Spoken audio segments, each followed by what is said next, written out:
There was no reason why I shouldn't have been sent for the beer that day, for the last ends of the Fairmont National Bank case had been gathered in the week before, and there was nothing for me to do but errands. And Wolfe never hesitated about running me down to Murray Street for a can of shoe polish if he happened to need one. But it was Fritz who was sent for the beer. Right after lunch, his bell called him up from the kitchen before he could have got the dishes washed, and after getting his orders, he went out and took the roadster, which we always left parked in front. An hour later, he was back with the rumble seat piled high with baskets filled with bottles. Wolfe was in the office, as he and I called it. Fritz called it the library, and I was in the front room reading a book on gunshot wounds which I couldn't make head or tail of when I glanced through the window and saw Fritz pull up at the curb. It was a good excuse to stretch my legs.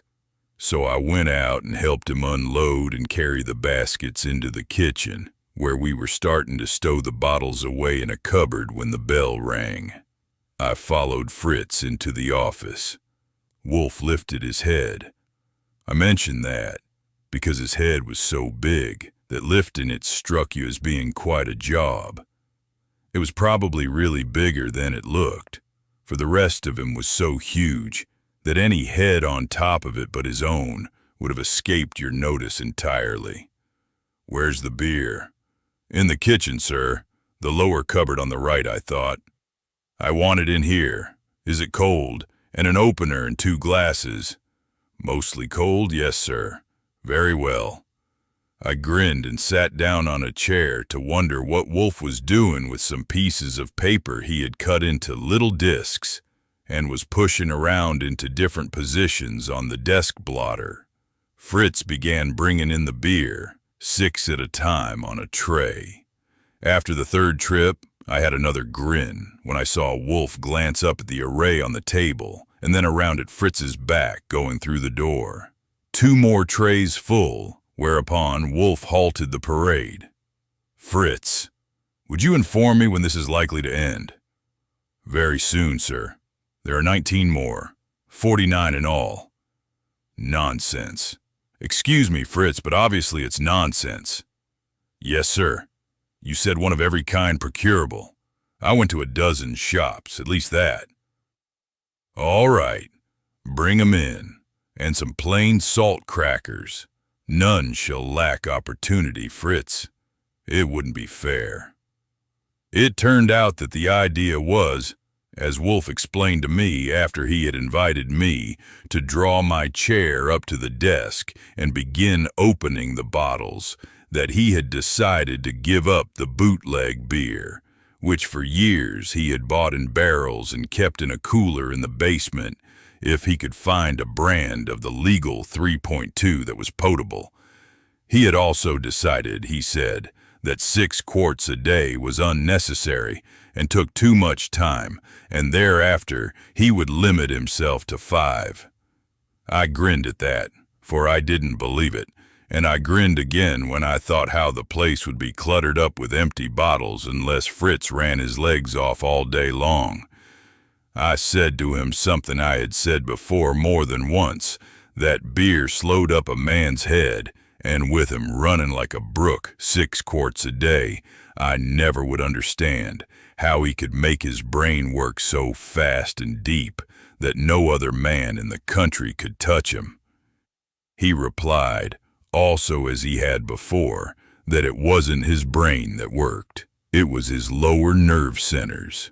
And as I opened the 5th bottle for him to sample, he went on to say, not the first time for that either, that he would not insult me by acknowledging my flattery, since if it was sincere, I was a fool, and if it was calculated, I was a knave. He smacked his lips, tasting the 5th brand, and holding up the glass, looked through the amber at the light. "This is a pleasant surprise, Archie. I would not have believed it. That, of course, is the advantage of being a pessimist. A pessimist gets nothing but pleasant surprises, an optimist nothing but unpleasant. So far, none of this is sewage. As you see, Fritz has marked the prices on the labels, and I've started with the cheap ones. No, here, take this next. It was at that moment that I heard the faint buzz from the kitchen that meant the front door, and it was that buzz that started the ball rolling. Though at the time, it appeared to be nothing interesting, just Durkin asking a favor. Durkin was all right up to the neck. When I consider how thick he was in most respects, I am surprised how he could tail. I know bull terriers are dumb, but good tailing means a lot more than just hanging on, and Fred Durkin was good. I asked him once how he did it, and he said, I just go up to the subject and ask him where he's headed for, and then if I lose him, I know where to look.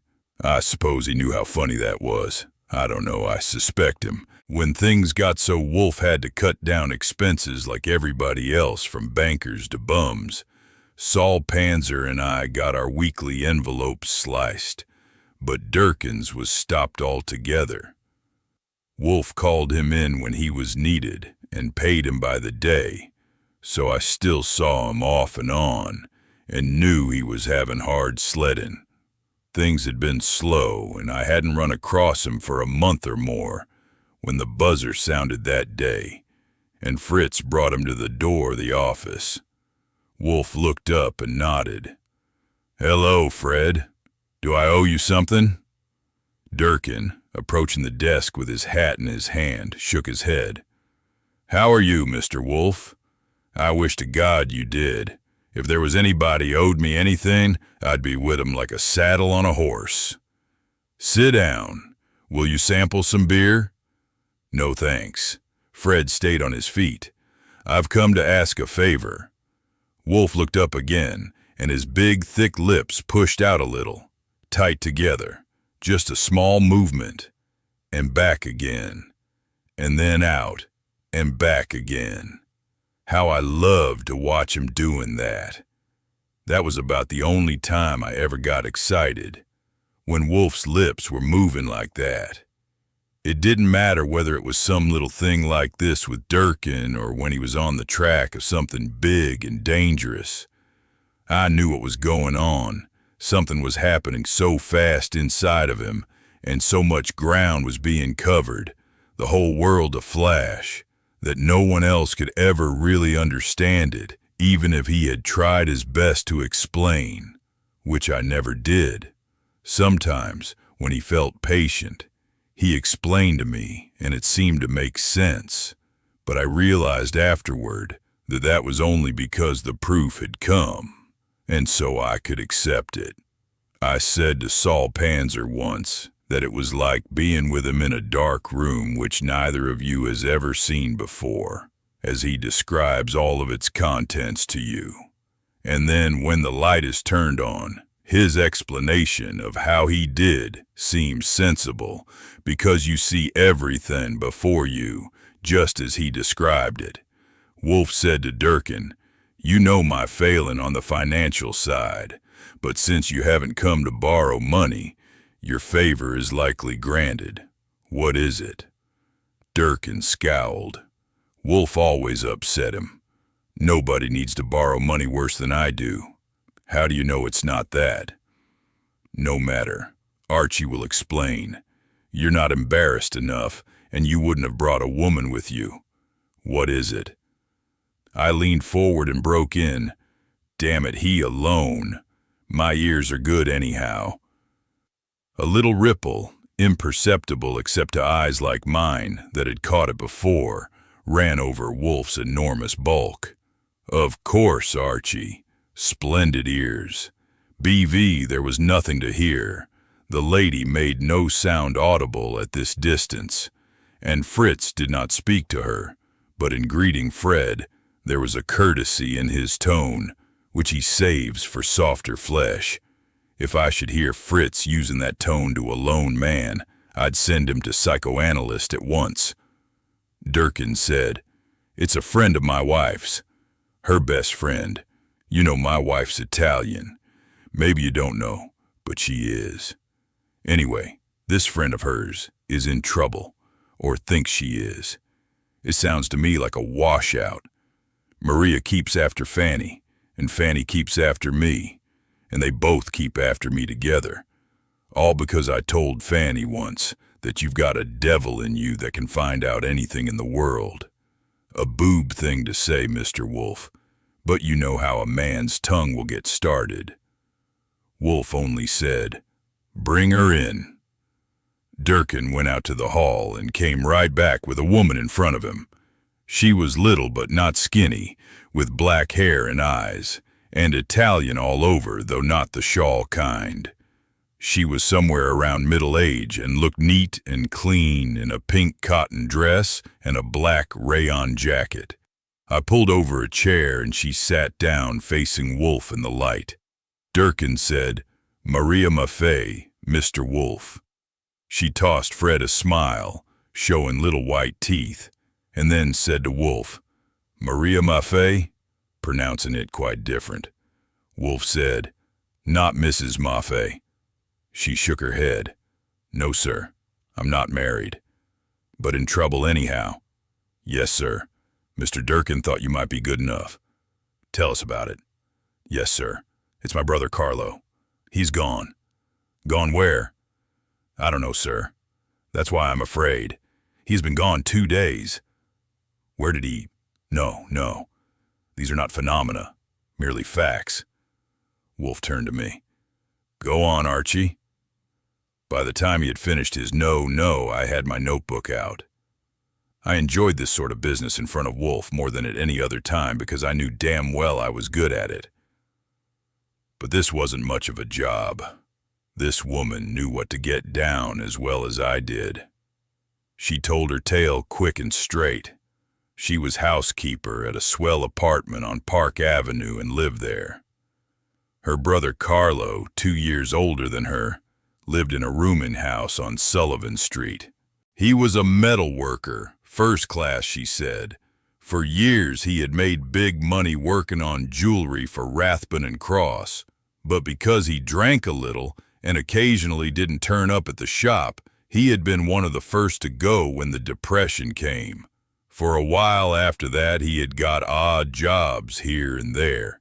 Then he had used up his small savings, and for the past winter and spring, he had been kept going by his sister.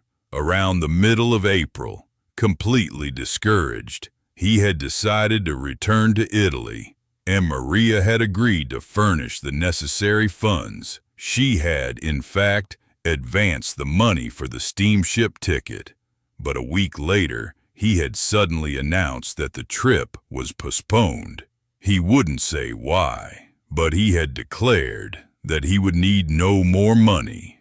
He would soon be able to return all she had lent him, and he might stay in this country after all. He had never been very communicative, but regarding the change in plans, he had been stubbornly mysterious. Now, he was gone. He had telephoned her on Saturday that he would meet her Monday evening, her evening off, at the Italian restaurant on Prince Street, where they often dined together, and had added gaily that he would have enough money with him to pay back everything and lend her some into the bargain if she needed it. Monday evening, she had waited for him until 10 o'clock, then had gone to his rooming house and been told that he had left a little after 7 and had not returned. Day before yesterday, I observed. Durkin, I saw, had his notebook open too, and now he nodded. Monday, June 4th. Wolfe shook his head. He had been sitting as still and unobservant as a mountain with his chin lodged on his chest, and now, without moving otherwise, his head shook faintly as he murmured, "Durkin, today is Wednesday, June 7th. "Well?" Fred stared. "Okay with me, Mr. Wolfe." Wolfe wiggled a finger at Maria. "Was it Monday?" "Yes, sir. Of course. That's my evening off." "You should know that evening. Durkin, annotate your notebook, or better perhaps, Throw it away. You are a full 12 months ahead of your times. Next year Monday will be June 4th. He turned to the woman. Maria Maffei, I am sorry to have to give you a counsel of desperation. Consult the police. I have, sir. A gleam of resentment shot from her eyes. They say he has gone to Italy with my money. Perhaps he has. Oh no, Mr. Wolfe. You know better. You have looked at me. You can see I would not know so little of a brother as that. Do the police tell you what boat your brother sailed on? How could they? There's been no boat. They do not investigate or even consider. They merely say he has gone to Italy. I see. They do it by inspiration. Well, I'm sorry I can't help you. I can only guess. Robbery. Where is his body then? Again, consult the police. Sooner or later, someone will find it for them and your puzzle will be solved. Maria Maffei shook her head. I don't believe it, Mr. Wolfe. I just don't believe it. And there was the phone call. I broke in. You mentioned no phone call. She smiled at me with her teeth. I would have. There was a phone call for him at the rooming house a little before 7. The phone there is in the downstairs hall, and the girl heard him talking. He was excited, and he agreed to meet someone at 7:30. She turned to Wolfe. You can help me, sir. You can help me find Carlo. I have learned to look cool like the grass in the morning because I have been so long among these Americans. But I am Italian, and I must find my brother, and I must see anyone who has hurt him. Wolfe only shook his head. She paid no attention. You must, sir.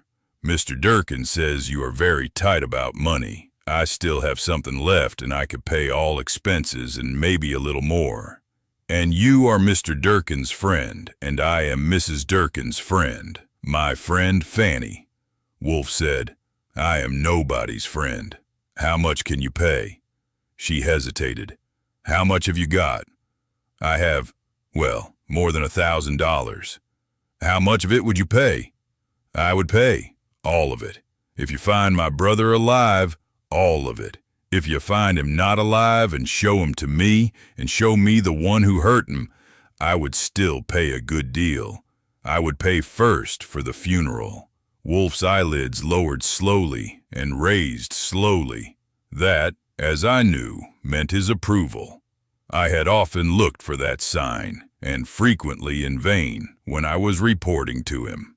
He said, You're a practical woman, Maria Maffei. Moreover, possibly, a woman of honor. You're right, there is something in me that can help you. It is genius, but you have not furnished the stimulant to arouse it, and whether it will be awakened in search of your brother is problematical. In any event, routine comes first, and the expense of that will be small. He turned to me. Archie, go to Carlo Maffei's rooming house. His sister will accompany you as authority. See the girl who heard the phone call. See others. Examine his room.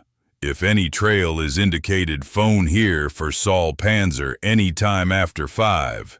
Return in here. Bring with you any articles that seem to you unimportant.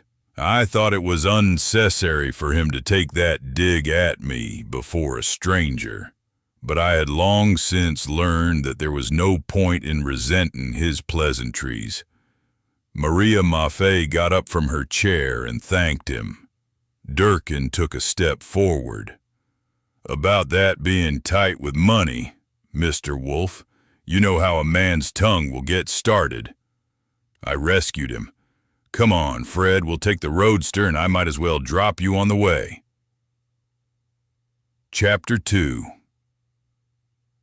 Then I parked the big shiny black roadster in front of the number on Sullivan Street Maria Maffei had given me. I felt that I might never see it alive and happy again. The roadster, I mean. For the street was littered with rubbish and full of wild Italian kids yelling and dashing around like black-eyed demons. But I had had the roadster in worse places than that. As for instance, the night I chased young Graves, who was in a Pierce coupe with a satchel of emeralds between his knees, from New Milford all over Pike County, up and down a dozen mountains in a foot of mud, and the worst rain I ever saw. It was Wolfe's orders that after every little rub, the roadster should be fixed up as good as new, and of course that pleased me just as well. It was just another rooming house. For some reason or other, they're all alike, whether it's a high-hat affair in the 50s, or a brownstone west of Central Park full of honest artist girls, or an Italian hangout like this one on Sullivan Street. With, of course, a difference in details like garlic. Maria Maffei took me first to the landlady, a nice fat woman with wet hands and a pushed-in nose and rings on her fingers, and then upstairs to her brother's room. I looked around a little while Maria Maffei went to get the girl who had heard the phone call. It was a good-sized room on the 3rd floor with 2 windows. The rug was worn and the furniture old and sort of broken. But it was clean and really not a bad room, except for the noise from the hoodlums below when I opened the window to see if the roadster was still on its feet. 2 large traveling bags were stacked in a corner, one flimsy and old and done for, the other one old too, but sturdy and good. Neither was locked. The flimsy one was empty. The good one contained a lot of small tools of different shapes and sizes, some of which had pawn shop tags hanging on them, and some pieces of wood and metal and odds and ends like coil springs. The closet contained an old suit of clothes, 2 overalls, an overcoat, 2 pairs of shoes, and a felt hat. In the drawers of the bureau which stood between the windows was an assortment, not scanty for a man who had been living on his sister for a year, of shirts, ties, handkerchiefs, socks, and a lot of miscellaneous junk like shoestrings, lead pencils, snapshots, and empty pipe tobacco cans. In an upper drawer was a bundle of 17 letters in envelopes, all with Italian postage stamps, fastened with a rubber band. Scattered around in the same drawer were receipts and paid bills, a tablet of writing paper, a few clippings from newspapers and magazines, and a dog collar. On top of the bureau, along with comb and brush and similar impedimenta, as Wolfe would say, were 6 books, all in Italian, except one that was full of pictures and designs, and a big stack of magazines, different monthly issues for 3 years back, all with the same name, Metal Crafts. In the corner by the right window was a plain rough wood table, with its top scarred and cut all over, and on it was a small vise, a grinder and buffer with an electric cord long enough to reach the lamp socket, and some more tools like those in the traveling bag. I was looking over the grinder to see how recently it had been used when Maria Maffei came in with the girl. "This is Anna Fiore," the woman said. I went over and shook hands with her. She was a homely kid about 20, with skin like stale dough, and she looked like she'd been scared in the cradle and never got over it. I told her my name and said that I had learned from Miss Maffei that she had heard Mr. Maffei answering the phone call before he went out Monday evening. She nodded. I turned to the woman. "I expect you'd like to get along back uptown, Miss Maffei. Anna and I will get along." She shook her head. "If I'm back by dinner, it will be all right." I got a little gruff. The truth was that I agreed with Durkin that it was a washout and that there was nothing to be expected from it but fan in the air. So I told Maria Maffei that I could easily do without her, and she'd better trot along, and she'd hear from Wolfe if there was anything to hear. She shot a glance at the girl and showed her teeth to me and left us. I pulled a couple of chairs face to face and got the girl deposited on one in front of me and pulled out my notebook. "You've got nothing to be scared of," I told her. "The worst that can happen to you is that you'll do a favor to Miss Maffei and her brother, and she might give you some money. Do you like Miss Maffei?" She seemed startled, as if surprised that anyone should think it worth the trouble to learn her likes and dislikes, but the answer was ready behind the surprise. "Yes, I like her. She is nice." "Do you like Mr. Maffei?" "Yes, of course, everybody does. Except when he drinks, then a girl should stay away from him." "How did you happen to hear the phone call Monday evening? Were you expecting it?" "How could I be expecting it?" "I don't know. Did you answer the phone?" "No, sir. Mrs. Ricci answered it. She told me to call Mr. Maffei and I called upstairs. Then I was clearing the table in the dining room and the door was open and I could hear him talking." "Could you hear what he said?" "Of course." She looked a little scornful. "We always hear everything anyone says on the telephone. Mrs. Ricci heard him too. She heard the same as I did." "What did he say?" "First he said hello, then he said, 'Well, this is Carlo Maffei, what do you want?'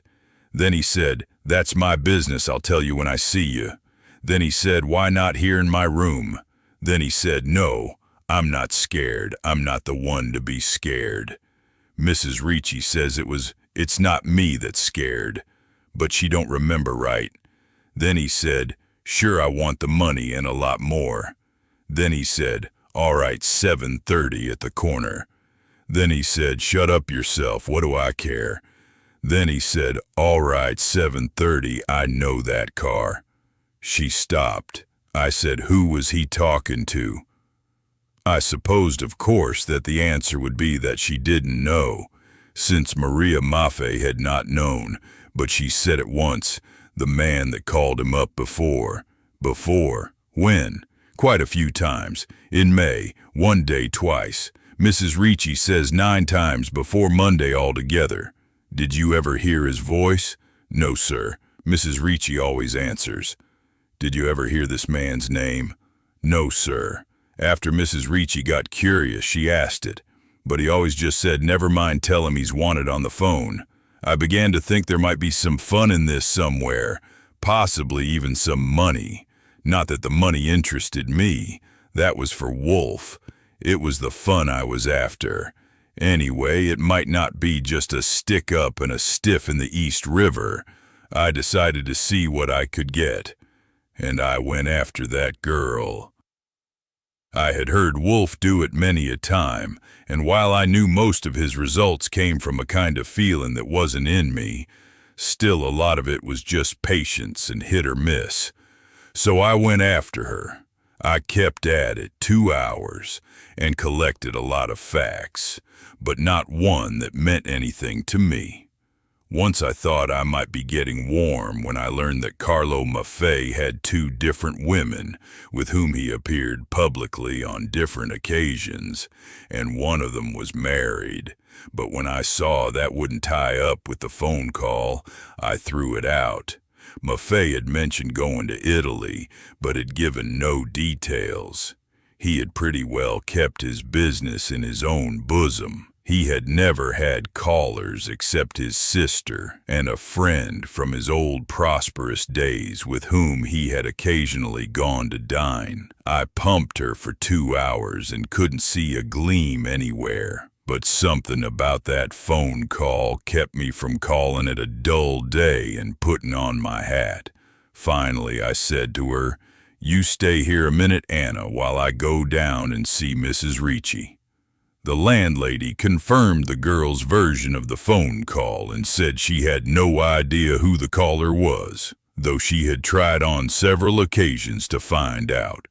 I asked her a few questions here and there, and then requested permission to take Anna with me uptown. She said no, she couldn't be left alone with the dinner to get. So I produced a dollar bill, and she asked what time she might expect the girl back, saying that it must not be later than 9 o'clock. After taking my dollar, I told her, "I can make no promises, Mrs. Ricci. When my boss gets started asking questions, nights and days are nothing, but she'll be back safe and sound as soon as possible." I went upstairs and got Anna and some of the stuff from the bureau drawer, and when we got to the street, was relieved to find that the roadster hadn't lost a fender or a spare tire. I moseyed along uptown, taking it easy, not wanting to reach 35th Street too soon, since Wolfe was always upstairs with the plants from 4 to 6, and it wasn't a good idea to disturb him during those 2 hours unless you had to. Anna was overwhelmed by the roadster. She kept her feet pulled back against the seat and her hands folded tight in her lap. That tickled me, and I felt kindly toward her. So I told her that I might give her $1 if she told my boss anything that would help him out. It was a minute or two after 6 when I pulled up in front of the old brownstone less than a block from the Hudson River, where Wolfe had lived for 20 years, and where I had been with him a third of that. Anna didn't get home that night by 9 o'clock. It was after 11 when Wolfe sent me to the Times office for the papers, and it was well past midnight when we finally hit on the spot that Anna recognized. By that time, Mrs. Ricci had telephoned 3 times, and when I got to Sullivan Street with the girl a little before 1, the landlady was waiting out in front, maybe with a knife in her sock. But she didn't say a word, only glared at me. I had given Anna her $1, for something had happened.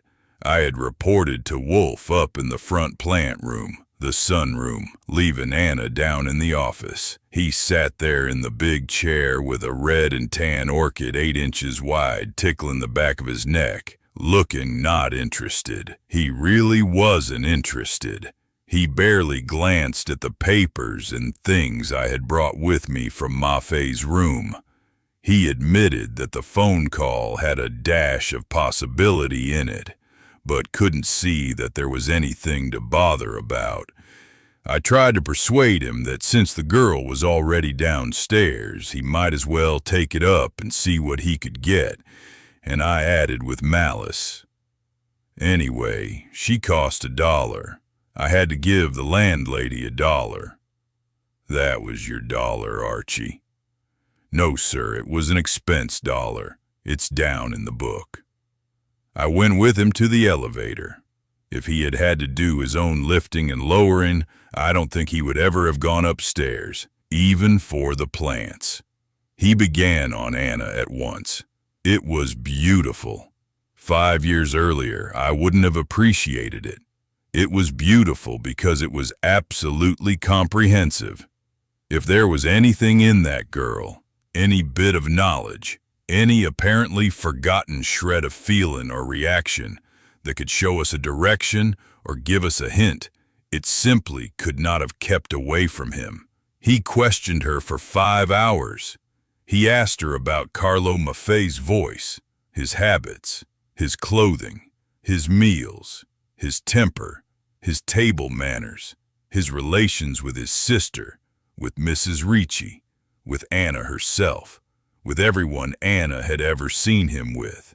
He asked her about Mrs. Ricci, about all the residents of the rooming house for 2 years, about the neighbors, and about the tradesmen who delivered things to the house. All this he did easily and leisurely, careful not to tire her. Quite different from the time I watched him with Longraves. Him he wore down and drove halfway crazy in an afternoon. It seemed to me he got only one thing out of the girl, and that wasn't much. Only an admission that she had removed something from Maffei's room that very morning, Wednesday. Little pieces of paper from his bureau drawer with mucilage on the back, and printed on the front SS Lucia and SS Fiorenza. Of course, they were steamship luggage stickers. From the newspaper file, I learned that the Lucia had sailed on the 18th of May and the Fiorenza on the 3rd of June. Evidently, Maffei had decided on Italy not once, but twice, and had given it up both times. Anna had taken them, she said, because they were pretty colors, and she wanted to paste them on the box she kept her clothes in. During dinner, which the three of us ate together in the dining room, he let Anna alone entirely and talked to me, mostly about beer, but with the coffee, he moved us back to the office and went at it again. He doubled back and recovered the ground. He darted around at random on things so irrelevant and inconsequential that anyone who had never seen him pull a rabbit out of that hat before would have been sure he was merely a nut. By 11 o'clock, I was through, yawning and ready to give up, and I was exasperated that he showed not the slightest sign of impatience or discouragement. Then all at once he hit it. "So Mr. Maffei never gave you any presents?" "No, sir, except the box of chalk I told you about. In the newspapers, if you call that a present." "Yes. You said he always gave you his morning paper, the Times." "Yes, sir. He told me once he took the Times for the classified ads. You know, the job ads." "Did he give you his paper Monday morning?" "He always gave it to me in the afternoon." "Monday afternoon, yes, sir." "There was nothing peculiar about it that morning, I suppose?" "No, sir. Apparently Wolfe caught some faint flicker in her eye, some faint movement that I missed. Anyway, he insisted. Nothing peculiar about it." "No, sir, except, of course, the cutout." "The cutout? A piece cutout. A big piece. Did he often cut out pieces?" "Yes, sir. Mostly the ads. Maybe always the ads. I used the papers to take the dirt up in, and I had to watch for the holes. But this was a big piece." "Yes, sir." "Not an advertisement, then. You will pardon me, Miss Fiore, if I do not say ad. I prefer not to." "Then it wasn't an advertisement he cut out of Monday's paper." "Oh, no, it was on the front page." "Indeed. Had there ever been a piece cut out on the front page before?" "No, sir, I'm sure not." "Never anything but advertisements before?" "Well, I'm not sure of that. Maybe only ads, I think it was." Wolfe sat for a minute with his chin on his chest. Then he turned to me. "Archie, run up to 42nd Street and get 20 copies of Monday's Times." I was glad for something to wake me up. Not that it was anything to get excited about, for I could see that Wolfe was just taking a wink at the only crack that had shown any chance of light. I wasn't expecting anything, and I didn't think he was, but it was a fine June night, cool but soft and pleasant, and I filled my lungs with good air snatched from the breeze I made as I rolled crosstown to Broadway and turned north. At Times Square, I saw a cop I knew, Marv Doyle, who used to pound the cement down on 14th Street, and he let me leave the car against the Broadway curb while I ran across the street to the Times office. The theater and movie mob was slopping off the sidewalks into the street, deciding between $2 at a Speak and 2 nickels at a Needix. When I got back to the office, Wolfe was giving the girl a rest. He had had Fritz bring in some beer, and she was sipping at a glass like it was hot tea, with a stripe of dried foam across her upper lip.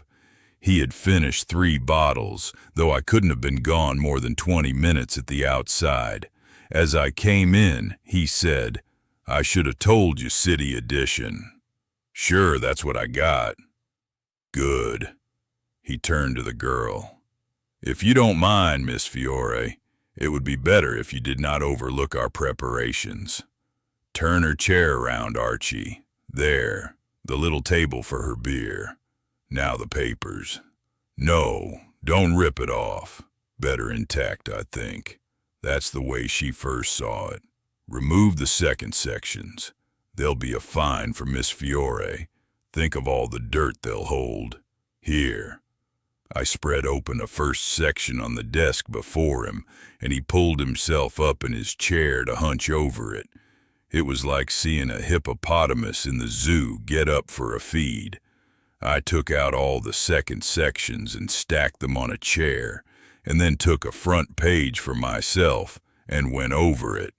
At the first glance, it certainly looked hopeless. Miners were striking in Pennsylvania. The NRA was saving the country under 3 different headings. 2 boys had crossed the Atlantic in a 30-foot boat. A university president had had heart failure on a golf course.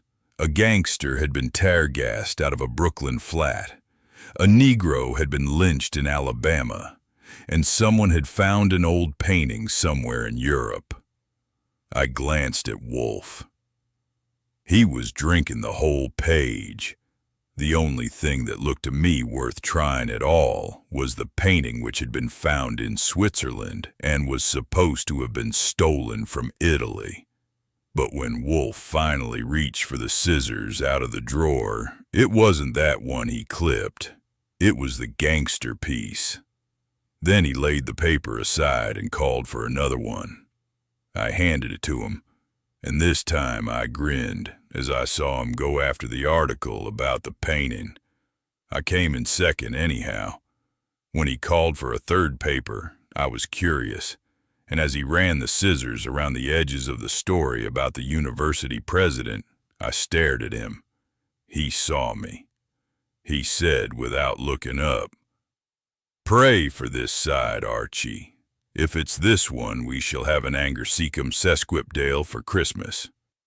I could spell that because I kept his accounts for him on orchids as on everything else, but I could no more have pronounced it than I could have imagined any connection between the university president and Carlo Maffei. Wolfe said, "Show her one." The last one he had clipped was on top, but I reached under it and got the next one. The painting piece had been in a large box in the lower right quarter of the page. As I held it out, spread open, to Anna, Wolfe said, "Look at that, Miss Fiore. Is that the way the piece was cut out Monday morning?" She gave it only a glance. "No, sir. It was a big piece out of the top here. Let me show you." I snatched it out of the way before she could get hold of it, tossed it back to the table, and picked up another. I spread it in front of her. This time she took 2 glances, then she said, "Yes, sir." "You mean that's it?" "It was cut out like that, yes, sir." For a moment Wolfe was silent. Then I heard him breathe, and he said, "Turn her around, Archie." I took the arm of her chair and whirled it around with her in it. Wolfe looked at her and said, "How sure are you, Miss Fiore, that the paper was cut out like that?" "I know it was, sir. I'm sure." "Did you see the piece he had cut out? In his room? In the wastebasket, perhaps? Or in his hand?" "No, I never saw it. It couldn't have been in the wastebasket because there isn't any." "Good. If only all reasons were as good as that. You may go home now, Miss Fiore. You have been a good girl, good and patient and forbearing, and unlike most of the persons I avoid meeting by staying inside my house, you are willing to confine your tongue to its proper functions. But will you answer just one more question? I ask it as a favor." The girl was completely tired out, but there was enough life left in her to let the bewilderment show in her eyes. She stared at him. Wolfe said, "Just one more question. Have you ever at any time seen a golf club in Carlo Maffei's room?" If he was looking for a climax, he got it, because for the first time in all these hours, the girl shut up on him, It was funny how plain you could see it happen. For an instant, she just looked. Then when the question had clicked, what little color she had left her, till she was dead white and her mouth dropped half open, she looked absolutely like an idiot, and she began to tremble all over. Wolfe bored at her, quiet. "When did you see it?" All of a sudden, she shut her lips tight, and her hands in her lap closed into fists. "No, sir." It was just a mumble. "No, sir, I never did." Wolfe looked at her a second. Then he said, "All right. It's quite all right, Miss Fiore." He turned to me. "Take her home." She didn't try to stand up till I went over and touched her shoulder. Then she put her hands on the arms of the chair and got to her feet. He had certainly got her somehow, but she didn't seem exactly scared, just caved in. I got her jacket from the back of a chair and helped her put it on. As she started for the door, I turned to say something to Wolfe and couldn't believe my eyes. He was raising himself out of his chair to stand up. Actually, I had at one time seen him refuse to take that trouble for the departure from that room of a woman worth 20 million American dollars who had married an English duke. But anyway, I said what I had started to say. I told her I'd give her $1. "Then you'll have to do it, I'm afraid." He raised his voice a little to reach the door. "Good night, Miss Fiore." She didn't reply. I followed her to the hall and took her out to the roadster. When we got to Sullivan Street, Mrs. Ricci was waiting in front with a glare in her eye that made me decide not to stop for any amenities. Chapter 3. By the time I had garaged the car and walked the 2 blocks back to 35th Street, the office was dark, and when I went up a flight, I saw a ribbon of light under the door of Wolfe's bedroom. I often wondered how he ever got his clothes off, but I know Fritz never helped him. Fritz slept up above, across the hall from the plant rooms. My room was on the 2nd floor, the same floor as Wolfe's, a fair-sized room in front with its own bath and a pair of windows. I had lived there 7 years, and it certainly was home, and seemed likely to remain so for another 7 or even 27. For the only girl I had ever been really soft on had found another bargain she liked better. That was how I happened to meet Wolfe. But that story isn't for me to tell. At least not yet. There are 1 or 2 little points about it that'll need clearing up someday. But that room was certainly home. The bed was big and good. There was a desk with plenty of drawer space and 3 chairs all roomy and comfortable, and a real carpet all over. No damn little rugs to slide you around like a piece of butter on a hot cake. The pictures on the walls were my own, and I think they were a good selection. One of Mount Vernon, the home of George Washington, a colored one of a lion's head, another colored one of woods with grass and flowers, and a big frame photograph of my mother and father, who both died when I was just a kid. Also, there was a colored one called September Morn, of a young woman apparently with no clothes on and her hair hanging down in front, but that was in the bathroom. There was nothing unusual about the room. It was just a good room to live in, except the big gong on the wall under the bed, and that was out of sight. It was connected up, so that when Wolfe turned on a switch in his room, which he did every night, the gong would sound if anyone stepped in the hall within 5 feet of his door, or if any of his windows was disturbed, and also it was connected with all entrances to the plant rooms. Wolfe told me once, not as if it mattered much, that he really had no cowardice in him. He only had an intense distaste for being touched by anyone, or for being compelled without warning to make any quick movements. And when I considered the quantity he had to move, I was willing to believe him.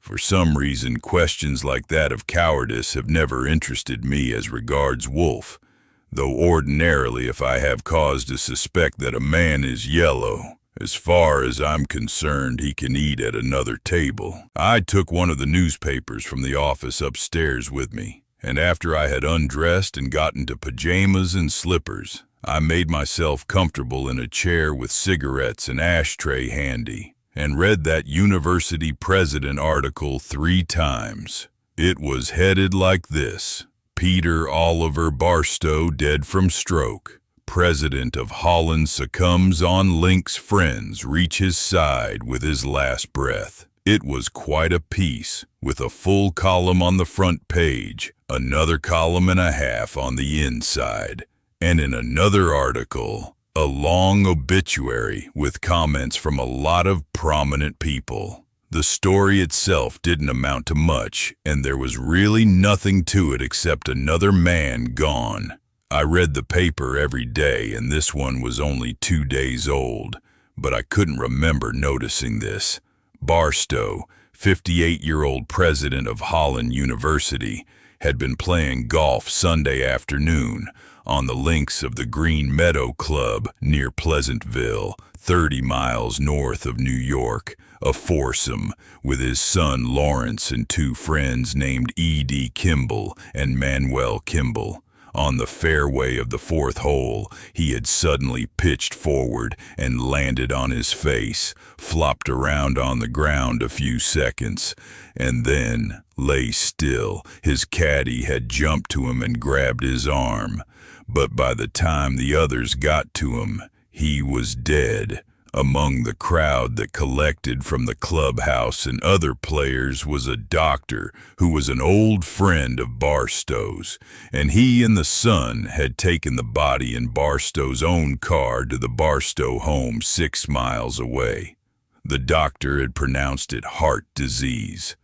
The rest was trimmings, all about Barstow's career and achievements, and a picture of him and this and that, and how his wife had collapsed when they brought him home, and his son and daughter bore up well. After the 3rd reading, I just yawned and threw up the sponge. The only connection that I could see between Barstow's death and Carlo Maffei was the fact that Wolfe had asked Anna Fiore if she had seen a golf club. So I tossed the paper away and got up saying to myself aloud, "Mr. Goodwin, I guess you haven't got this case ready for the closed business file." Then I took a drink of water and went to bed. It was nearly 10 o'clock when I got downstairs the next morning, for I need 8 hours sleep when I can get it. And of course Wolfe wouldn't be down till 11. He arose always at 8. No matter what time he went to bed, had breakfast in his room with a couple of newspapers, and spent the 2 hours from 9 to 11 in the plant rooms. Sometimes I could hear old horsemen who tended the plants yelling at him while I was dressing or taking a bath. Wolfe seemed to have the same effect on horsemen that an umpire had on John J. McGraw. Not that the old man really disliked Wolfe. I'm sure he didn't. I wouldn't wonder if he was worried for fear Wolfe's poundage, having at least reached the limit of equilibrium, would topple over and make hash of the orchids. Horseman didn't think any more of those plants than I do of my right eye. He slept in a little room partitioned off of a corner, and I wouldn't have been surprised if he had walked the floor with them at night. After I got through in the kitchen with a dish of kidneys and waffles and a couple of glasses of milk, for I absolutely refused to let Fritz dress up the dining table for my breakfast, which I always had alone, I went out for 10 minutes worth of air, hoofing it down around the piers and back again, and then settled down at my corner desk in the office with the books. After dusting around a little and opening the safe and filling Wolfe's fountain pen, his mail I left on his desk unopened. That was the custom. There wasn't any for me. I made out 2 or 3 checks and balanced my expense book. Not much to that. Things had been so quiet.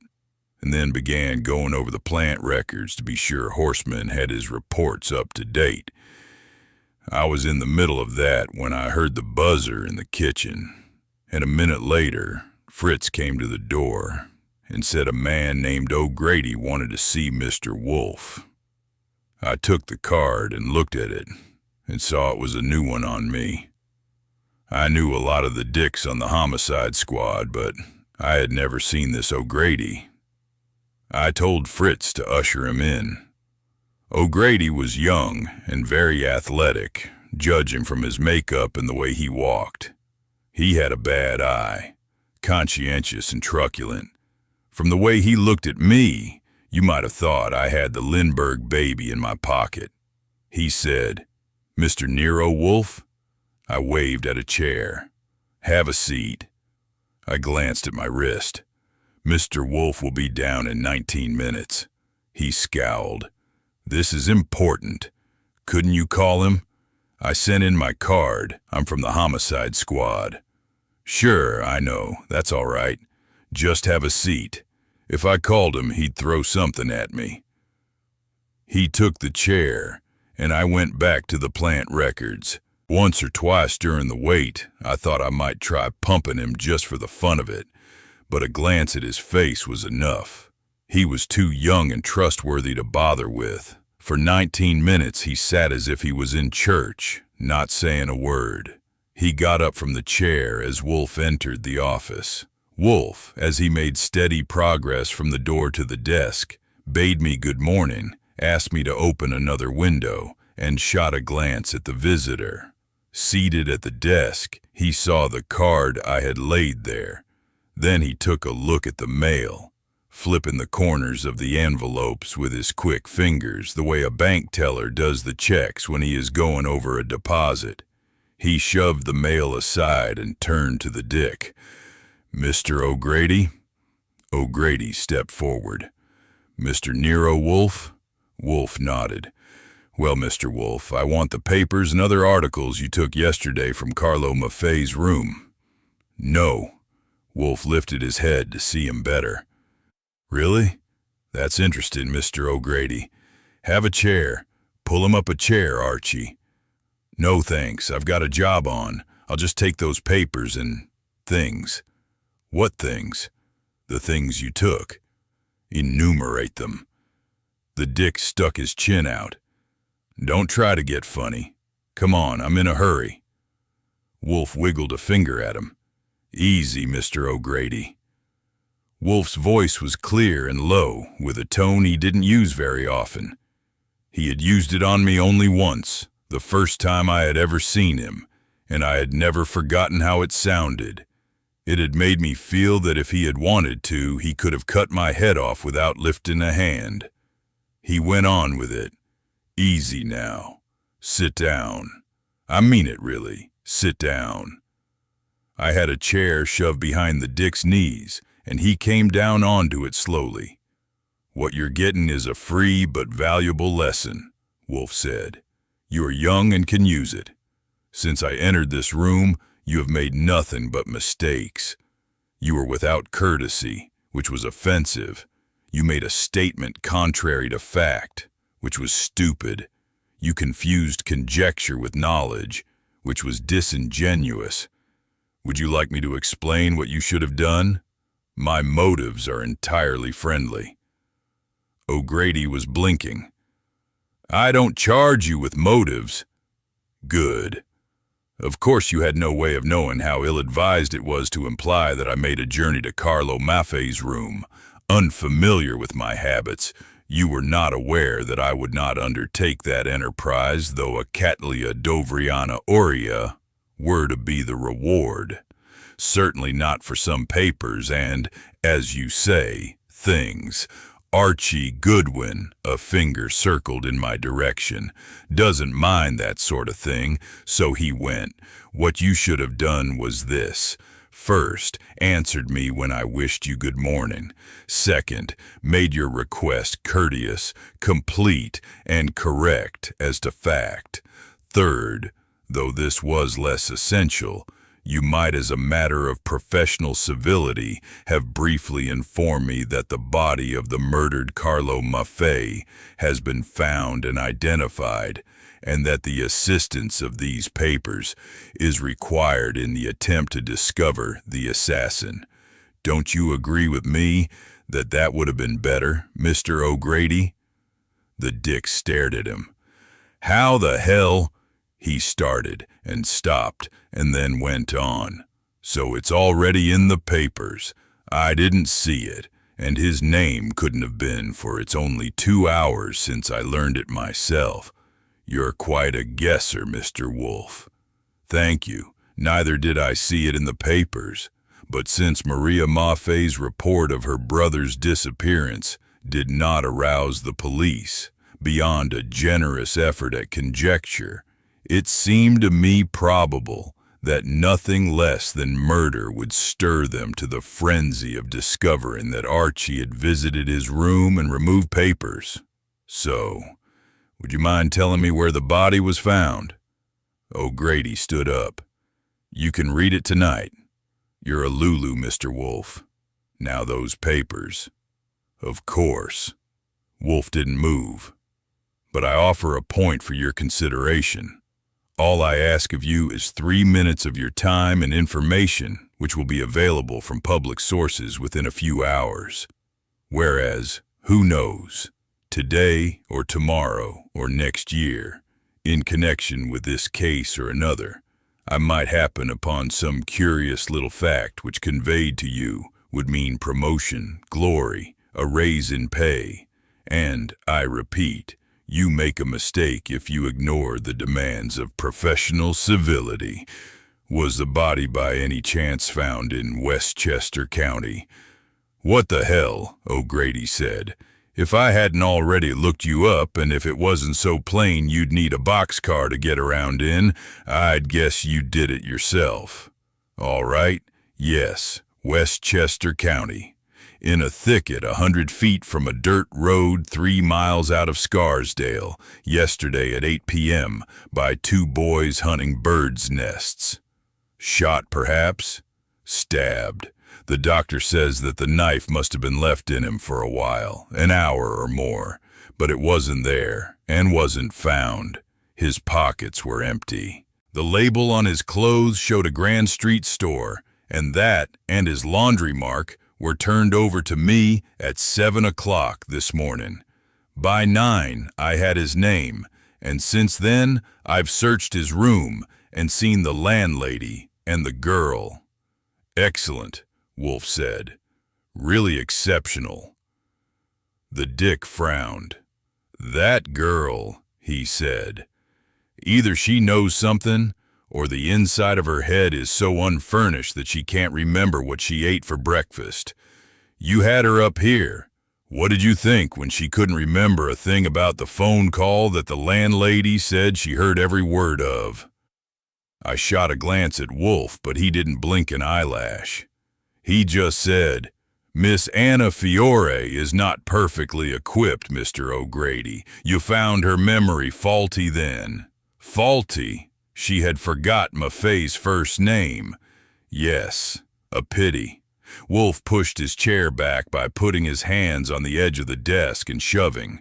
I saw he meant to get up. "And now those papers. The only other articles are an empty tobacco can and 4 snapshots. I must ask a favor of you. Will you let Mr. Goodwin escort you from the room? A personal idiosyncrasy. I have a strong disinclination for opening my safe in the presence of any other person. No offense, of course. It would be the same, even perhaps a little accentuated, if you were my banker." I had been with Wolfe so long that I could usually almost keep up with him, but that time I barely caught myself. I had my mouth open to say that the stuff was in a drawer of his desk, where I'd put it the evening before in his presence, and his look was all that stopped me. The Dick hesitated, and Wolfe assured him, "Come, Mr. O'Grady. Or go, rather. There is no point in surmising that I am creating an opportunity to withhold something, because even if I were, there would be nothing you could do to prevent it. Suspicions of that sort between professional men are futile. I led the Dick into the front room, closing the door behind us. I supposed Wolfe would monkey with the safe door so we could hear the noise, but just in case he didn't take the trouble, I made some sort of conversation so O'Grady's ears wouldn't be disappointed. Pretty soon, we were called back in, and Wolfe was standing on the near side of the desk with the tobacco can and the envelope I had filed the papers and snapshots in. He held them out to the Dick. "Good luck, Mr. O'Grady. I give you this assurance, and you may take my word for what they are worth. If at any time we should discover anything that we believe would be of significance or help to you, we shall communicate with you at once." "Much obliged. Maybe you mean that." "Yes, I do, just as I say it." The Dick went. When I heard the outer door close, I went to the front room and through a window saw him walking away. Then I returned to the office and approached Wolfe's desk, where he was seated again, and grinned at him and said, "You're a damn scoundrel." The folds of his cheeks pulled away a little from the corners of his mouth. When he did that, he thought he was smiling. I said, "What did you keep?" Out of his vest pocket, he pulled a piece of paper about 2 inches long and half an inch wide and handed it to me. It was one of the clippings from Maffei's top bureau drawer, and it was hard to believe that Wolfe could have known of its existence, for he had barely glanced through that stuff the evening before. But he had taken the trouble to get O'Grady out of the room in order to keep it. Metalworker must be expert both design and mechanism who intends returning to Europe for permanent residence can get lucrative commission.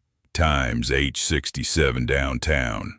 I ran through it twice, but saw no more in it than when I had first read it the afternoon before in Maffei's room. "Well," I said, "if you're trying to clinch it that he meant to go for a sail, I can run down to Sullivan Street and pry those luggage stickers off of Anna's wardrobe.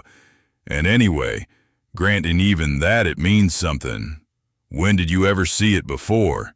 Don't tell me you can read things without looking at them. I'll swear you didn't." I stopped. Sure, of course he had. I grinned at him. "You went through that stuff while I was taking Anna home last night." He waited till he was back around the desk and in his chair again before he murmured sarcastically, "Bravo, Archie." "All right," I said. I sat down across from him. "Do I get to ask questions? There's 3 things I want to know. Or am I supposed to go up front and do my homework?" I was a little sore, of course. I always was when I knew that he had tied up a nice, neat bundle right in front of me without my even being able to see what was going in it. "No homework," he said. "You're about to go for the car and drive with reasonable speed to White Plains. If the questions are brief, they're brief enough, but if I've got work to do, they can wait. Since it's White Plains, I suppose I'm to take a look at the hole in Carlo Maffei and any other details that seem to me unimportant." "No. Confound it, Archie. Stop supposing aloud in my presence. If it is inevitable that in the end you are to be classed with, for instance, Mr. O'Grady, let us at least postpone it as long as possible. O'Grady did a good job this morning. 2 hours from a coat label and a laundry mark to that phone call." Wolfe shook his head, cerebrally an oaf. "But your questions? They can wait. What is it at White Plains if it's not Maffei?" Wolfe gave me his substitute for a smile, an unusually prolonged one for him. Finally, he said, a chance to make some money. Does the name Fletcher M. Anderson mean anything to you without referring to your files? I hope so, I snorted. No thanks for a bravo either. 1928. Assistant District Attorney on the Goldsmith case. A year later moved to the country and is now District Attorney for Westchester County. He would admit that he owes you something only if the door were closed, and he whispered in your ear. Married money, Wolfe nodded. Correct. The bravo is yours, Archie, and I shall manage without the thanks. At White Plains, you will see Mr. Anderson and deliver a provocative and possibly lucrative message. At least that is contemplated. I am awaiting information from a caller who is expected at any moment. He reached across his rotundity to remove the large platinum watch from his vest pocket and glance at it. I note that a dealer in sporting goods is not more punctual than a skeptic would expect. I telephoned at 9. The delivery would be made at 11 without fail. It is now 11:40. It really would be well at this point to eliminate all avoidable delay. It would have been better to send you... It was the buzzer. Fritz passed the door down the hall. There was the sound of the front door opening, and another voice, and Fritz's in question and answer. Then heavy footsteps drowning out Fritz's, and there appeared on the threshold a young man who looked like a football player, bearing on his shoulder an enormous bundle about 3 feet long and as big around as Wolfe himself. Breathing, he said, from Corliss Holmes. At Wolfe's nod, I went to help. We got the bundle onto the floor, and the young man knelt and began untying the cord. But he fumbled so long that I got impatient and reached in my pocket for my knife. Wolfe's murmur sounded from his chair. No, Archie, few knots deserve that, and I put my knife back. Finally, he got it loose and the cord pulled off, and I helped him unroll the paper and burlap, and then stood up and stared. I looked at Wolfe and back again at the pile on the floor. It was nothing but golf clubs. There must have been 100 of them. Enough, I thought, to kill 1,000,000 snakes, for it had never seemed to me that they were much good for anything else. I said to Wolfe, "The exercise will do you good." Still in his chair, Wolfe told us to put them on the desk, and the young man and I each grabbed an armload. I began spreading them in a long row on the desk. There were long and short, heavy and light, iron, wood, steel, chromium, anything you might think of. Wolfe was looking at them, each one as I put it down, and after about a dozen he said, "Not these with iron ends. Remove them. Only those with wooden ends." To the young man, "You do not call this the end?" The young man looked amazed and superior. "That's the head. Accept my apologies. Your name?" "My name? Townsend." "Accept my apologies, Mr. Townsend. I once saw golf clubs through a shop window while my car was having a flat tire, but the ends were not labeled, and these are in fact all varieties of a single species." "Huh? They're all different." "Indeed.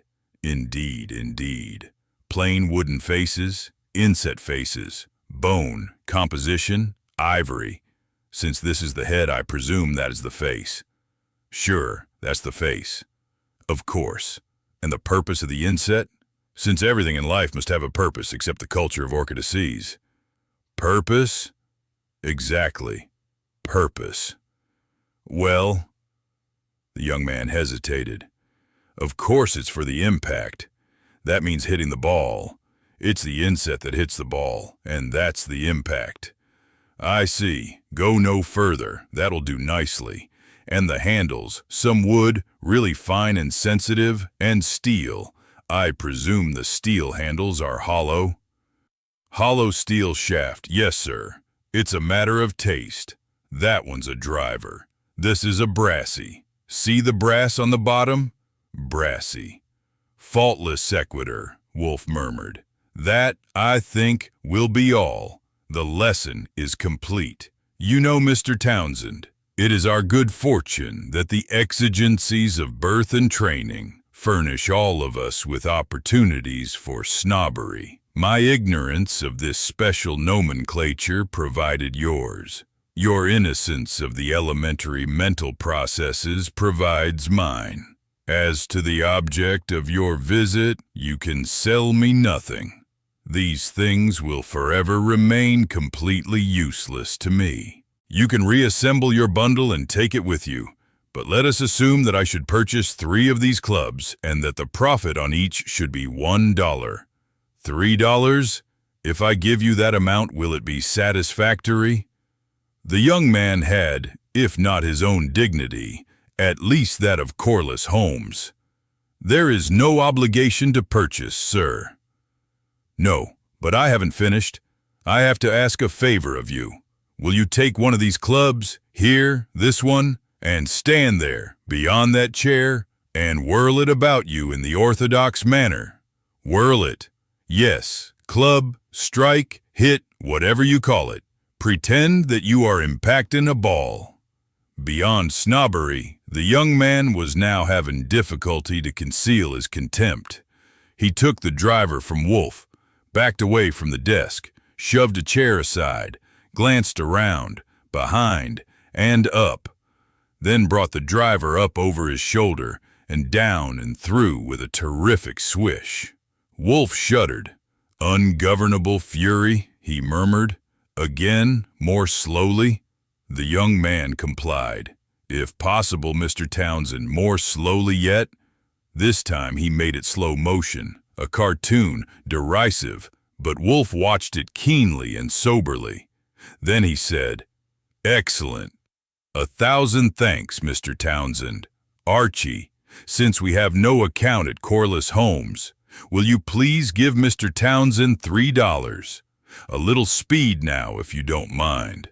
The trip I mentioned is imminent, and even urgent.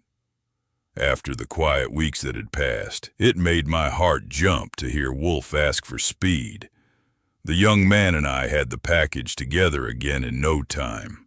I went to let him out the front door, and then back to the office. Wolfe was sitting there with his lips fixed to whistle, but with no sound that could be heard 6 feet away. You only knew the air was going in and out by his chest rising and falling. Sometimes, when close enough to him, I had tried to hear if he really thought he was doing a tune, but without success. He stopped as I came in and said, This will only take a minute, Archie. Sit down. You won't need your notebook. Chapter 4. When I'm driving, I don't see much of anything except the road, for I have the type of mind that gets on a job and stays there until it's time for another one. That day I hit a good clip, too. On account of the traffic, it took a long while to get to Woodlawn. But from there to White Plains, my clock covered just 21 minutes. But in spite of my type of mind and the hurry I was in, I enjoyed the parkway out of the corner of my eye. Lots of the bushes were covered with flowers. The new crop of leaves on the trees was waving easy in the breeze like a slow dance, and the grass was thick and green. I thought to myself that they couldn't make a carpet if it cost $10,000 that would be as nice to walk on as that grass. The hurry didn't help any. When I got to the courthouse, there was nothing but bad luck. Anderson was away and wouldn't be back until Monday, 4 days.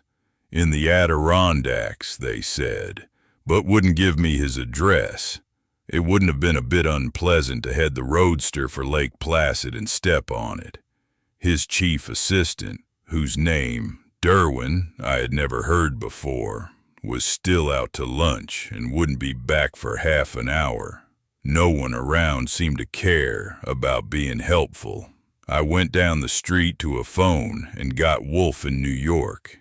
He said to wait for Derwin and try it on him, and I didn't mind having time for a couple of sandwiches and a glass of milk before he was expected back. When I returned, Derwin was in his office, but I had to wait for him 20 minutes, I suppose, for him to finish picking his teeth.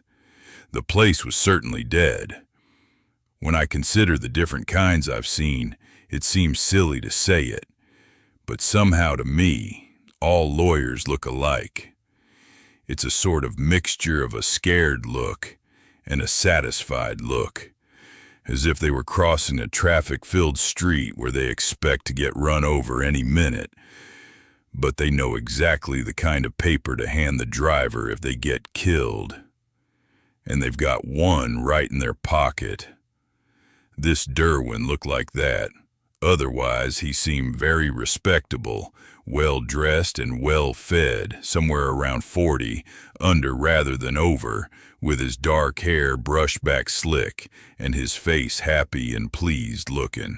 I laid my Panama on a corner of his desk and took a chair before I said, "I'm sorry to have missed Mr. Anderson. I don't know if you'll be interested in my message, but I'm pretty sure he would." Derwin was leaning back in his chair with a politician's smile. "If it is connected with the duties of my office, I certainly will, Mr. Goodwin."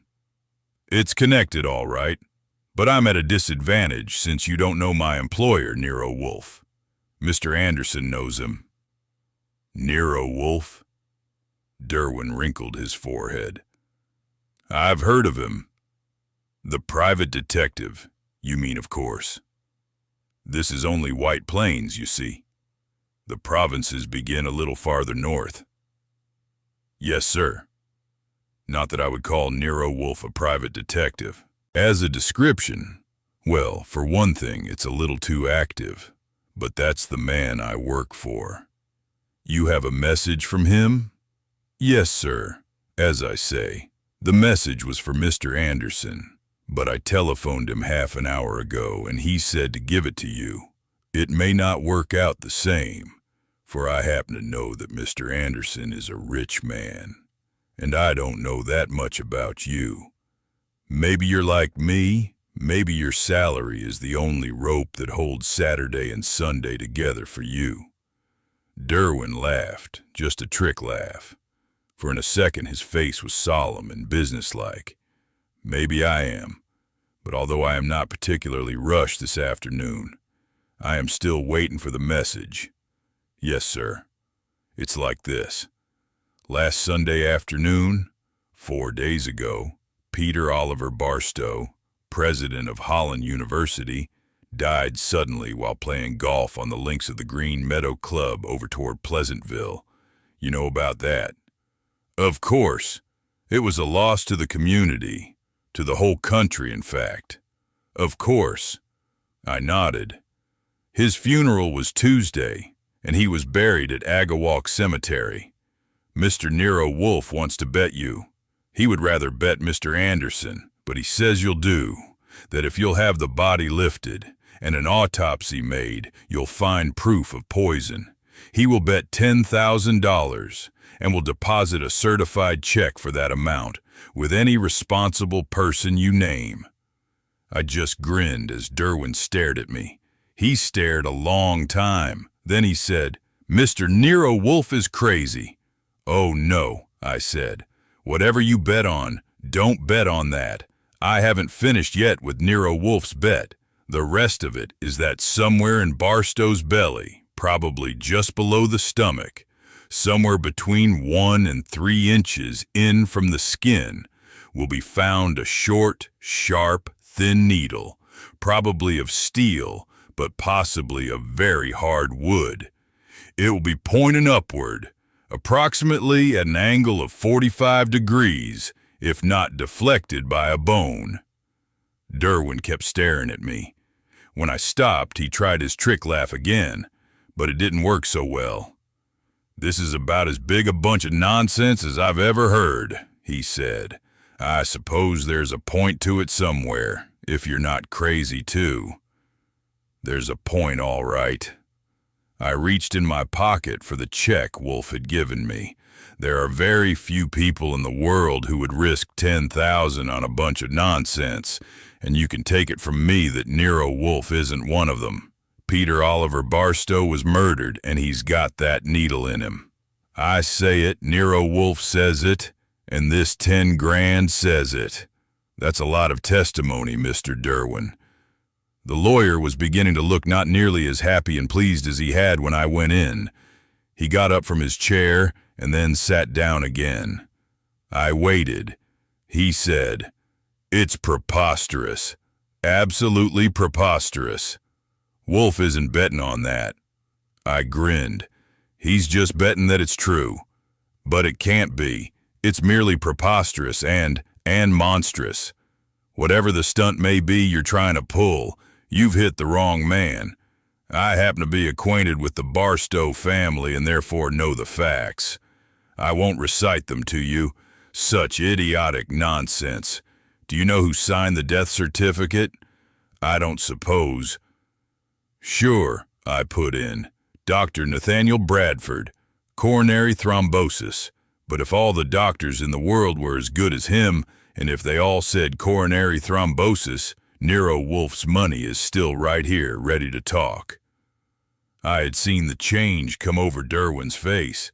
He had got over his shock and was now ready to be clever. His voice was sharp.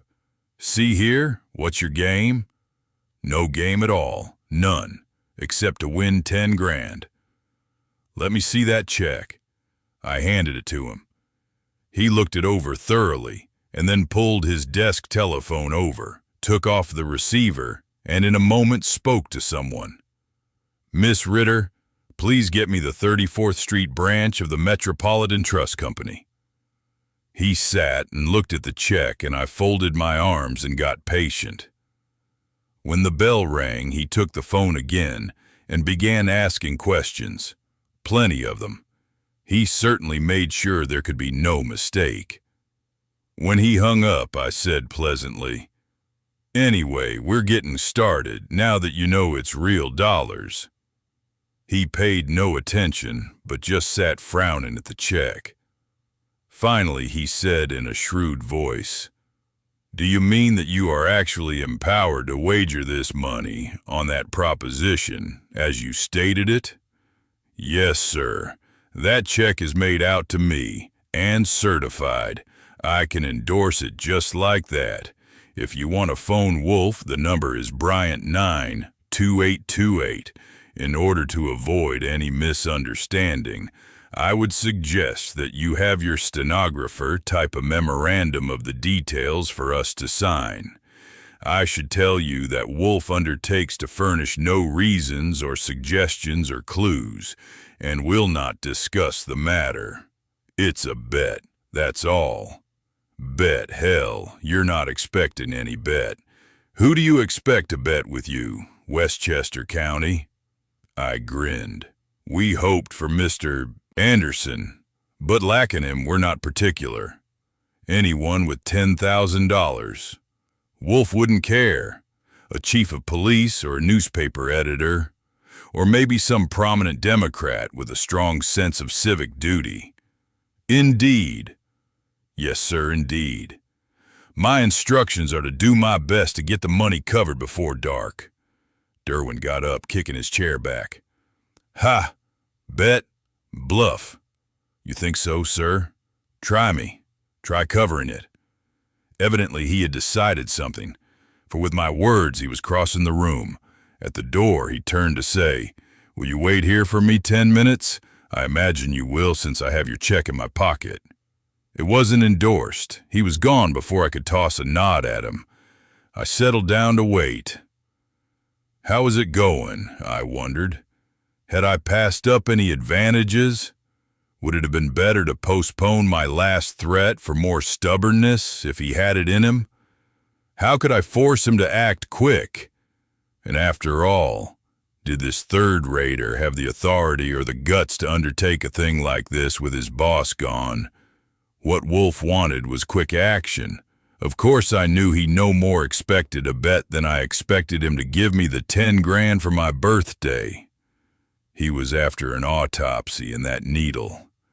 I could see now how he had guessed the needle, but how he had ever connected it with Carlo Maffei in the first place. I stopped myself to switch back to the immediate job. If this Derwin laid down and played dead on me, where would I go next? Between 4 and 6, I would have to use my own judgment. I wouldn't dare to interrupt Wolfe with a phone call while he was upstairs with the damn plants.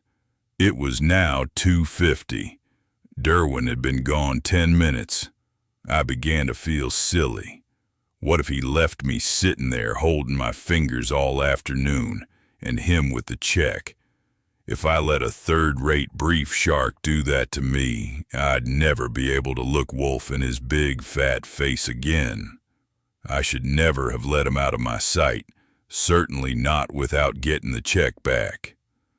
I jumped out of my chair and crossed the room, but at the door, I calmed down and took it easy. Softly, I turned the knob and pulled and stuck my head out. There was a dinky hall leading to the outer office, and I could hear the girl on the telephone. No, operator, person to person. No one but Mr. Anderson will do. I waited till she had hung up. Then I went on out and over to her desk. Would it be much bother to tell me where Mr. Derwin has gone to? She seemed interested in me. She took a good look, but she answered straight enough. He's in Mr. Anderson's room telephoning. You wouldn't lie to me just for practice. I don't need any practice, thanks. All right, if you don't mind, I'll try one of these chairs. It was awful in there all alone. I sat down within 3 feet of the entrance door, and I had no sooner got disposed than the door opened, and a man came in. A husky, busy-looking man in a blue suit and black shoes, with a stiff straw hat. From where I sat, as he went toward the girl with his back to me, it was easy to see that he had a gun on his hip. The girl said, "Howdido, Mr. Cook, Mr. Derwin's in Mr. Anderson's room." When the man had gone on through another door, I said to the girl, "Ben Cook, maybe?" She nodded without looking at me, and I grinned and sat and waited. It was all of 15 minutes more before the door of Anderson's room opened again, and Derwin appeared and called to me, "Come in here, Goodwin." I went. When I got inside and saw that they had actually staged me, it was too funny not to laugh. Ben Cook was in a chair that had been drawn alongside the one by the desk. That one, of course, for Derwin, and one had been placed just right for me, quite close and facing them and the light. "Amused, huh?" the husky man grunted. Derwin waited till he was back in his chair to inform me. "This is the chief of police." I was pretending to blink at the light. "Don't tell me," I said. "Do you think Ben Cook's reputation stops at Bronx Park?" Derwin went stern on me. Lord, it was funny. He even went so far as to shake a finger at me. "Goodwin, I've been pretty busy for half an hour, and now I'm ready to tell you what comes next. You'll tell us what you know, if anything, while we're waiting for Wolfe. What reason have you—" I hated to interrupt the show, but I couldn't help it. It was involuntary. "Waiting for Wolfe? Here?" "Certainly here, if he knows what's good for him, and I think I made that plain on the telephone." I didn't laugh. I just said, "Listen, Mr. Derwin, this is one of your bad days.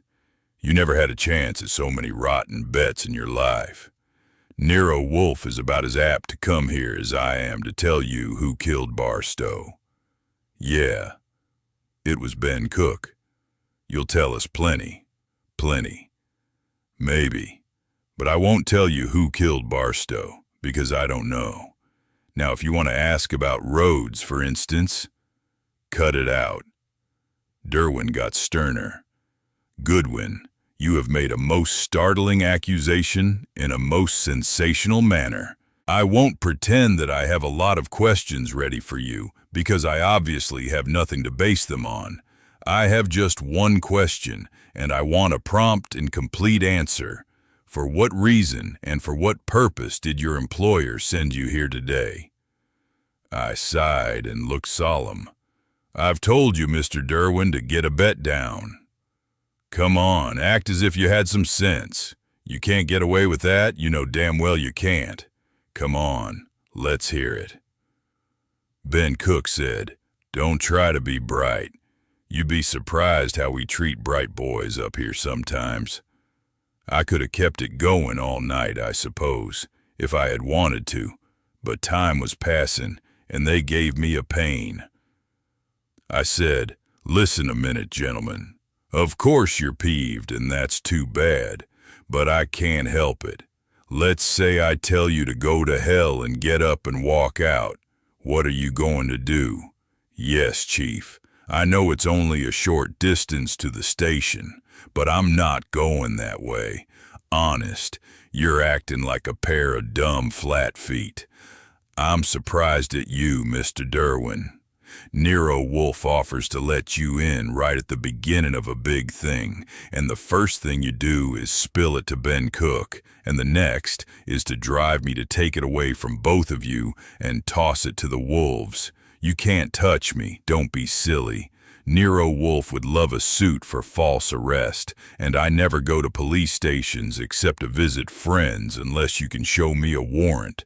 And think how funny it would be after the reporters got my story, and then the proof followed of Barstow's murder. As a matter of fact, I'm beginning to get a little bit sore, and I've got half a mind to demand that check back and walk out on you. Get this, I'll tell you exactly nothing. You understand that, maybe? Now you can give me that check or talk sense yourself." Derwin sat with his arms folded and looked at me without making any effort to open his mouth. Ben Cook said, "So you've come out to the country to show the hayseeds how it's done.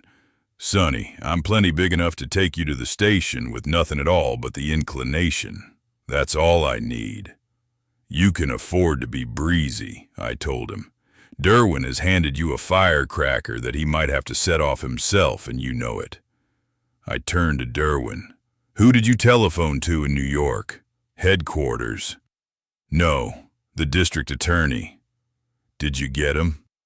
Derwin unfolded his arms, pulled himself back in his chair, and looked at me helplessly. "I got Morley." I nodded. "Dick Morley. What did he tell you?" "He told me that if Nero Wolfe was offering to bet $10,000 on anything whatever, he would appreciate it if I'd take him on for another 1,000. Only he would give me 10 to 1. I was too sore to grin. I said, "And still you invite me in here to tea instead of getting a spade and beating it to Agawak Cemetery. I repeat that I'll tell you nothing, and Wolfe will tell you nothing. But if ever you had a sure thing to go on, it's right now. The next thing to do is to give me back that check, and then what?" Derwin let out a sigh and cleared his throat, but he had to clear it again. "Goodwin," he said, "I'll be frank with you. I'm out of my depth. That's not for publication, Ben, but it's a fact anyhow. I'm clear out of my depth. Good Lord, don't you know what it would mean? An exhumation and autopsy on Peter Oliver Barstow?" I put in, "Rot, any of a dozen excuses is enough." Well, maybe I'm not good at excuses. Anyway, I know that family. I can't do it. I've telephoned Anderson at Lake Placid and couldn't get him. I'll have him before 6 o'clock, before 7, sure. He can take a sleeper and be here tomorrow morning. He can decide it then. "That lets today out," I said. "Yes, not a chance. I won't do it." "All right." I got up. "I'll go down to the corner and phone Wolfe and see if he'll wait that long. And if he says okay, I'll head south away from the hayseeds. I might as well have that check." Derwin took it from his pocket and handed it to me. I grinned at Ben Cook. "Shall I give you a lift as far as the station, Chief?" "Run along, Sonny, run along." Chapter 5. Wolfe was as nice as pie that evening. I got home in time to eat dinner with him. He wouldn't let me say anything about White Plains until the meal was over.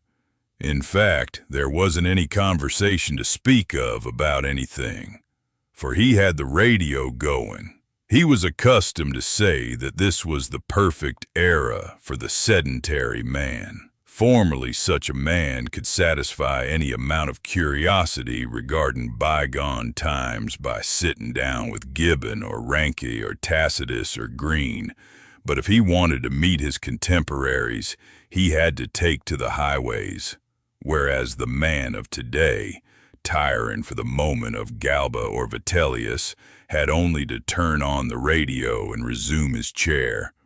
One program Wolfe rarely missed was the Joy Boys. I never knew why.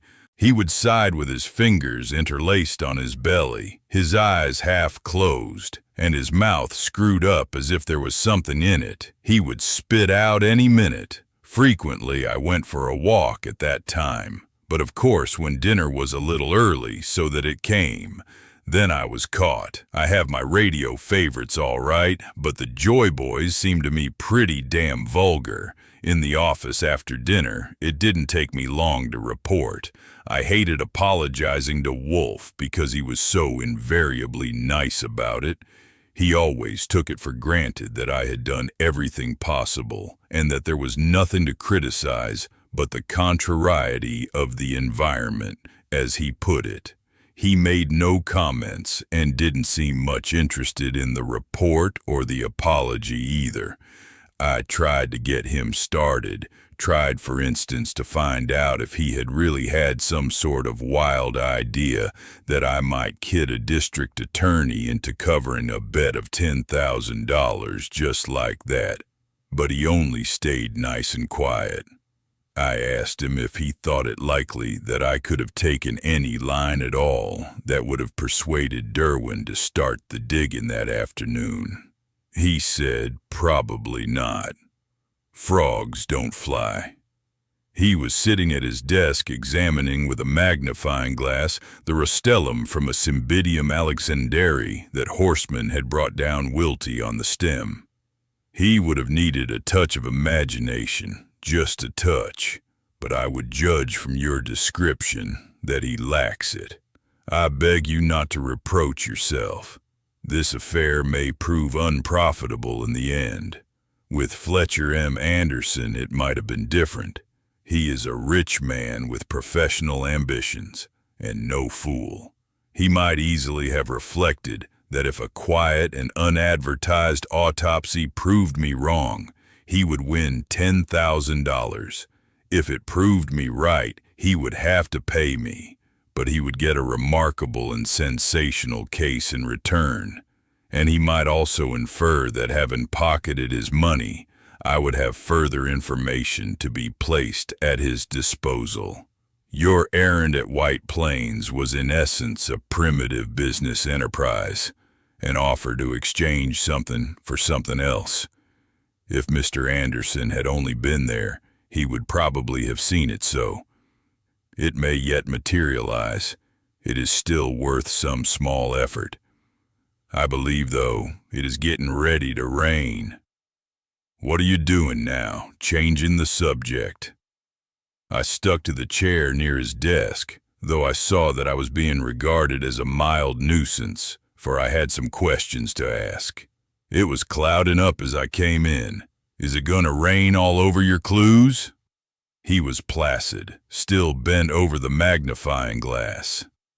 Some day, Archie, when I decide you are no longer worth tolerating, you will have to marry a woman of very modest mental capacity to get an appropriate audience for your wretched sarcasms.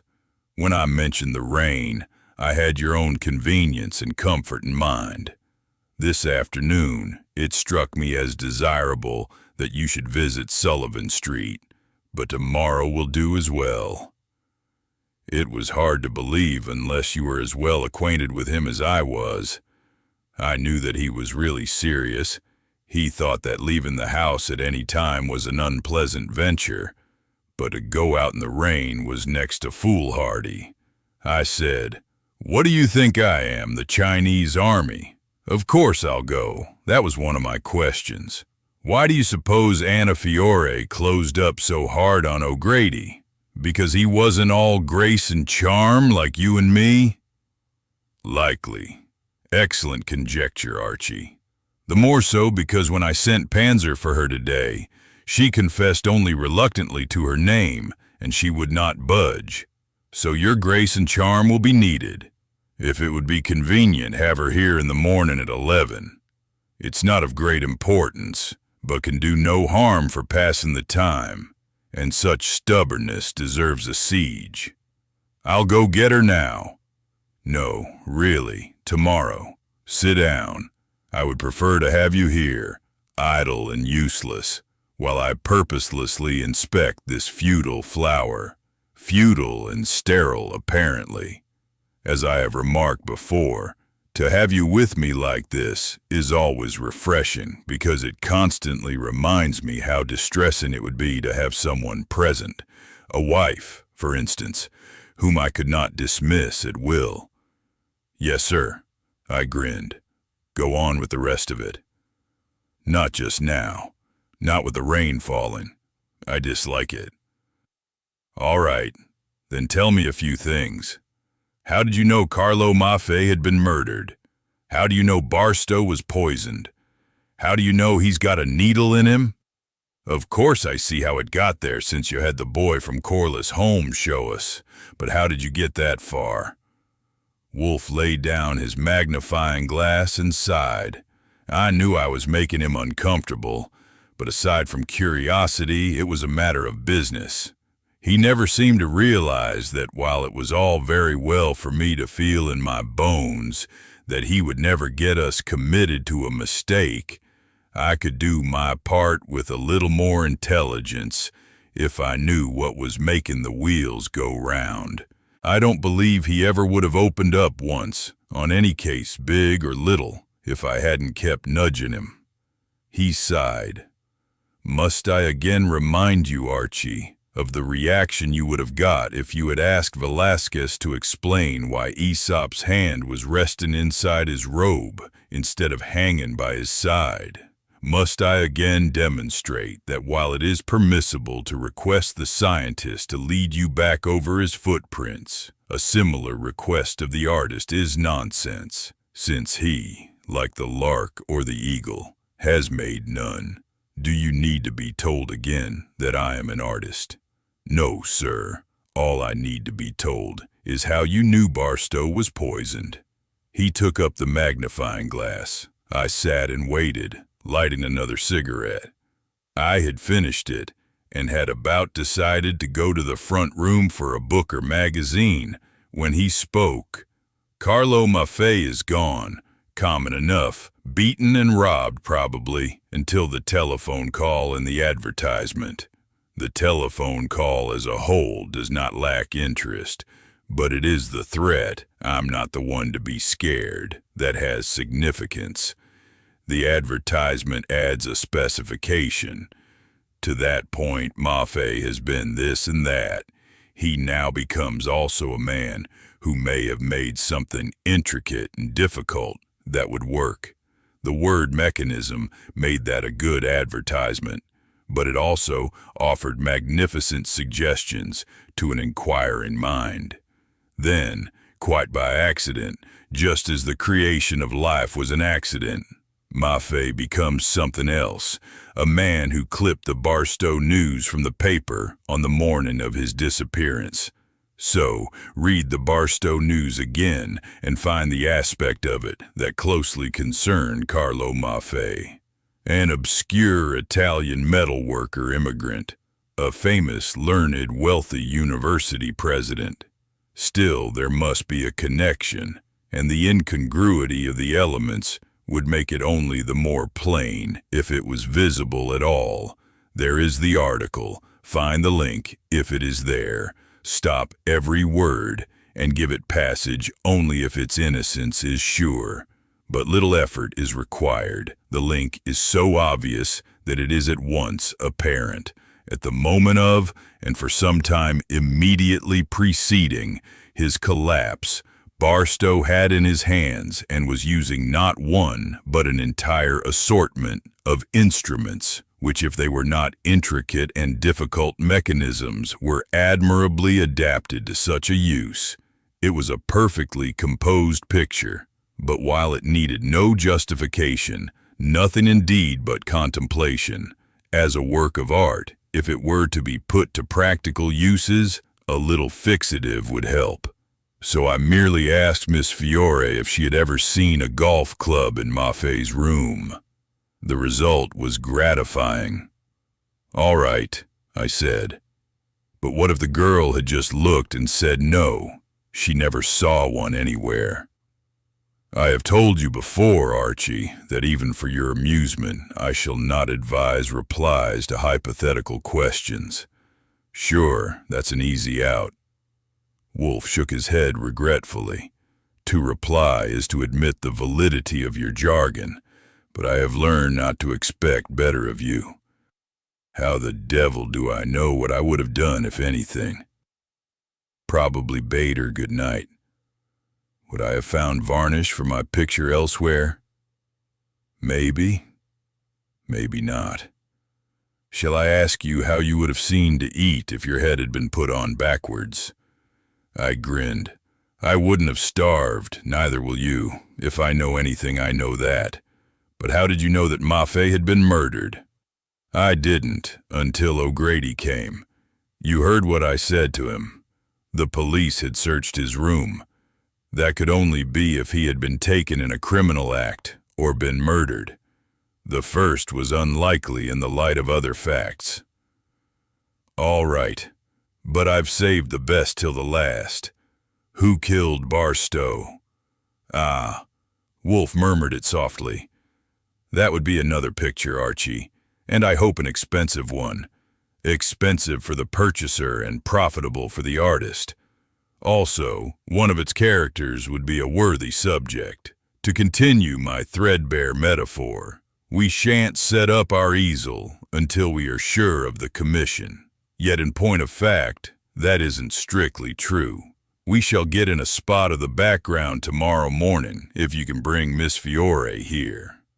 Let me get her now. It's only a little after 9. No, hear the rain?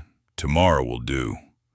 I knew there was no use insisting, so after a try at a couple of magazines had got me good and bored, I got a raincoat from upstairs and went out for an hour at a movie. I wouldn't have admitted to anyone else, but I did to myself, that I wasn't any too easy in my mind. I had had the same kind of experience often before, but that didn't make me like it any better. I did absolutely feel in my bones that Wolfe would never let us tumble into a hole without having a ladder we could climb out with. But in spite of that, I had awful doubts sometimes. As long as I live, I'll never forget the time he had a bank president pinched, or rather I did, on no evidence whatever, except that the fountain pen on his desk was dry. I was never so relieved in my life as I was when the guy shot himself an hour later. But there was no use trying to get Wolfe to pull up a little. I hardly ever wasted time on that anymore. If I undertook to explain how easy he might be wrong, he would just say, "You know a fact when you see it, Archie, but you have no feeling for phenomena." After I had looked up the word phenomena in the dictionary, I couldn't see that he had anything, but there was no use arguing with him. So here I was, uneasy again.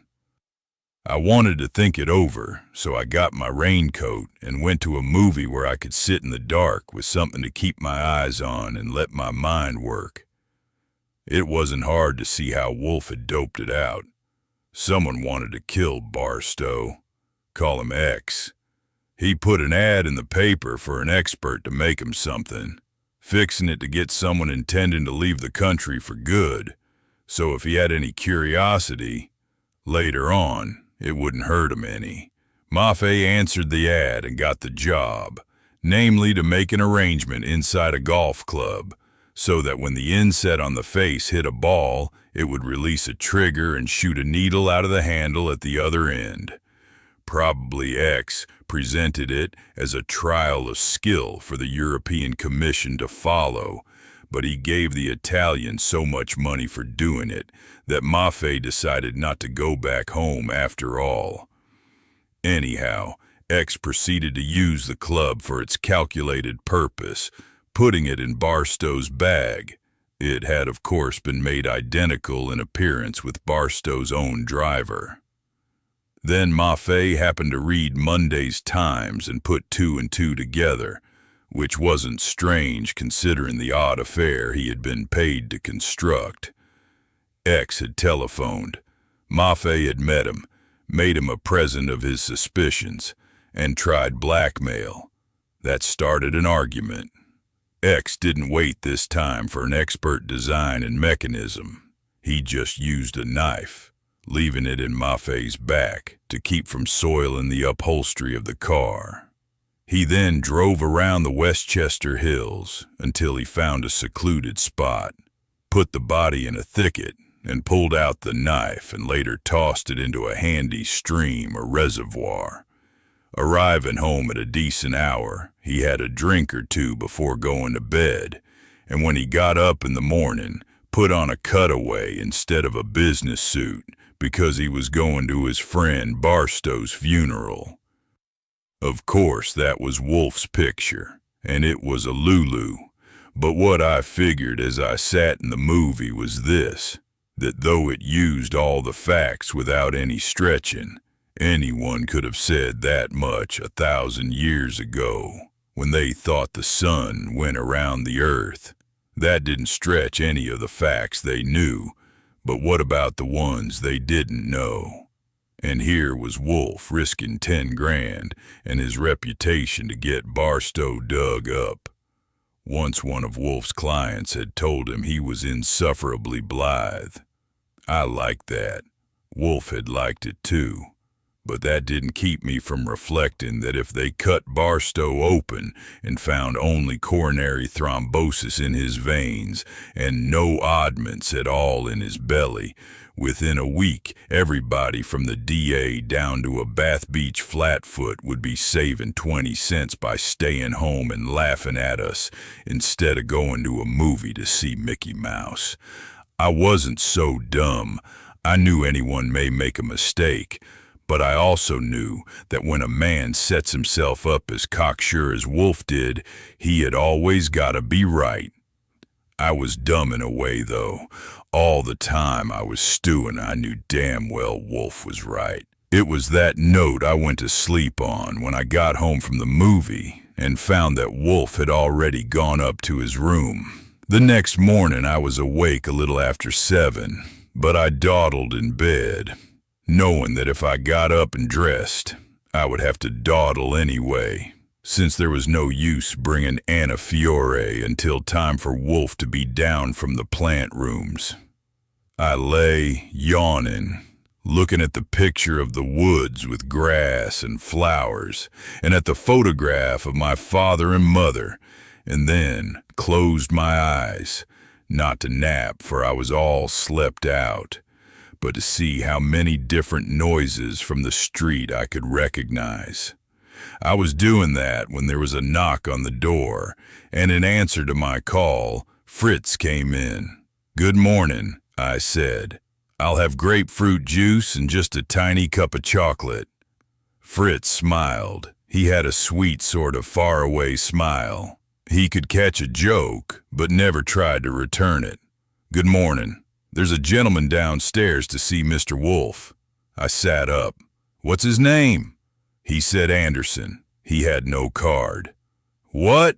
I swung myself to the edge of the bed. Well, well, well, well. He's not a gentleman, Fritz. He's a nouveau riche. Mr. Wolfe is hoping that soon he'll be less riche. Tell him, no, don't bother. I'll be right down.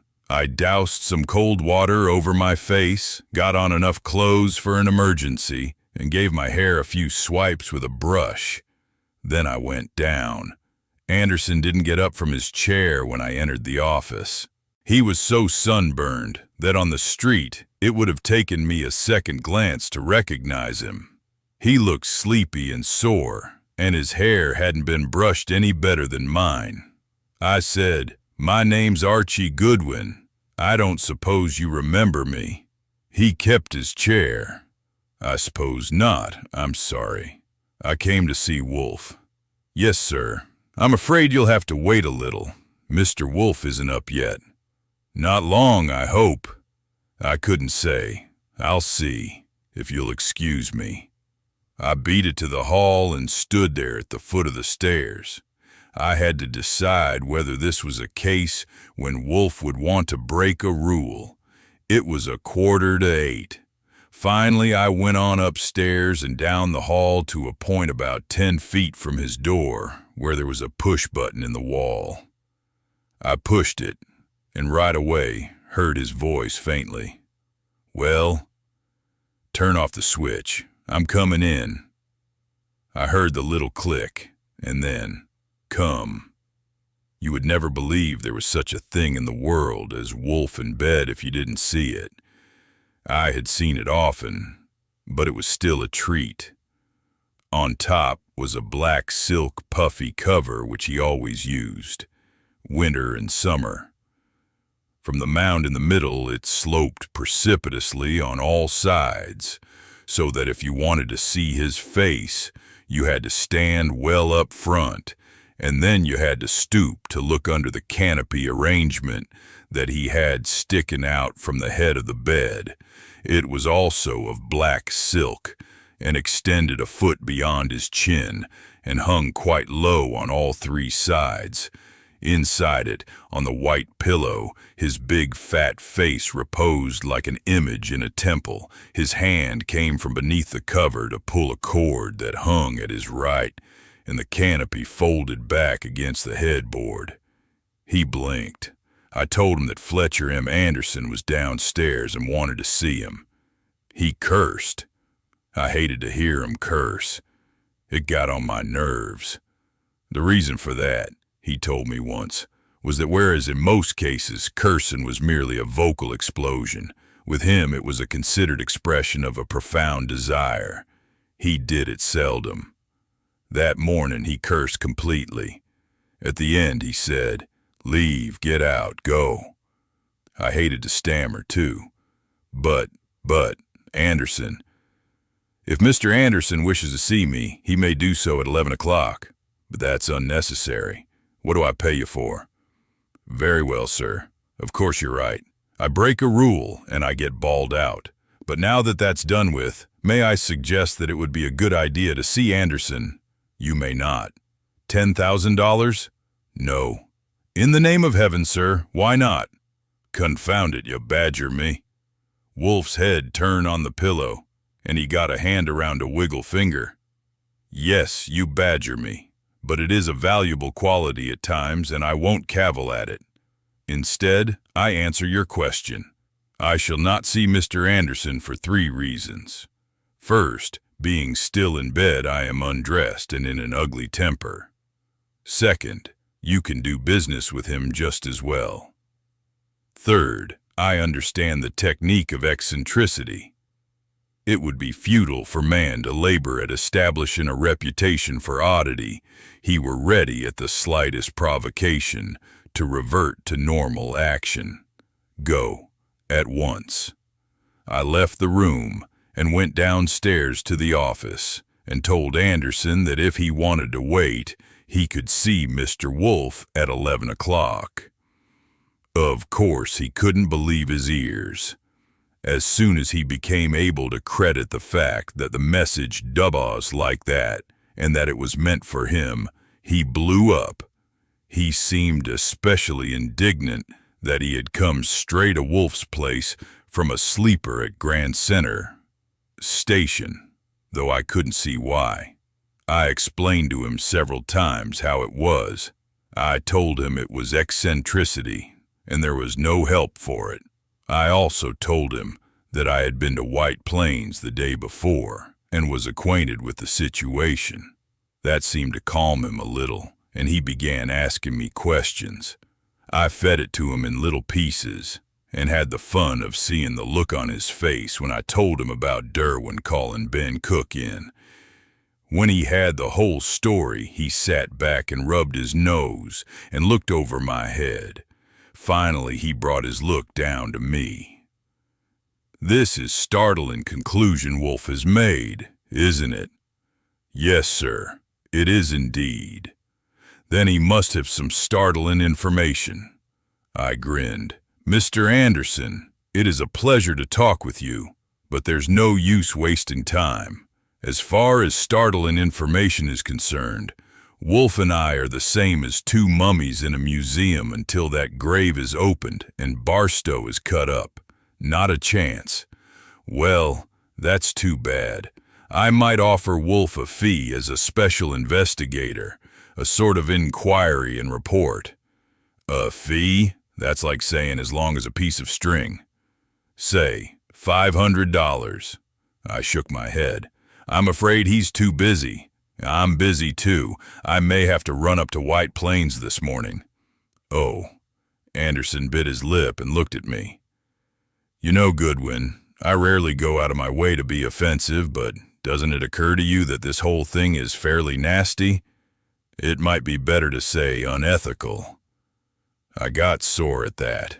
I looked back at him and said, "Look here, Mr. Anderson, you said you didn't remember me? I remember you. You haven't forgotten the Goldsmith case 5 years ago. It wouldn't have hurt you a bit to let people know what Wolfe handed you on that. But let them go. Let's say you needed to keep it for yourself. We wouldn't have minded that so much.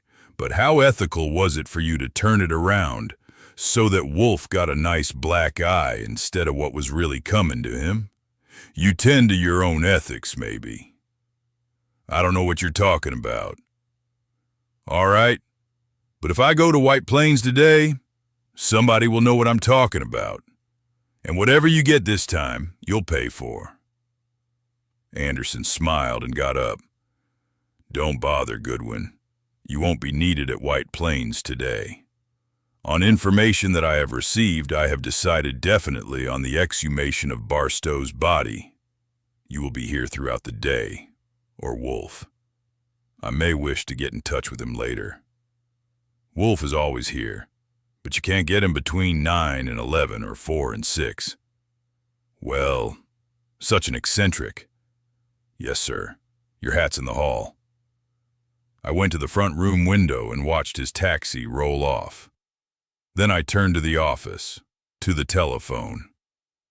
I hesitated, but I knew Wolfe was right, and if he wasn't, a little publicity wouldn't make it harder for us. So I called the Gazette office for Harry Foster, and by luck he was in. "Harry, Archie Goodwin. Here's something for you, but keep it so quiet you can hear a pin drop. This morning at White Plains, Anderson, the district attorney, is going to get a court order for an exhumation and autopsy on Peter Oliver Barstow. He'll probably try to keep it mum, but I thought you might like to help him out. And listen, someday when the time comes, I'd be glad to tell you what it was that made Anderson so curious. Don't mention it." I went upstairs and shaved and did my dressing over. By the time I had finished with that, and with breakfast and a little chat in the kitchen with Fritz about fish, it was 9:30. I went to the garage for the roadster and filled up with gas and oil and headed south for Sullivan Street. Since it was school hours, it wasn't as noisy or dirty around there as it had been before, and it was different otherwise. I might have expected the decorations, but it hadn't occurred to me. There was a big black rosette with long black ribbons hanging on the door, and above it was a large wreath of leaves and flowers. A few people were standing around, mostly across the street. A little distance off, a cop stood on the sidewalk, looking uninterested. But when my roadster pulled up some yards short of the door, with the wreath on it, I saw him cock an eye at me. I got out and went over to him to say hello. I handed him a card. I'm Archie Goodwin of Nero Wolfe's office. We were engaged by Maffei's sister to look for him the day before his body was found. I've come to see the landlady and check up a little. Yeah? The cop stuck my card in a pocket. I don't know a thing, except that I'm standing here. Archie Goodwin, pleased to meet you. We shook hands, and as I moved off, I asked him to keep an eye on my car. Mrs. Ricci didn't seem very glad to see me, but I could understand that easy enough. That Dick O'Grady had probably raked her over for letting me take stuff from Maffei's room, of course without any right or reason, but that wouldn't deter O'Grady.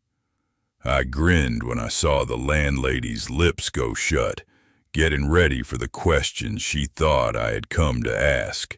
It's never any fun having a murdered man lying upstairs, even when he was only a rumor. So I sympathized with her a little before I mentioned that I'd like to see Anna Fiore. She's busy. Sure, but this is important. My boss would like to see her. It would only take an hour or so. Here, a couple of dollars. No, for the love of God, can't you let us alone in our house? Can't you let the poor woman bury her brother without cackling in her ears to drive you crazy? Who are you that? Of course she would have to pick me to blow up on. I saw it was hopeless to get any cooperation out of her. She wouldn't even listen to me. So I removed myself and went back to the front hall.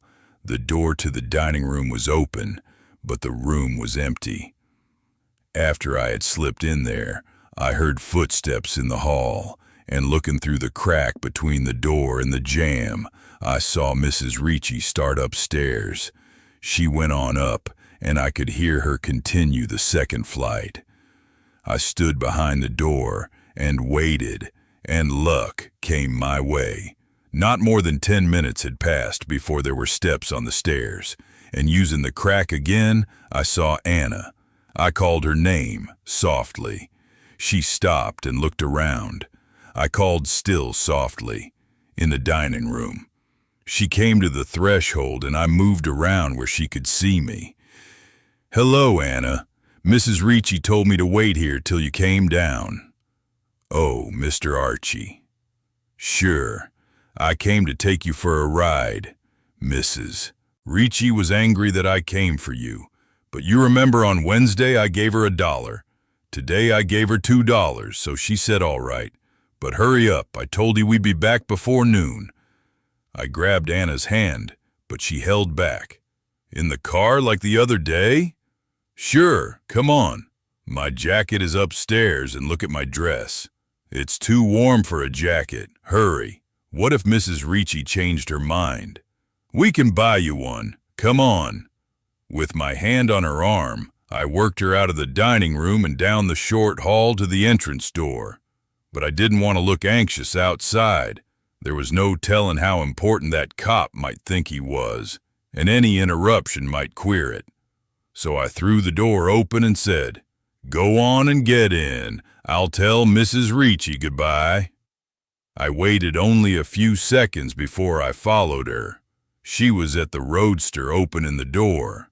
I went around to my side and climbed in, stepped on the starter, waved to the flatfoot, and shot off down Sullivan Street in second, with the engine roaring so that no yelling from an upstairs window could hurt Anna's ears. She certainly was a scarecrow. Her dress was a sight, but I wasn't ashamed to have her beside me. As we headed uptown again, I circled through Washington Square and rolled into Fifth Avenue. Not a bit. The clock on the dash said 20 after 10. Anna said, "Where are we going, Mr. Archie?" I said, "You see how it is about your dress in this low seat. Nobody can see you anyway except your face, and there's nothing wrong with that. What do you say we drive around Central Park? It's a beautiful morning." Oh, yes. I didn't say anything, and she didn't either, for about 10 blocks. And then she said again, "Oh, yes." She was certainly having a swell time. I went on up the avenue and into the park at 60th, up the west side to 110th, across to Riverside Drive, up to Grant's Tomb, where I circled around and turned downtown. I don't think she glanced at the trees or the grass or the river once. She kept looking at people and other cars. It was 5 minutes to 11 when I drew up in front of Wolfe's house. Mrs. Ricci had already telephoned twice. Fritz had a funny look when he told me about it. I settled that at once by calling her up and giving her a piece about obstructing justice. I didn't know how much of it she heard with her yelling, but it seemed to work. I didn't hear another peep out of her before noon, when I left to take Anna home. Wolfe came in while I was phoning Mrs. Ricci, watched him stopping to tell the girl good morning his way to the desk. He was elegant with women. He had some sort of a perverted idea about them that I've never caught the hang of. But every time I had ever seen him with one, he was elegant. I couldn't describe how he did it because I couldn't make it out myself. It was hard to see how that enormous lump of flesh of folds could ever be called elegant, but he certainly was. Even when he was bullying one of them, like the time he sweated the diplomacy club business out in Iura Prawn. That was the best exhibition of squeezing a sponge dry I've ever seen. He started softly with Anna Fiore. After he had flipped through the mail, he turned and looked at her a minute before he said, "We no longer need to indulge in any conjectures as to the whereabouts of your friend Carlo Maffei. Accept my condolences. You have viewed the body?" "Yes, sir." "It is a pity, a real pity, for he did not seek violence. He got in its path by misadventure. It is curious how slender a thread the destiny of a man may hang. For example, that of the murderer of Carlo Maffei may hang on this, Miss Fiore. When and under what circumstances did you see a golf club in Maffei's room?" "Yes, sir." "Yes, it will be easy to tell us now. Probably my question the other day recalled the occasion to your mind." "Yes, sir." "It did?" She opened her mouth but said nothing. I was watching her, and she looked odd to me. Wolfe asked her again. "It did." She was silent. I couldn't see that she was a bit nervous or frightened. She was just silent. "When I asked you about this the other day, Miss Fiore, you seemed a little upset. I was sorry for that. Would you tell me why you were upset?" "Yes, sir." "Was it perhaps your memory of something unpleasant that happened the day you saw the golf club?" Silence again. I saw that something was wrong. Wolfe hadn't asked the last question as if it meant anything. I knew the shades of the tones of his voice, and I knew he wasn't interested, at least not in that question. Something had him off on another trail. All at once he shot another question at her in another tone. "When did you decide to say yes, sir, to anything I might ask you?" No answer, but without waiting, Wolfe went on.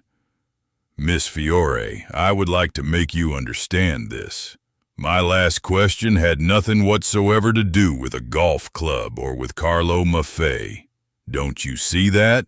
So if you have decided to reply nothing but yes, sir, to anything I may ask about Carlo Maffei, that will be all right. You have an absolute right to do that because that is what you decided to do. But if I ask you about other things, you have no right to say, yes, sir. Then, because that is not what you decided to do. About other things you should talk, just as anyone would. So, when you decided to say nothing but yes, sir, to me, was it on account of anything that Carlo Maffei had done?" Anna was looking hard at him, right at his eye. It was clear that she wasn't suspecting him or fighting against him. She was merely trying to understand him. She looked, and he looked back. After a minute of that, she said, "No, sir." "Ah, good. It was not on account of anything he had done. Then it had nothing to do with him. So it's all right for you to tell me anything about it that I may ask. You see that, of course. If you have decided to tell me nothing of Carlo Maffei, I won't ask you. But this other business, did you decide to say, 'Yes, sir,' to Mr. O'Grady, the man that came and asked you question yesterday morning?" "Yes, sir." "Why did you do that?" She frowned but said, "Because something happened."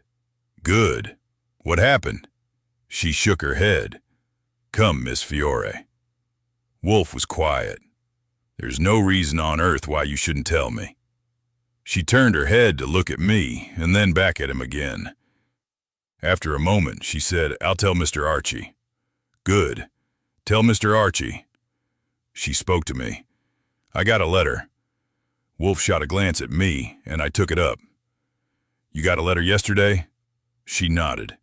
"Yesterday morning." "Who was it from?" "I don't know. There was no name. It was on typewriter. And on the envelope it said only Anna in the address, not the rest of my name. Mrs. Ricci gets the mail from the box and she brought it to me, but I didn't want to open it where she was because I never get a letter. I went downstairs where I sleep and opened it." "What did it say?" She looked at me a moment without replying, and then suddenly she smiled, a funny smile that made me feel queer, so that it wasn't easy to look at her. But I kept my eyes on hers. Then she said, "I'll show you what was in it, Mr. Archie," and reached down and pulled her skirt up above her knee, shoved her hand down inside of her stocking, and brought it out again with something in it. I stared as she unrolled 5 $20 bills and spread them out for me to see. "You mean that was in the letter?" She nodded. $100. "So I see. But there was something typewritten." "Yes. It said that if I would never tell anyone anything about Mr. Maffei or anything he ever did, I could keep the money. But if I would not do that, if I told about him, I would have to burn it. I burned the letter, but I will not burn the money. I will keep it." "You burned the letter?" "Yes." "And the envelope?" "Yes." "And you think you won't tell anyone about Mr. Maffei or about that golf club?" "I never will." I looked at her. Wolfe's chin was on his chest, but he was looking at her too. I got up from my chair. "Well, of all the damn fairy stories, Archie, apologize. But good heavens, apologize." I turned to the girl. "I apologize. But when I think of all the gas I burned up riding you around the park..." I sat down. Wolfe said, "Miss Fiore, did you happen to notice the postmark? The little round thing on the envelope that tells where it was mailed?" "No, sir." "Of course not. By the way, that money did no belong to the man who sent it to you. He took it from Carlo Maffei's pocket." "I will keep it, sir." "No doubt you will. You may not be aware that the police knew of this. They would take it from you ruthlessly.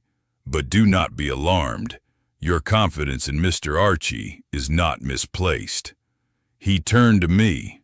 "Grace and charm are always admirable qualities and sometimes useful.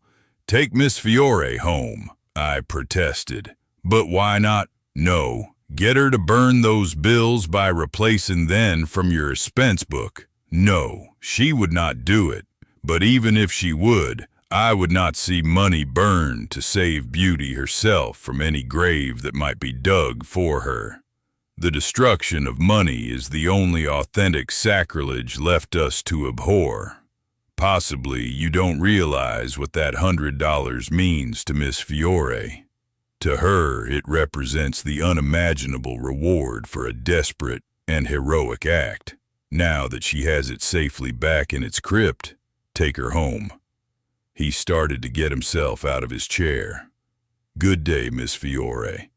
I have paid you a rare compliment." I have assumed that you mean what you say. Good morning." I was at the door telling her to come on. Going back downtown, I let her alone. I was pretty sore after kidnapping her and driving her around in style for nearly an hour to have her go moron on us, but there was no use wasting breath on her.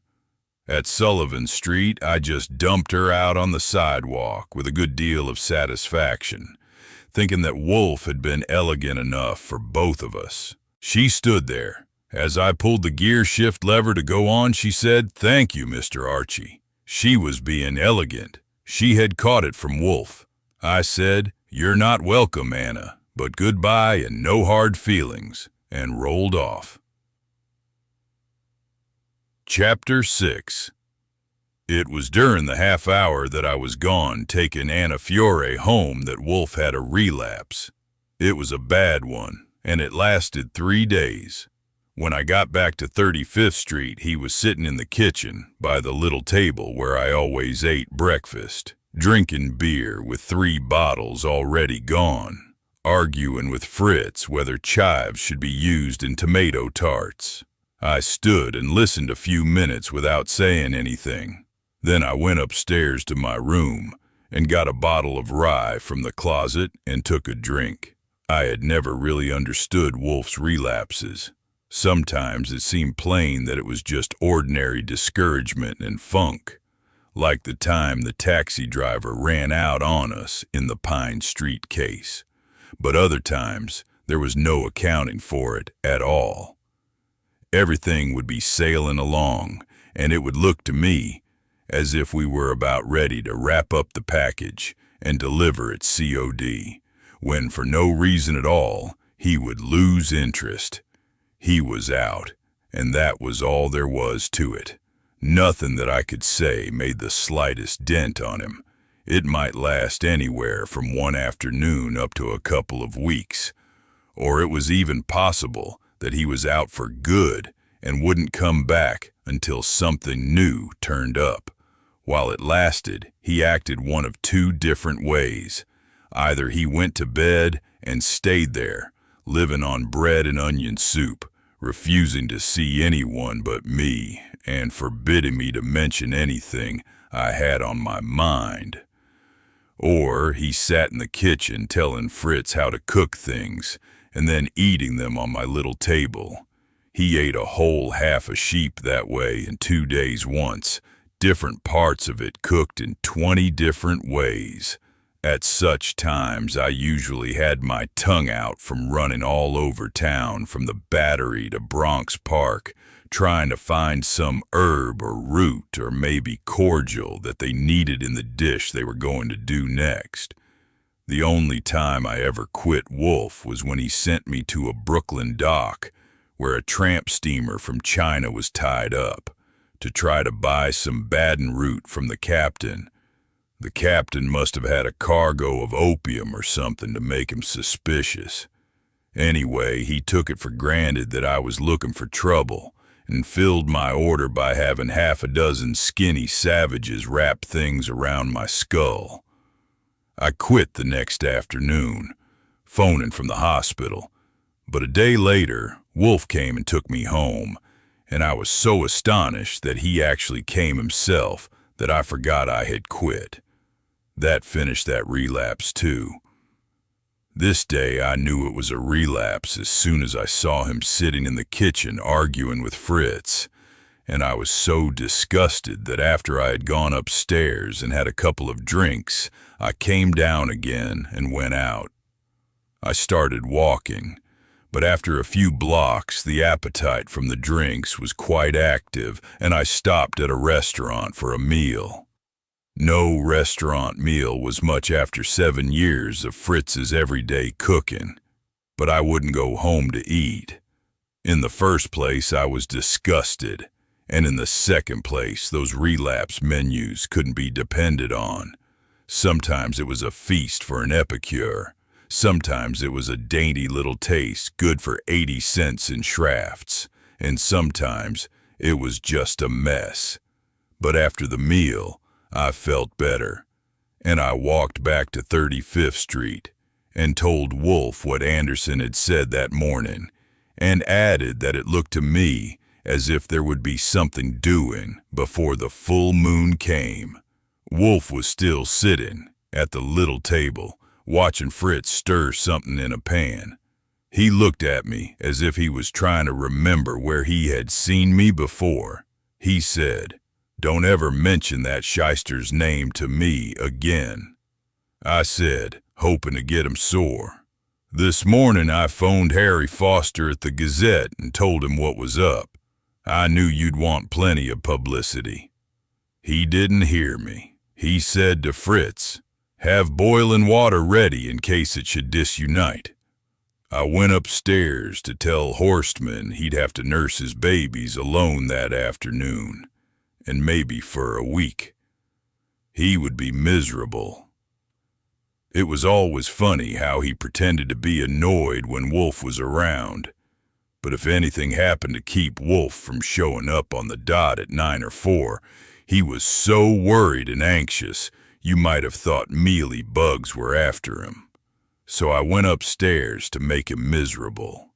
That was 2 o'clock Friday afternoon, and the first sane look I got from Wolfe was 11 Monday morning, 69 hours later. In between, things happened a little. First was the telephone call from Harry Foster Friday around 4. I'd been expecting it. He said they had dug Barstow up and done the autopsy but wouldn't make any announcement. It wasn't his story anymore. Others had got wind of it and were hanging around the coroner's office. A little after 6, the second phone call came. This time, it was Anderson. I grinned when I heard his voice and glanced at my wrist. I could see him fuming around waiting for 6 o'clock. He said he wanted to talk to Wolfe. "I'm sorry, Mr. Wolfe is busy. This is Goodwin." He said he wanted Wolfe to come to White Plains. I laughed at him. He rang off. I didn't like it. He struck me as a bad guy. After thinking it over a little, I called up Henry H. Barber at his apartment and got all the dope on things like accessories and arrests of material witnesses. Then I went to the kitchen and told Wolfe about the 2 phone calls. He wiggled a spoon at me. "Archie, this Anderson is a disease. Cleanse the telephone. Did I forbid mention of his name?" I said, "I'm sorry, I should have known better. You know what I think, sir. A nut is always a nut, even when it's you. I want to talk to Fritz." Wolfe wasn't listening. I told Fritz that for dinner I would come and get sandwiches and take them to the office. And then I told him that when the buzzer rang, until further notice, he was not to go to the door. I would attend to it. Under no circumstances was he to open the door. I knew it was probably uncalled for precaution, but I was taking no chances on anyone busting in there with Wolfe in one of his Bloomingdale moods. I was glad he hadn't tried to send me for anything, and I hoped he wouldn't, for I wouldn't have gone. If it was a washout, all right, but I wasn't going to let them make ninnies of us if I could help it. Nothing happened that night. The next morning I stayed out of Wolfe's way, mostly in the front room, opening the door to a gas man and an express man, and once to a slick youth that wanted to get helped through college. I helped him as far as the bottom of the stoop. It was around 11 when I obeyed the buzzer by opening the door again and found a big husky standing against it, coming in with it, his foot sliding along. I gave him a good solid stiff arm and pushed him back and went on out, shutting the door behind me. I said, "Good morning. Who invited you?" He said, "It wasn't you anyhow. I want to see Nero Wolfe." "You can't. He's sick. What do you want?" He smiled, being smooth, and handed me a card. I looked at it. "Sure. From Anderson's office. His right-hand man. What do you want?" "You know what I want," he smiled. "Let's go in and talk it over." I didn't see any sense in trying to be coy. Anyway, I had no idea when Wolfe might kick out of it, and that made me sick. So I covered it all in as few words as possible. I told him that Wolfe didn't know one thing that they didn't know, at least nothing that applied to Barstow, and that what he did know came to him in a dream. I told him that if they wanted Wolfe on the case at a price to say so and name the price, and he would take it or leave it. I told him that if they wanted to try any funny warrants, they would be surprised how funny they'd turn out to be before Wolfe got through with them. Then I told him that I could see that he weighed 20 pounds more than I did, and that therefore I wouldn't attempt to go back in the house until he had departed, and that I would appreciate it if he would get a move on because I was reading an interesting book. He inserted a few remarks as I went along, but when I finished all he said was, "Tell Wolfe he can't get away with it." Sure, any other message? Just go to hell for you. I grinned and stood on the stoop watching him as he walked off, headed east. I had never heard of him before, but I didn't know Westchester very well. The name on the card was H.R. Corbett. I went back to the front room and sat and smoked cigarettes. After lunch, sometime around 4, I heard a newsie out in the street calling an extra. I went out and called him and bought one. There it was, taking up half of the front page. Barstow poisoned. Dart found in body. I read it through. If ever I had a pain in the neck, it was then. Of course, Wolfe and I weren't mentioned. I hadn't expected that. But to think of what that piece might have meant to us, I kicked myself for bungling with Derwin and again with Anderson, for I was sure it could have been handled somehow to let us in, though it was hard to see how. And I kicked Wolfe for his damn relapse. At least I wanted to. I read it again. It wasn't a dart at all. It was a short steel needle, just as Wolfe had said, and it had been found below the stomach. Sore as I was at Wolfe, I handed it to him. There was his picture. I went to the kitchen and laid the paper on the table in front of Wolfe without a word, and went out again. He called after me, "Archie, get the car. Here's a list for you." I pretended I didn't hear. Later, Fritz went. Next day, the Sunday papers were full of it. They had sent their packs running around sniffing all over Westchester County, but they hadn't found a thing. I read all the articles through, and I learned a lot of details about the Green Meadow Club, the Barstow family, the Kimballs who had been in the foursome, the doctor who had pulled a boner, and a lot besides. But nobody really knew any more than Wolfe had known Wednesday evening when he had asked Anna Fiore if she had ever seen a golf club in Carlo Maffei's room. Not as much, for there was no accepted theory as to how the needle got in Barstow's belly. All the papers had pieces by experts on poisons and what they'd do to you. Sunday evening, I went to a movie, telling Fritz to open the door to no one. Not that I expected anything. It looked as if Anderson was playing his own hand. Possibly, through motive or discoveries he had made, he was really lining it up. I would have got drunk that evening if it hadn't been Sunday. When I got back from the movie, Wolfe had gone up to his room, but Fritz was still in the kitchen washing up. I fried a piece of ham to make myself a sandwich and poured a glass of milk, for I hadn't had much dinner. I noticed that the Times I had put there in the morning for Wolfe was still on top of the refrigerator, just as I had left it. It was 10 to 1 he hadn't looked at it.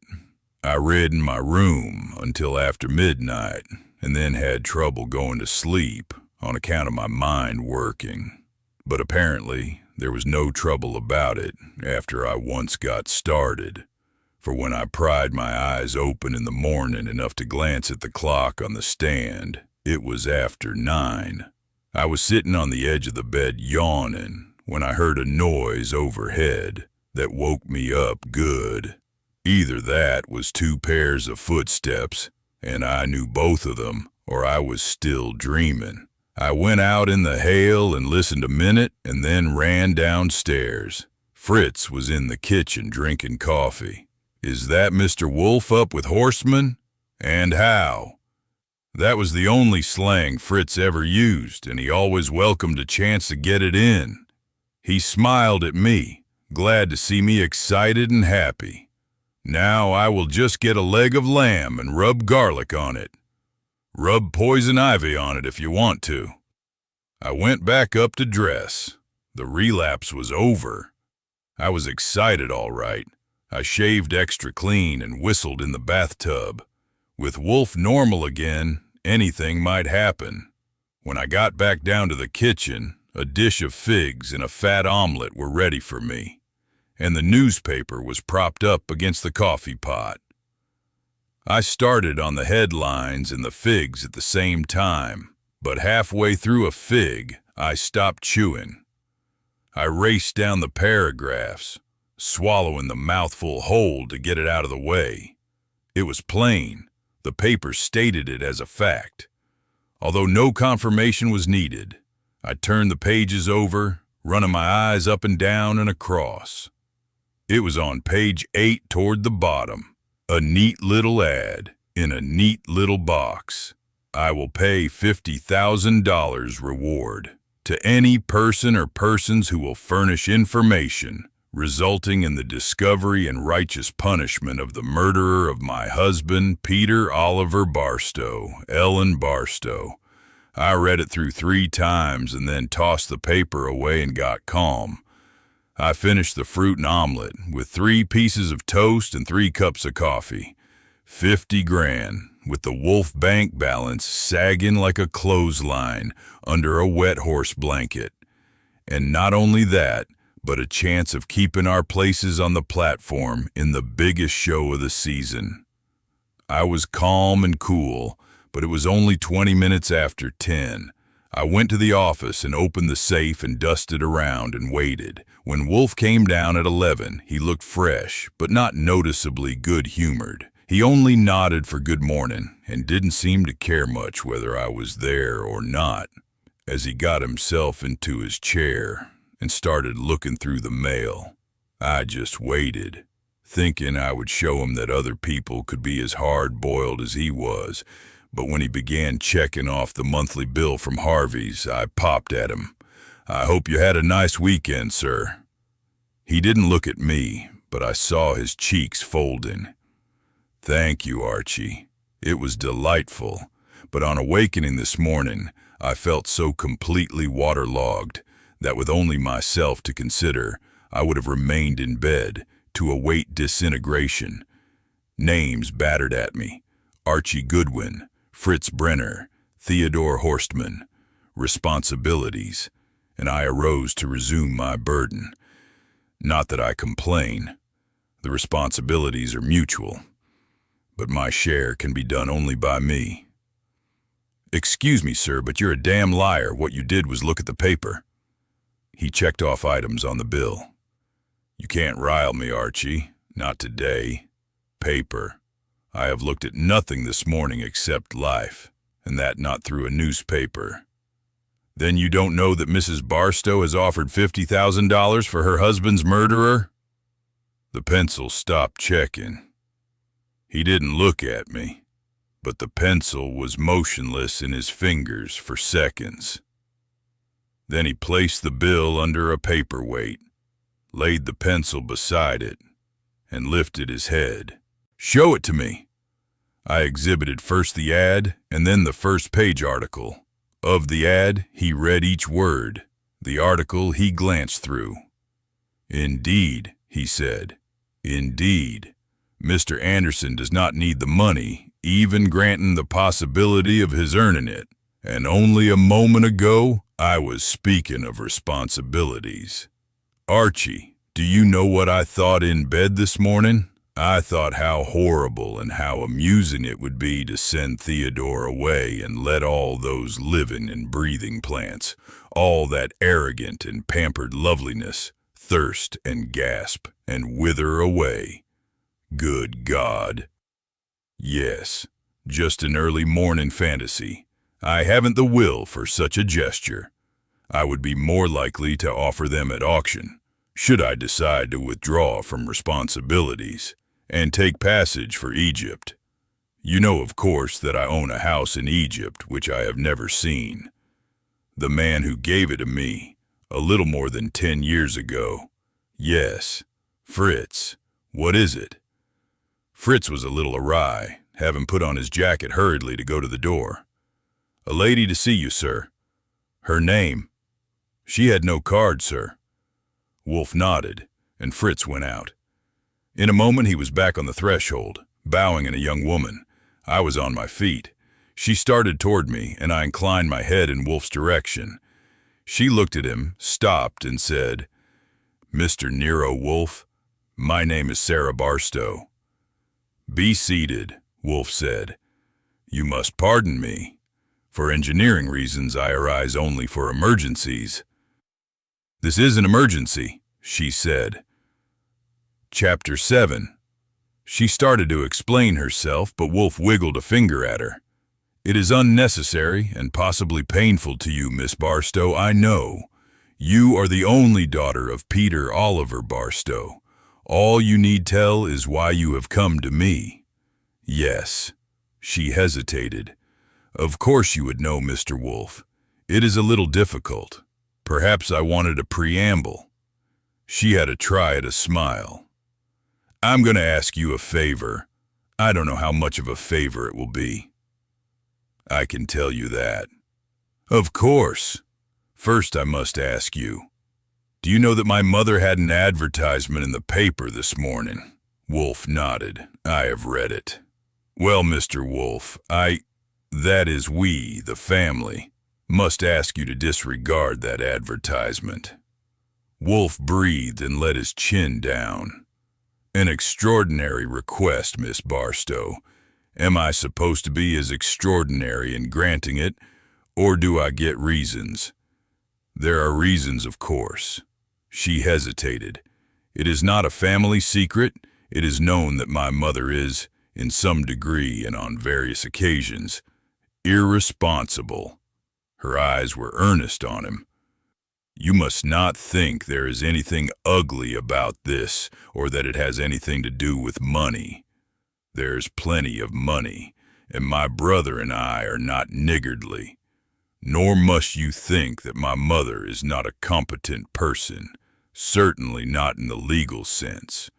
But for years there have been times when she needed our attention and love, and this terrible thing has come in the middle of one of them. She is not normally vengeful, but that advertisement, my brother calls it a demand for blood. Our close friends will of course understand, but there is the world, and my father's world was a wide one. We are glad if they help us mourn for him, but we would not want them, father would not want them, to watch us urging on the bloodhounds." She gave a little gasp and stopped, and glanced at me and back at Wolfe. He said, "Yes, Miss Barstow, you're calling me a bloodhound. I'm not offended. Go on." "I'm sorry. I'm a tactless fool. It would have been better if Dr. Bradford had come." "Was Dr. Bradford considering the enterprise?" "Yes. That is, he thought it should be done." "And your brother?" "Well, yes. My brother greatly regrets it, the advertisement, I mean. He did not fully approve of my coming to see you. He thought it would be fruitless, on the theory that it is difficult to call off a bloodhound. Probably he understands dogs. Have you finished, Miss Barstow? I mean, have you any further reasons to advance?" She shook her head. "Surely, Mr. Wolfe, those are sufficient. Then, as I understand it, your desire is that no effort be made to discover and punish the persons who murdered your father?" She stared at him. "Why, no, I didn't say that." The favor you ask of me is that I refrain from such an effort?" Her lips closed. She opened them enough to say, "I see. You're putting it as badly as possible." "Not at all. Clearly not badly. Understandably, your mind is confused. Mine is lucid. Your position as you have so far expressed it is simply not intelligent. You may make any one of several requests of me, but you may not ask them all at once, for they are mutually exclusive. You may, for instance, tell me that while you are willing that I should discover the murderer, you request me not to expect to be paid for it as your mother has offered. Is that your request? It is not. You know it is not. Or you may tell me that I may find the murderer if I can, and collect the reward if I choose to take advantage of the legal obligation, but that the family disapproves of the offer of reward on moral grounds. Is that it?" "Yes." Her lip trembled a little, but in a moment she pulled it up firm. Then suddenly she stood up and shot at him. "No, I'm sorry I came here. Professor Gottlieb was wrong. You may be clever. Good day, Mr. Wolfe." "Good day, Miss Barstow." Wolfe was motionless. "The engineering considerations keep me in my chair." She was going, but halfway to the door she faltered, stood a moment, and turned. "You are a bloodhound. You are. You are heartless." "Quite likely." Wolfe crooked a finger. "Come back to your chair. Come, do. Your errand is too important to let a momentary resentment ruin it. That's better. Self-control is an admirable quality. Now, Miss Barstow, we can do one of two things. Either I can flatly but gracefully refuse your original request as you made it, and we can part on fairly bad terms. Or you can answer a few questions I would like to ask, and we can then decide what's to be done. Which shall it be?" She was groggy, but game. She was back in her chair and had a wary eye on him. She said, "I have answered many questions in the past 2 days. I don't doubt it. I can imagine their tenor and their stupidity. I shall not waste your time or insult your intelligence. How did you learn that I knew anything of this business?" She seemed surprised. "How did I learn it? Why, you are responsible for it. That is, you discovered it. Everyone knows it. It was in the paper. Not New York. The White Plains paper." I had a grin at that.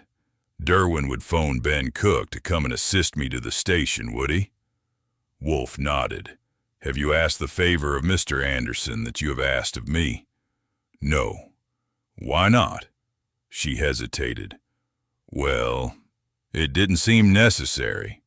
It didn't seem, I don't know how to express it." "Use your wits, Miss Barstow.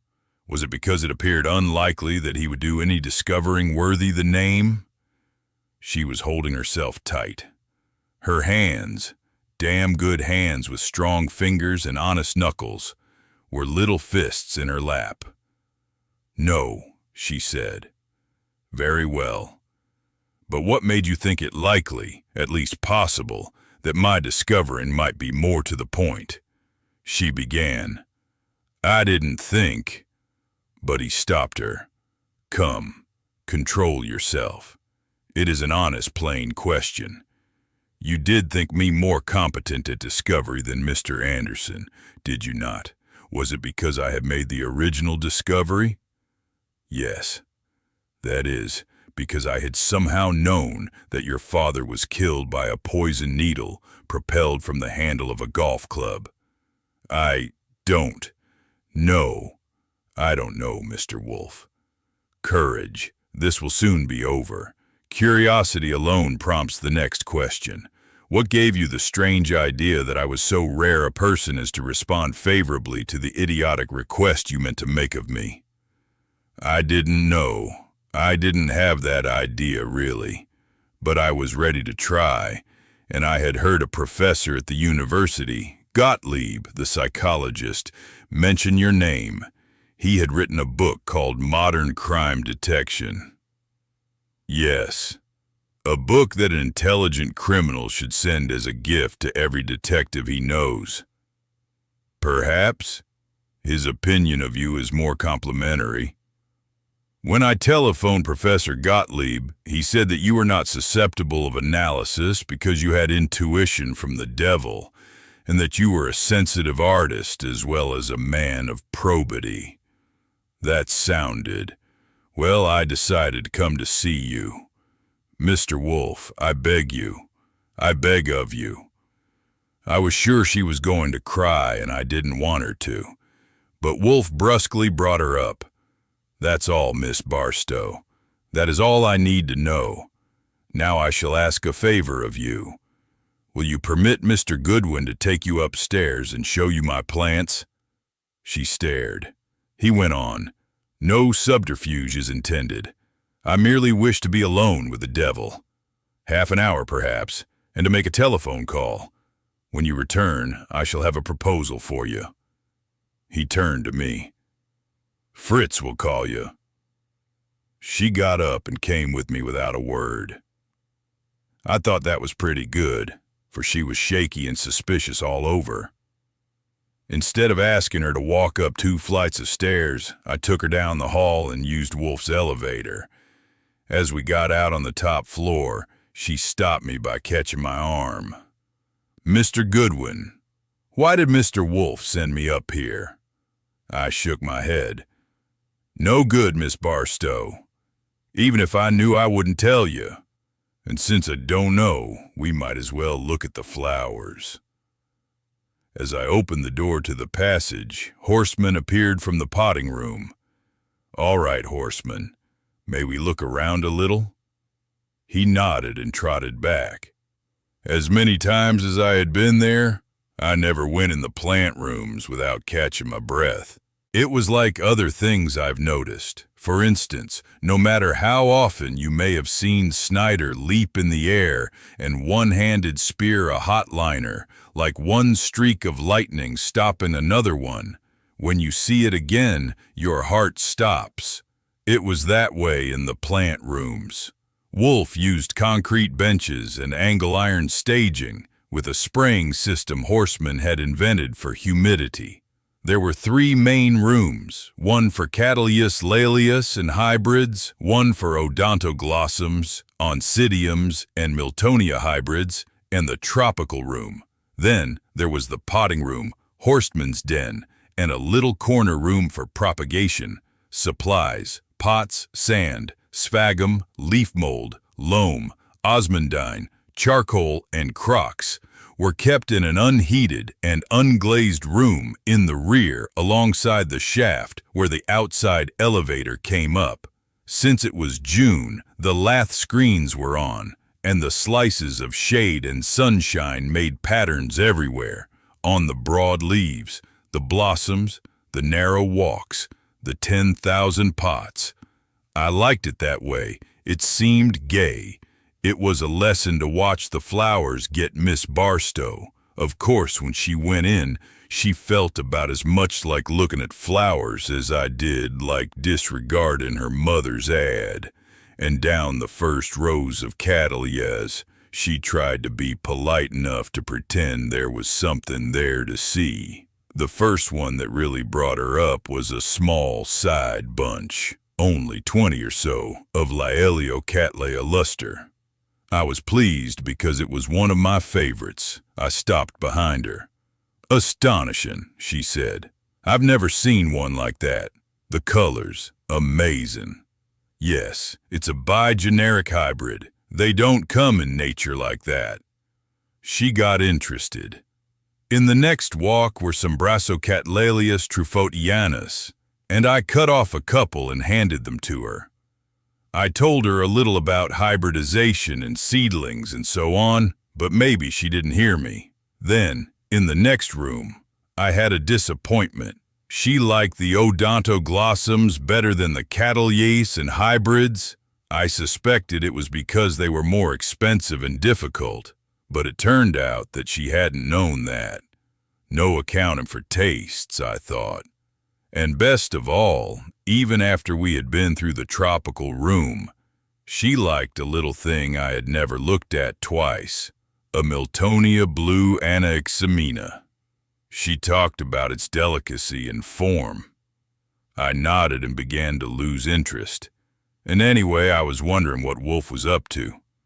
Then at last Fritz appeared.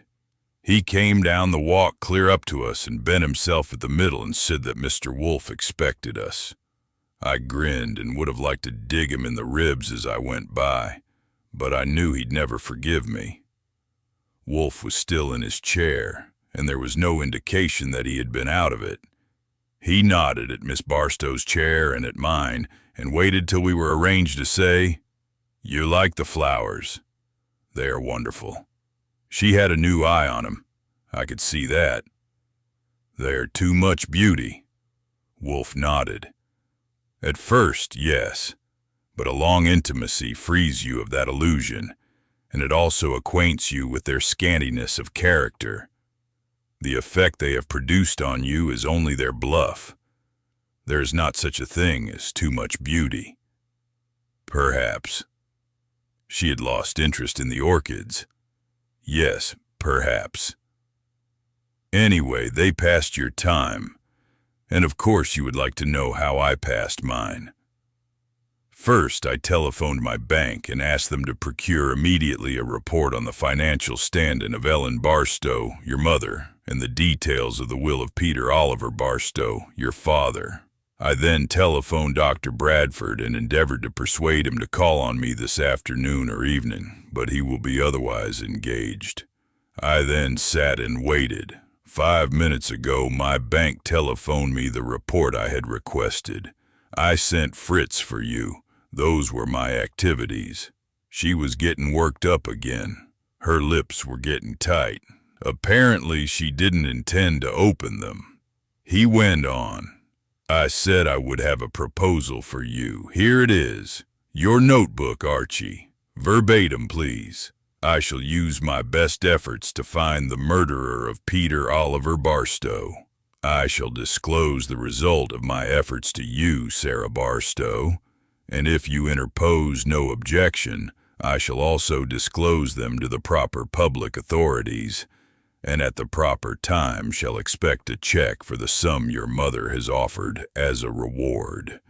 But if my inquiries lead to the conclusion that the murderer is actually the person you fear it is, whom you are now endeavoring to shield from justice, there will be no further disclosure. Mr. Goodwin and I will know. No one else ever will. Just a moment. This is a speech, Miss Barstow. Please hear all of it. 2 more points. You must understand that I can make this proposal with propriety. I am not a public servant. I am not even a member of the bar, and I have sworn to uphold no law. The dangerous position of an accessory after the fact does not impress me. Then, if your fears prove to be justified, and I withhold disclosure, what of the reward? I find I am too sentimental and romantic to make it part of this proposal that under those circumstances the reward shall be paid. The word blackmail actually strikes me as unpleasant. But though I am handicapped by romance and sentiment, at least I have not pride further to hamper me. And if you should choose to present a gift, it would be accepted. Read it aloud, Archie, to make sure it is understood." Miss Barstow's voice was first. "But this, it's absurd, it—" Wolfe wiggled a finger at her. "Don't, please. You would deny that you came here with that nonsense to shield someone. Miss Barstow, really now, let us keep this on a decent level of intelligence. Read it, Archie." I read it through from my notes. When I had finished, Wolfe said, "I advise you to take it, Miss Barstow. I shall proceed with my inquiry in any event, and if the result is what you fear, it would be convenient for you to have the protection I offer. The offer, by the way, is purely selfish. With this agreement, I shall expect your interest and cooperation, since it would be well for you, no matter what the outcome, to get it over with as speedily as possible. Without it, I shall expect considerable obstruction. I am no altruist or bon enfant. I am merely a man who would like to make some money. You said there was too much beauty upstairs. No, but there is too much expense. Have you any idea what it costs to grow orchids like that?" Sarah Barstow only stared at him. "Come," Wolfe said. "There will of course be no signing. This is what is humorously called a gentleman's agreement. The first step in fulfilling it will be for Mr. Goodwin to call at your home tomorrow morning. It can wait till then. To talk, with your permission, with yourself and your brother and mother and whosoever."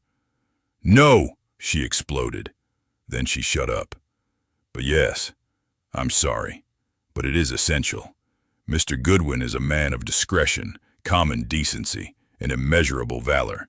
It really is essential. I'll tell you what, Miss Barstow."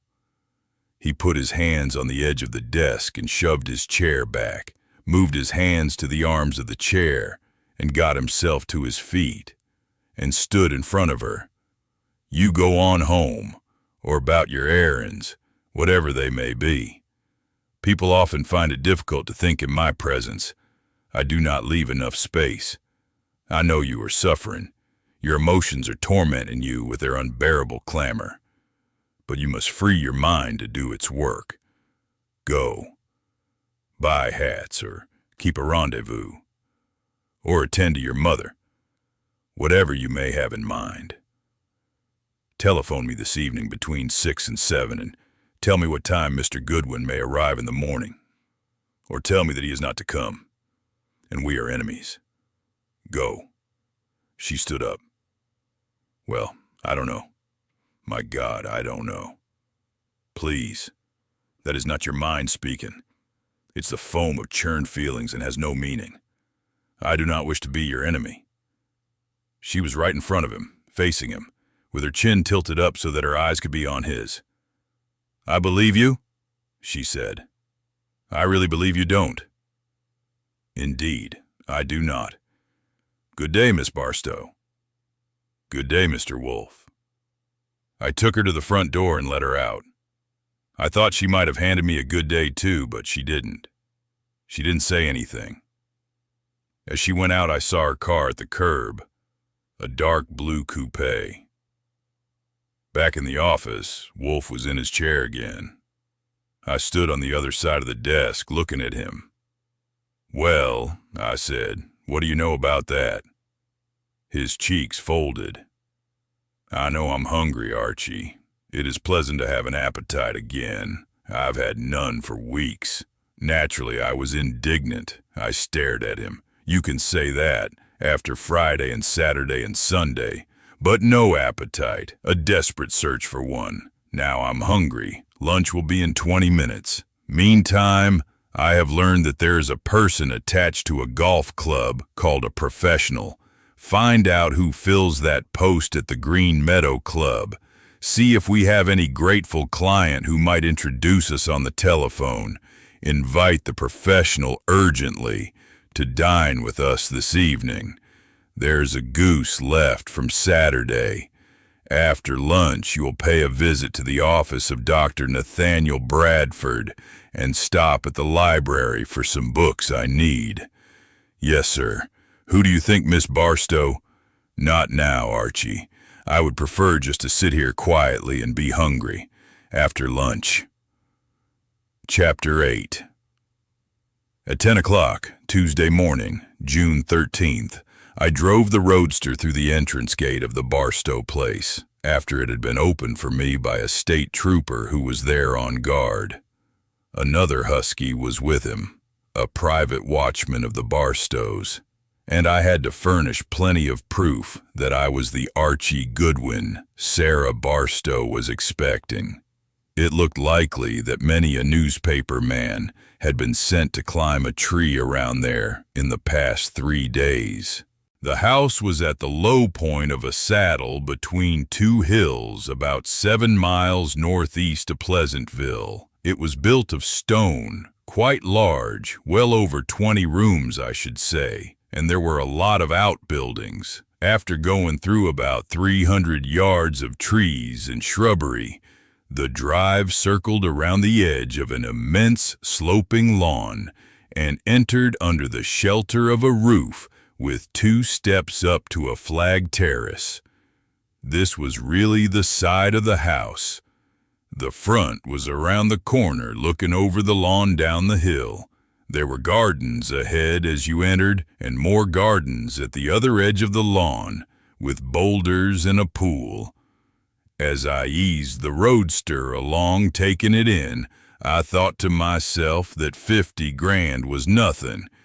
I had on a dark blue suit with a blue shirt and a tan tie, and of course my Panama, which I had had cleaned right after Decoration Day. I've found it's a good idea to consider what kind of place you're going to and dress accordingly. Sarah Barstow was expecting me at 10, and I was right on the dot. I parked the roadster in a graveled space the other side of the entrance and pushed the button at the door on the terrace. It was standing open, but double screen doors kept me from seeing much inside. Soon there were footsteps, and one of the screens came out at me, and with it a tall, skinny guy in a black suit. He was polite. "If you will excuse me, sir, Mr. Goodwin?" I nodded. "Miss Barstow expects me." "I know. If you'll come this way. Miss Barstow would like you to join her in the garden."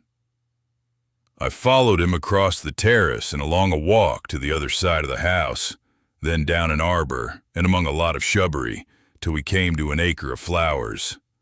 Miss Barstow was on a shady bench over in a corner. "All right," I said. "I see her." He stopped, inclined his head, and turned and went back. She looked bad, worse than she had the day before. She probably hadn't slept much. Forgetting or disregarding Wolfe's instructions on that detail, she had telephoned before 6 o'clock. I had taken the call, and her voice had sounded as if she was having a hard time of it. She had been short and businesslike, just said she would expect me at 10 in the morning and hung up. She invited me to sit beside her on the bench. At bedtime the evening before, Wolfe had given me no instructions whatever. Saying that he preferred to leave me fancy-free, he had merely repeated his favorite saying, "Any spoke will lead an ant to the hub," and had reminded me that our great advantage lay in the fact that no one was aware how much or how little we knew, and that on account of our original coup, we were suspected of omniscience. He had finished after a yawn that would have held a tennis ball. "Return here with that advantage unimpaired." I said to Miss Barstow, "You may not have any orchids here, but you certainly have a flower or two." She said, "Yes, I suppose so. I asked Small to bring you out here because I thought we should not be interrupted. You will not mind." "No, indeed. It's nice out here. I'm sorry to have to pester you, but there's no other way to get the facts. Wolfe says that he feels phenomena, and I collect facts. I don't think that means anything. Haven't looked up the word phenomena in the dictionary, but I repeat it for what it's worth." I took out my notebook. "First, just tell me things. You know, the family, how old are you, who you're going to marry, and so on." She sat with her hands together in her lap and told me. Some of it I had read in the papers or got out of Who's Who, but I didn't interrupt. There was only her mother, her brother, and herself. Lawrence, her brother, was 27, 2 years older than her. He had graduated from Holland at 21 and had then proceeded to waste 5 years, and I gathered between the lines a good portion of his father's time and patience also. A year ago he had suddenly discovered a talent for mechanical design and was now devoted to that, especially as applied to airplanes. Her mother and father had been mutually devoted for 30 years. She could not remember the beginning of her mother's difficulty, for that had been years before, when Sarah was a child. The family had never considered it a thing to be ashamed of or to attempt to conceal, merely a misfortune of a loved one to sympathize with and as far as possible to ameliorate. Dr. Bradford and two specialists described it in neurological terms, but they had never meant anything to Sarah. To her, the terms had been dead and cold, and her mother was alive and warm. The place in Westchester was the Barstow family estate, but the family was able to be there less than 3 months of the year, since it was necessary to live at the university from September to June. They came each summer for 10 or 11 weeks with the servants, and closed the place up each fall on leaving. They knew many people in the surrounding countryside. Her father's circle of acquaintance had of course been wide not only in Westchester, and some of his best and oldest friends lived within easy driving distance from the estate. She gave the names of these, and I took them down. I also listed the names of the servants and details regarding them. I was doing that when Miss Barstow suddenly got up from the bench and moved away to the path in the sunshine, from under the shelter of the trees that shaded us. There was the sound of an airplane overhead, so close that it had forced us to raise our voices. I went on writing, "Finish, 6 years, NY-EGC, SQL," and then looked at her. Her head was way back showing all her throat, with her gaze straight above, and one arm was up waving a handkerchief back and forth. I jumped out from under the trees and cocked an eye at the airplane. It was right over us, down low, and 2 arms could be seen extended, one from one side and one from the other, waving back at her. The plane dipped a little, then swung around and headed back, and soon was out of sight behind the trees. She went back to the bench, and I joined her. She was saying, "That was my brother. This is the first time he has been up since my father. He must be pretty reckless, and he certainly has long arms. He doesn't fly, at least not solo. That was Manuel Kimball with him. It's Mr. Kimball's plane." "Oh, one of the foursome." "Yes." I nodded and went back to facts. I was ready for golf. Peter Oliver Barstow had not been a zealot, she said. He had rarely played at the university, and not oftener than once a week, occasionally twice during the summer. He had nearly always gone to Green Meadow, where he was a member. He, of course, had had a locker and kept his paraphernalia there. He had been quite good, considering the infrequency of his play, averaging from 95 to 100. He had played usually with friends his own age, but sometimes with his son and daughter. His wife had never tried it. The foursome of that fatal Sunday, E.D. Kimball and his son Manuel and Barstow and his son Lawrence, had never before played together, she thought. Probably it had been an accident of propinquity. Her brother had not mentioned whether it had been prearranged, but she knew that he did sometimes have a game with Manuel. She especially doubted that the foursome had been arranged beforehand, because it had been her father's first appearance at Green Meadow that summer. The Barstows had come to Westchester 3 weeks earlier than their custom on account of Mrs. Barstow's condition, and Barstow had expected to return to the university that Sunday night, when she had said that Sarah Barstow stopped. I glanced up from my notebook. Her fingers were twisted together, and she was staring off at the path, at nothing. She said, "Not to me. Now he will not return there at all.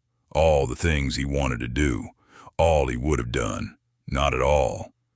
I waited a little, and then shook her out of it by asking, "Did your father leave his golf bag at Green Meadow all year?" She turned back to me. No. Why, of course not, because he sometimes used them at the university. He had only the one bag of clubs? Yes. She seemed emphatic. Then he brought them with him. You only got here Saturday noon. You drove down from the university and the luggage followed in a truck. Was the bag in the car or in the truck? It was easy to see that I was touching something raw. Her throat showed muscles and her arms pressed ever so little against her sides. She was tightening up. I pretended I didn't notice it, just waited with my pencil. She said, I don't know. Really, I don't remember. Probably in the truck, I said. Since he wasn't much of a fan, he probably wouldn't bother with it in the car. Where is it now? I expected that would tighten her up some more. But it didn't. She was calm, but a little determined. I don't know that either. I suppose you knew it can't be found. Oh, I said. The golf bag can't be found.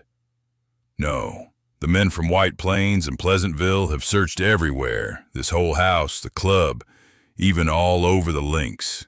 They can't find it. Yes, I thought to myself. And you, young lady, you're damn well pleased they can't. I said, do you mean to say that no one remembers anything about it? No, that is yes. She hesitated. I understand that the boy who was caddying for father says that he put the bag in the car, by the driver's seat, when Larry and Dr. Bradford brought father home. Larry and Dr. Bradford do not remember seeing it. Strange. I know I am not here to collect opinions. Only facts, Miss Barstow. But if you will permit me, doesn't that strike you as strange? Not at all. They were not likely to notice a golf bag at such a time. But after they got here, it must have been removed sometime. Some servant, the chauffeur. No one remembers it. I may speak with them? Certainly. She was scornful. I didn't know what kind of a career she had mapped out, but I could have warned her not to try the stage. That was that. It looked to me as if the kernel was gone, leaving practically no nut at all. I switched on her. What kind of a driver did your father use? Steel shaft or wooden? Wood. He didn't like steel. Face plane or inset? Plane, I think. I think so. I'm not sure I remember. Larry's has an inset, so is mine. You seem to remember your brother's all right. Yes. Her eyes were level at me. This is not an inquisition, I believe, Mr. Goodwin. Pardon, I grinned at her. Excuse it, please. I'm upset. Maybe I'm even sore. There's nothing in Westchester County I'd rather look at than that golf bag, especially the driver. I'm sorry. Oh, no, you're not. It raises a lot of questions. Who took the bag out of the car? If it was a servant, which one? And how loyal and incorruptible is he? 5 days later, when it became known that one of the clubs had performed the murder it had been designed for, who got the bag and hid it or destroyed it? You or your brother or Dr. Bradford? You see the questions I'm up against. And where is it hid or how was it destroyed? It isn't easy to get rid of a thing as big as that. She had got up while I was talking and stood very composed and dignified. Her voice was composed too. That will do. It wasn't in the agreement that I was to listen to idiotic insinuations. Bravo, Miss Barstow. I stood up too. You're absolutely right, but I meant no offense. I'm just upset.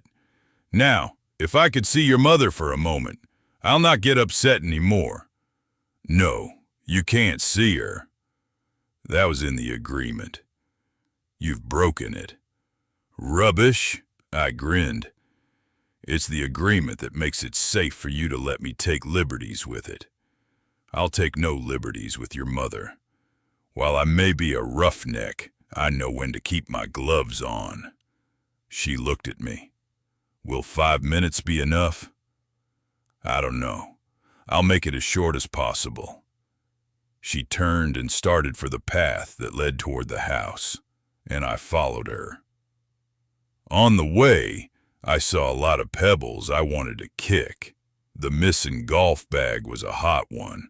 Of course, I hadn't expected to have the satisfaction of taking that driver back to Wolfe that evening, since Anderson would certainly have copped it. I gave him credit for being able to put 2 and 2 together after they have been set down for him ready to add, and I had counted on a request from Sarah Barstow to persuade him to let me give it the once-over. But now, the whole damn bag was gone. Whoever had done it, it not only gave me a pain, it struck me as pretty dumb. If it had been just the driver, it would have made sense. But why the whole bag? The house inside was swell. I mean, it was the kind of a house most people never see except in the movies. While there were plenty of windows, the light didn't glare anywhere. It came in soft, and the rugs and furniture looked very clean and careful and expensive. There were flowers around, and it smelled good and seemed cool and pleasant. For outdoors, the sun was getting hot. Sarah Barstow took me through a big hall and a big room through to another hall, and on the other side of that through a door. Then we were in a sort of sunroom with one side all glazed, though most of the blinds were pulled down nearly to the floor, so there wasn't much sunshine coming in. There were some plants, and a lot of wicker chairs and lounges. In one chair, a woman sat by a table sorting out the pieces of a jigsaw puzzle. Miss Barstow went over to her. "Mother, this is Mr. Goodwin. I told you he was coming." She turned to me and indicated a chair. I took it. Mrs. Barstow let the jigsaw pieces drop from her fingers and turned to look at me. She was very handsome. She was 56, her daughter had told me, but she looked over 60. Her eyes were gray, deep-set and far apart. Her hair was nearly white, and while her face, with its fine features, was quite composed, I got the impression that there was nothing easy or natural about that. It came from the force of a strong personal will. She kept looking at me without saying anything until I was guessing that I didn't look very composed myself. Sarah Barstow had taken a chair some distance away. I was about ready to open up from my end when Mrs. Barstow suddenly spoke. "I know your business, Mr. Goodwin." I nodded. "It really isn't my business. It is that of my employer, Mr. Nero Wolfe. He asked me to thank you for permitting me to come." "He's welcome." The deep-set gray eyes never left me. "Indeed, I am grateful that someone, even a stranger whom I shall never see, should acknowledge my authority over the doors of my house." "Mother." "Yes, Sarah, don't be offended, dear. I know, and it is of no importance whether this Mr. Goodwin does or not, that the authority has not been usurped. It was not you who forced me to resign. It was not even your father. According to Thawne, it was God. Probably his hands were idle, and Satan furnished the mischief. Mother, please." Sarah Barstow had got up and approached us. "If you have anything to ask, Mr. Goodwin." I said, "I have 2 questions. May I ask you 2 questions, Mrs. Barstow?" "Certainly. That is your business." "Good. The first one is easy to ask, but may be hard to answer. That is, it may require thought and a long memory. Of all people, you are the one probably have wanted to kill Peter Oliver Barstow, who had a grievance against him, a new one or maybe a very old one. What enemies did he have? Who hated him?" "That isn't a question. It is 4 questions." "Well, maybe I can hitch them together." "It isn't necessary." The composure did not escape from the will. "They can all be answered at once. Myself. I stared at her. Her daughter was beside her with a hand on her shoulder. Mother, you promised me. There, Sarah. Mrs. Barstow reached up and patted her daughter's hand. You have not permitted those other men to see me, for which I have been thankful. But if Mr. Goodwin is to ask me questions, he must have the answers. You remember what your father used to say? Never lay an ambush for truth. Miss Barstow was at me. Mr. Goodwin, please. Nonsense. The gray eyes were flashing. I have my own security, daughter, as good as any you might provide for me. Mr. Goodwin, I have answered your first question. The second? Don't rush me, Mrs. Barstow. I saw that if I just pretended Sarah Barstow wasn't there, old Gray Eyes would be right with me. I'm not done with the first one. There may have been others. Maybe you weren't the only one. Others who might have wanted to kill my husband? For the first time, the will relaxed enough to let the twitch of a smile show on the lips. No, that's impossible. My husband was a good, just merciful, and well-loved man. I see what you would have me do, Mr. Goodwin. Look back over all the years, the happy ones and the miserable ones, and pick out of memory for you a remorseless wrong or a sinister threat. I assure you it isn't there. There is no man living my husband wronged, and none his enemy, nor woman either. He did not wrong me.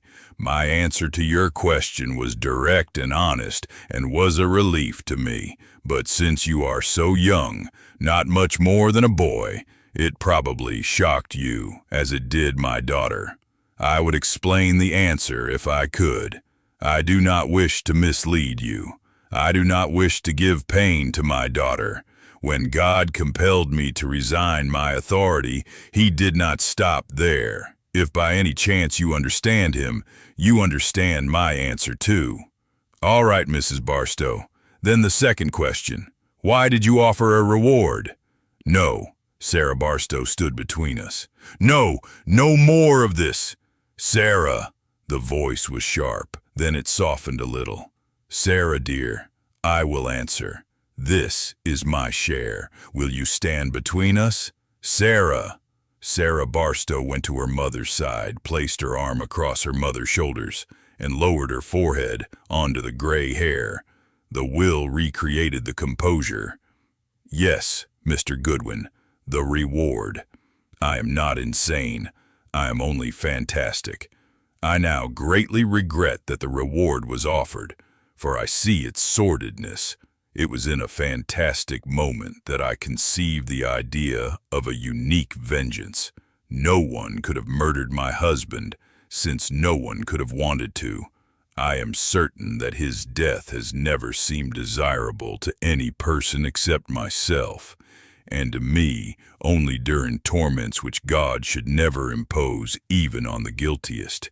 It came to me that there might be somewhere a man clever enough to bring God himself to justice. I doubt if it is you, Mr. Goodwin. I do not know your employer. I now regret that I offered the reward, but if it is earned, it will be paid. Thank you, Mrs. Barstow. Who is Than? Sir, Than. You said that Than told you God forced you to resign your authority. Oh, of course. Dr. Nathaniel Bradford. Thank you. I closed my notebook and got up. Mr. Wolfe asked me to thank you for your forbearance. I guess he knew there would be some if I got started filling up my notebook. Tell Mr. Wolfe he's welcome. I turned and went on out, figuring that Miss Barstow could use my room for a while. Chapter 9. Miss Barstow invited me to lunch. I liked her better than ever. For 10 minutes or more, I waited for her in the hall which connected the sunroom with other apartments. When she joined me there, she wasn't sore, and I could see why.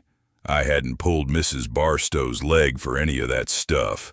She had just handed it to me on a platter, and that wasn't my fault. But how many people in Sarah Barstow's place would have stopped to consider that? Not 1 in 1,000. They would have been sore anyhow, even if they had realized I didn't deserve it and tried not to show it. But she just wasn't sore. She had made a bargain, and she was going through with it. No matter how many sleepless nights it brought her, and no matter how many kinds of bad luck she had, she certainly had just had some. I could see that 10 minutes earlier, or 10 minutes later, Mrs. Barstow might have had different ideas in her head, and all I would have got out of it would have been to exchange the time of day with a polite calm. I had no idea what it was that had happened to make her feel like opening up, but if it was my blue shirt and tan tie, I hadn't wasted the money I had spent on them. As Saul Panzer would have said, lovin' babe. She invited me to lunch. She said her brother would be present, and since I would want to see him anyway, that would be convenient. I thanked her. I said, "You're a good sport, Miss Barstow, a real one. Thank the Lord, Nero Wolfe is the cleverest man on earth and thought up that agreement with you, because if you're in for trouble, that's the only thing that will help you out of it." "If I'm in trouble," she said. I nodded.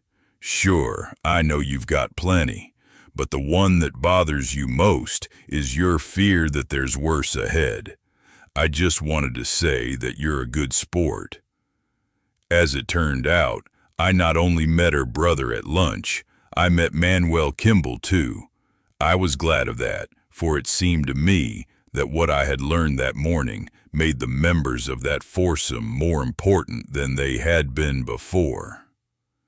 The preceding afternoon, after about 2 hours of telephoning, I had finally found a hookup with the professional of the Green Meadow Club, and he had accepted Wolfe's invitation to dinner.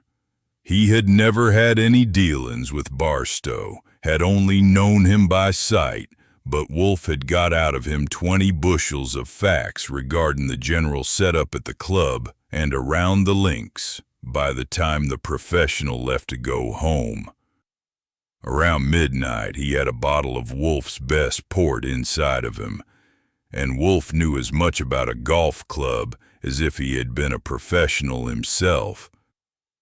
Among other things, he learned that the members kept their bags in their lockers, that some of them left their lockers unlocked, and that, even with the locked ones, an ingenious and determined man could have got a duplicate without any great difficulty.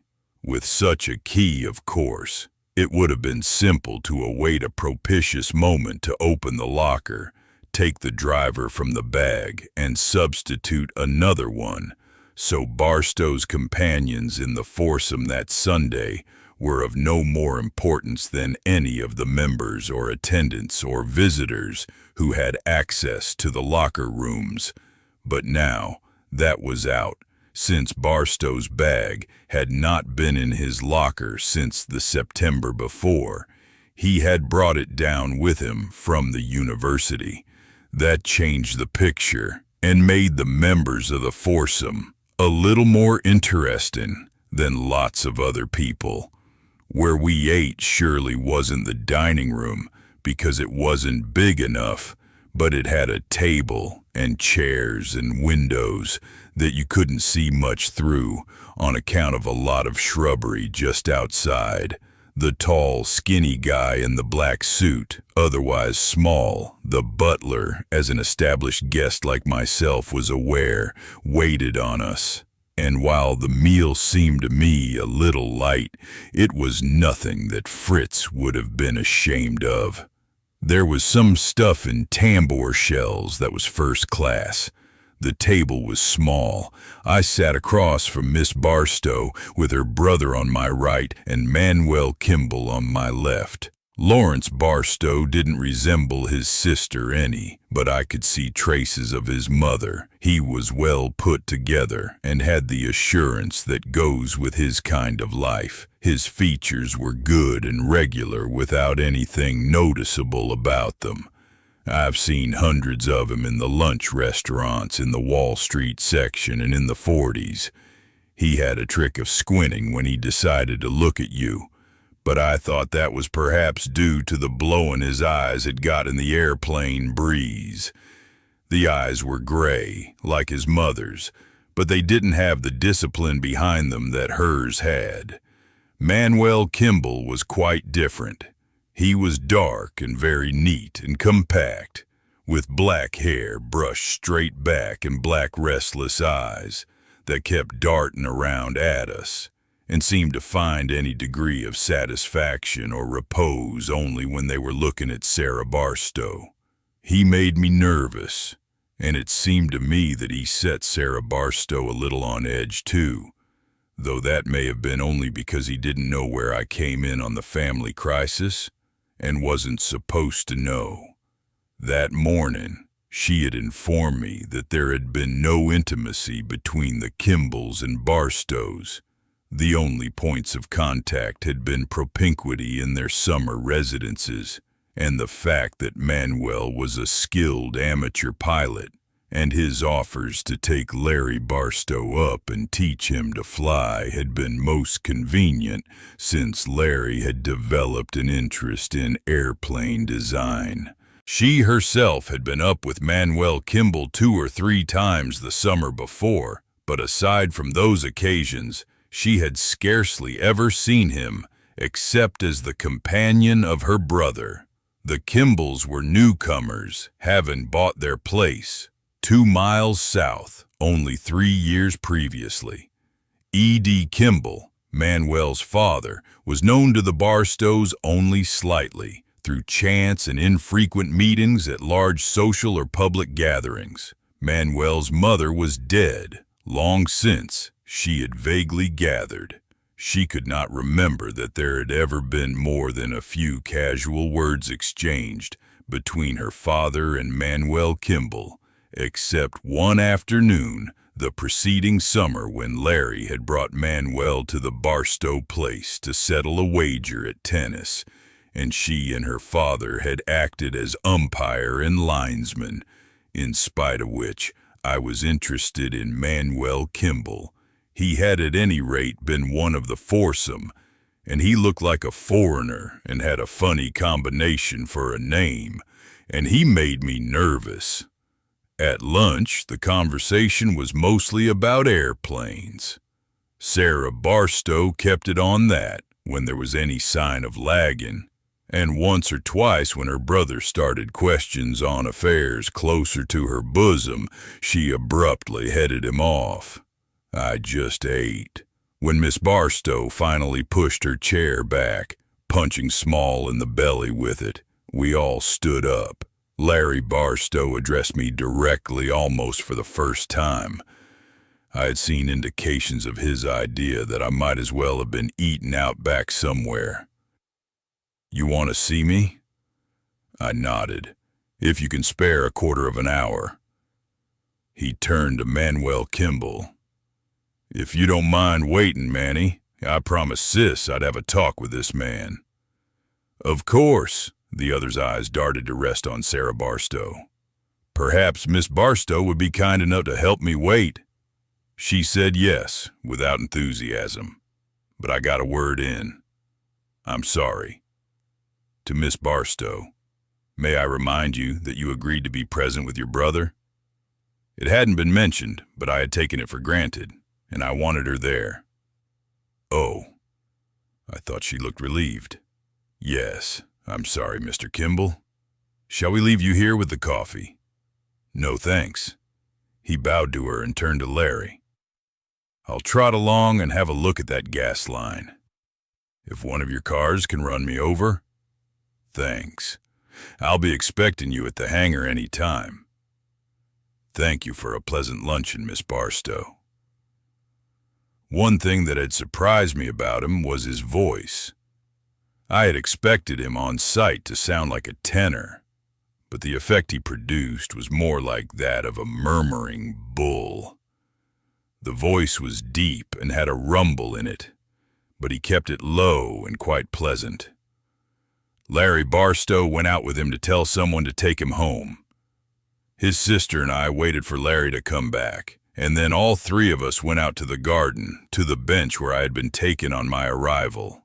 Larry sat at one side on the grass, and Miss Barstow and I on the bench. I explained that I wanted Miss Barstow present because she had made the agreement with Nero Wolfe, and I wanted her to be satisfied that nothing was said or done that went beyond the agreement. I had certain things I wanted to ask Lawrence Barstow, and if there was any question about my being entitled to answers, she was the one to question it. She said, "Very well, I'm here." She looked about, played out.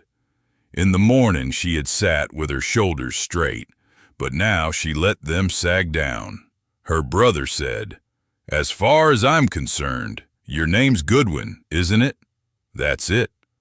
"Well, as far as I'm concerned, your agreement, as you call it, is nothing more than a piece of cheap insolence." "Anything else, Mr. Barstow?" "Yes, if you want it. Blackmail." His sister had a flash left. "Larry, what did I tell you?" "Wait a minute, Miss Barstow." I was flipping back the pages of my notebook. "Maybe your brother ought to hear it. I'll find it in a minute." I found the page. Here it is. I read it just as Wolfe had said it, not too fast. Then I closed the notebook. "That's the agreement, Mr. Barstow. I might as well say that my employer, Mr. Nero Wolfe, keeps his temper pretty well under control, but every once in a while I blow up. If you call him a blackmailer once more, the result will probably be bad all around. If you don't know a favor, when you see it handed to you, I suppose you'd think a sock on the jaw was a compliment." He said, "Sis, you'd better go in the house." "She can go in a minute," I said. "If the agreement is to go overboard, she ought to see it sink. If you don't like it, why did you let her come to Wolfe's office alone to make it? He would have been glad to see you. He said to your sister, 'We shall proceed with the inquiry in any event.' That's our business, not such a rotten one either. A few people think, who have dealt with us. I say the same to you. Agreement or no agreement, we're gonna find out who murdered Peter Oliver Barstow. If you ask me, I think your sister made a swell bargain. If you don't think so, there must be some reason, and that's one of the things we'll find out on the way." "Larry," Miss Barstow said. Her voice was full of things. She repeated it. "Larry." She was telling him and asking him and reminding him all at the same time. "Come on," I said. "You're all worked up, and looking at me all through lunch didn't help you any. But if something goes wrong with your airplane, you don't just kick and scream, do you? You pull your coat off and help fix it." He sat looking not at me, but his sister, with his lower lip stuck up and pushed out so that he looked half like a baby about ready to cry and half like a man set to tell the world to go to hell. "All right, sis," he said finally. He showed no signs of apologizing to me, but I thought that could wait for a rainy day. When I began feeding him questions, he snapped out of it. He answered prompt and straight and as far as I could see without any figuring or hesitation anywhere. Even about the golf bag, where his sister had flopped around like a fish on a bank, it was all clear and ready with him. The bag had been brought down from the university on the truck. There had been no luggage with him in the car except one suitcase, his mother's. When the truck had arrived at the house about 3 o'clock in the afternoon, its load had been removed and distributed at once, Presumably, the golf bag had been taken straight to his father's room, though he had no knowledge of that. At Sunday breakfast, he and his father had arranged to play golf that afternoon. Who suggested it? You or your father? He couldn't remember. When his father had come downstairs after lunch, he had had the bag under his arm. They had driven to the Green Meadow Club in the sedan, parked, and his father had gone straight to the first tee, carrying his bag, while Larry had gone around by the hut for caddies. Larry wasn't particular about his caddy, but there had been one the preceding summer that his father had taken a fancy to, and by chance that boy was there, and Larry had taken him with another. On his way to the first tee, Larry had fallen in with the Kimballs, also ready to tee off, and since he hadn't seen Manuel for some months and was eager to discuss plans for the summer, he had asked them to make it a foursome, feeling sure his father wouldn't mind. When they had reached the tee, his father had been off to one side, practicing with a mashie. Peter Oliver Barstow had been cordial with the Kimballs and had greeted his caddy with delight and sent him off to chase balls. They had waited for 2 or 3 other matches to get started and had then teed off. Manuel Kimball had driven first, then Larry, then Barstow, and last the elder Kimball. Larry couldn't remember seeing his father take the driver from the bag or from his caddy. While they were waiting, he had been busy talking with Manuel, and during the moments immediately preceding his father's drive, Larry had been driving himself. But he remembered well his father's actual swing at the ball, on account of an unusual circumstance. At the end of the swing, there had been a peculiar jerk of the club, and as the ball sailed away with a bad slice, Barstow had made an exclamation, with a startled look on his face, and begun rubbing his belly. Larry had never seen his father so suddenly and completely abandon his accustomed dignity in public. They had asked him what was wrong, and he had said something about a wasp or a hornet and started to open his shirt. Larry had been impressed by his father's agitation and had looked inside his shirt at the skin. There had been a tiny puncture, almost invisible, and his father had regained his composure and insisted that it would be nothing. The elder Kimball had made his drive, and they had proceeded down the fairway. The rest had been detailed in the newspapers many times. 30 minutes later, on the fairway of the 4th hole, Barstow had suddenly collapsed on the ground, kicking and clutching the grass. He had been still alive when his caddy seized his arm, but by the time the others reached him, he was dead.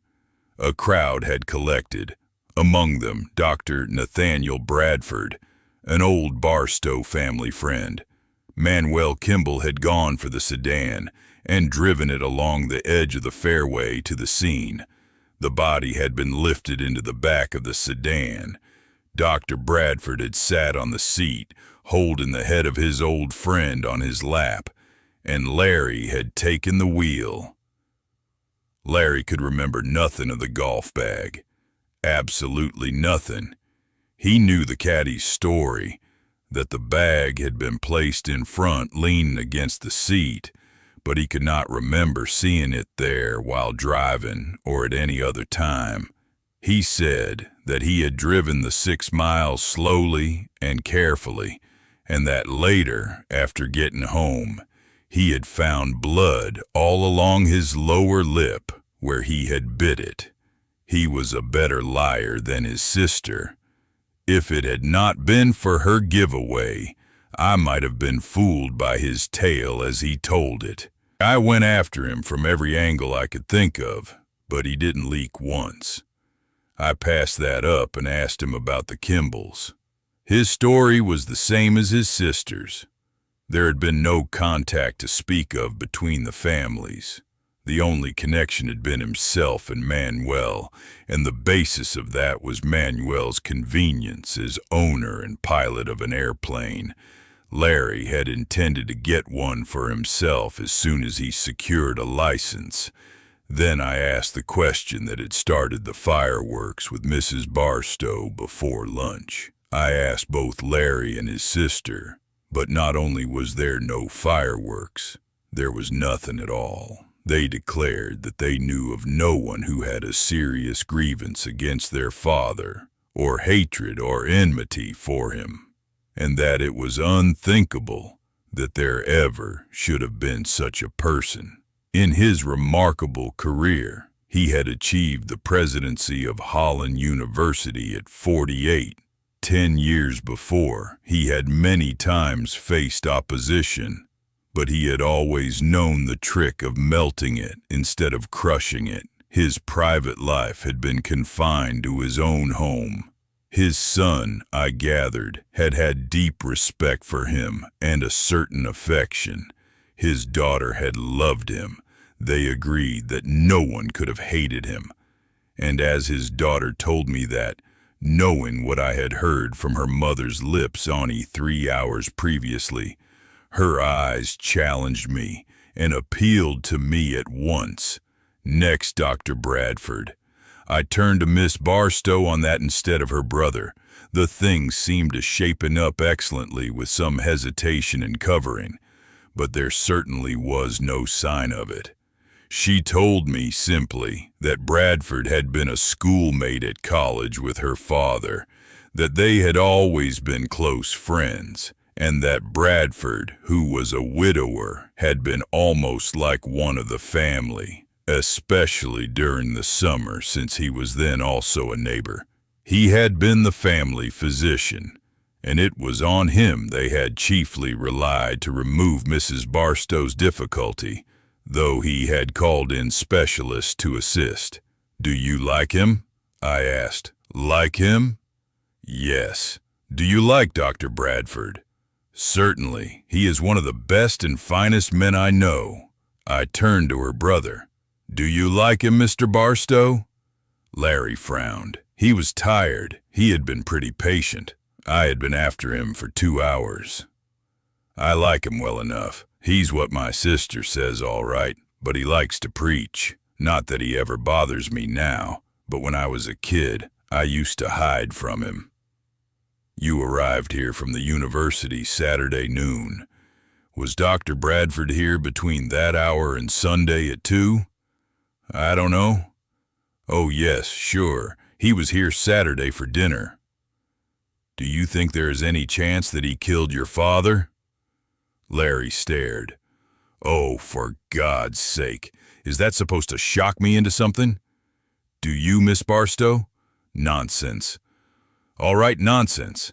Anyhow, who suggested first that Bradford should certify it as a heart stroke? Which one of you? Him?" Larry glared at me. His sister said quietly, "You said you wanted me here to see the agreement was observed." "Well, Mr. Goodwin, I've been patient enough." "Okay, I'll lay off of that." I turned to her brother. "You're sore again, Mr. Barstow. Forget it. People like you aren't used to impertinence, but you'd be surprised how easy it is to let it slide and no harm done. There's only a couple of things left. Where were you between 7 o'clock and midnight on Monday evening, June 5th? He still glared. "I don't know." "How do I know?" "You can remember. This isn't another impertinence. I seriously request you to tell me. Monday, June 5th. Your father's funeral was on Tuesday. I'm asking about the evening before the funeral." Miss Barstow said, "I can tell you. I'd rather he would, as a favor. There's no reason I shouldn't, or should either. I was here, at home." "All evening?" "Yes." "Who else was here?" "My mother and sister, the Robertsons." "The Robertsons?" "I said so." His sister spoke. "The Robertsons are old friends, Mr. and Mrs. Blair Robertson and 2 daughters." "What time did they come?" "Right after dinner. We hadn't finished, around 7:30. Was Dr. Bradford here? No. Wasn't that peculiar? Peculiar. Why? But yes, of course it was. He had to address a meeting in New York, some professional meeting. I see. Thank you, Miss Barstow. I turned back to her brother. I have one more question, a request rather. Does Manuel Kimball have a telephone at his hangar? Yes. Will you telephone him that I am coming to see him and that you would like him to give me an interview? No. Why should I? Miss Barstow told me. You have no right to ask it. If you wish to see Mr. Kimball, that is your business. Correct. I closed my notebook and got up. Positively correct. But I have no official standing in this affair. If I call on Manuel Kimball on my own, he'll just kick me out on my own. He's a friend of the family. Anyway, he thinks so. I need an introduction. Sure you need it. Larry had got up too and was brushing grass from the seat of his trousers. But you won't get it. Where's your hat in the house? I nodded.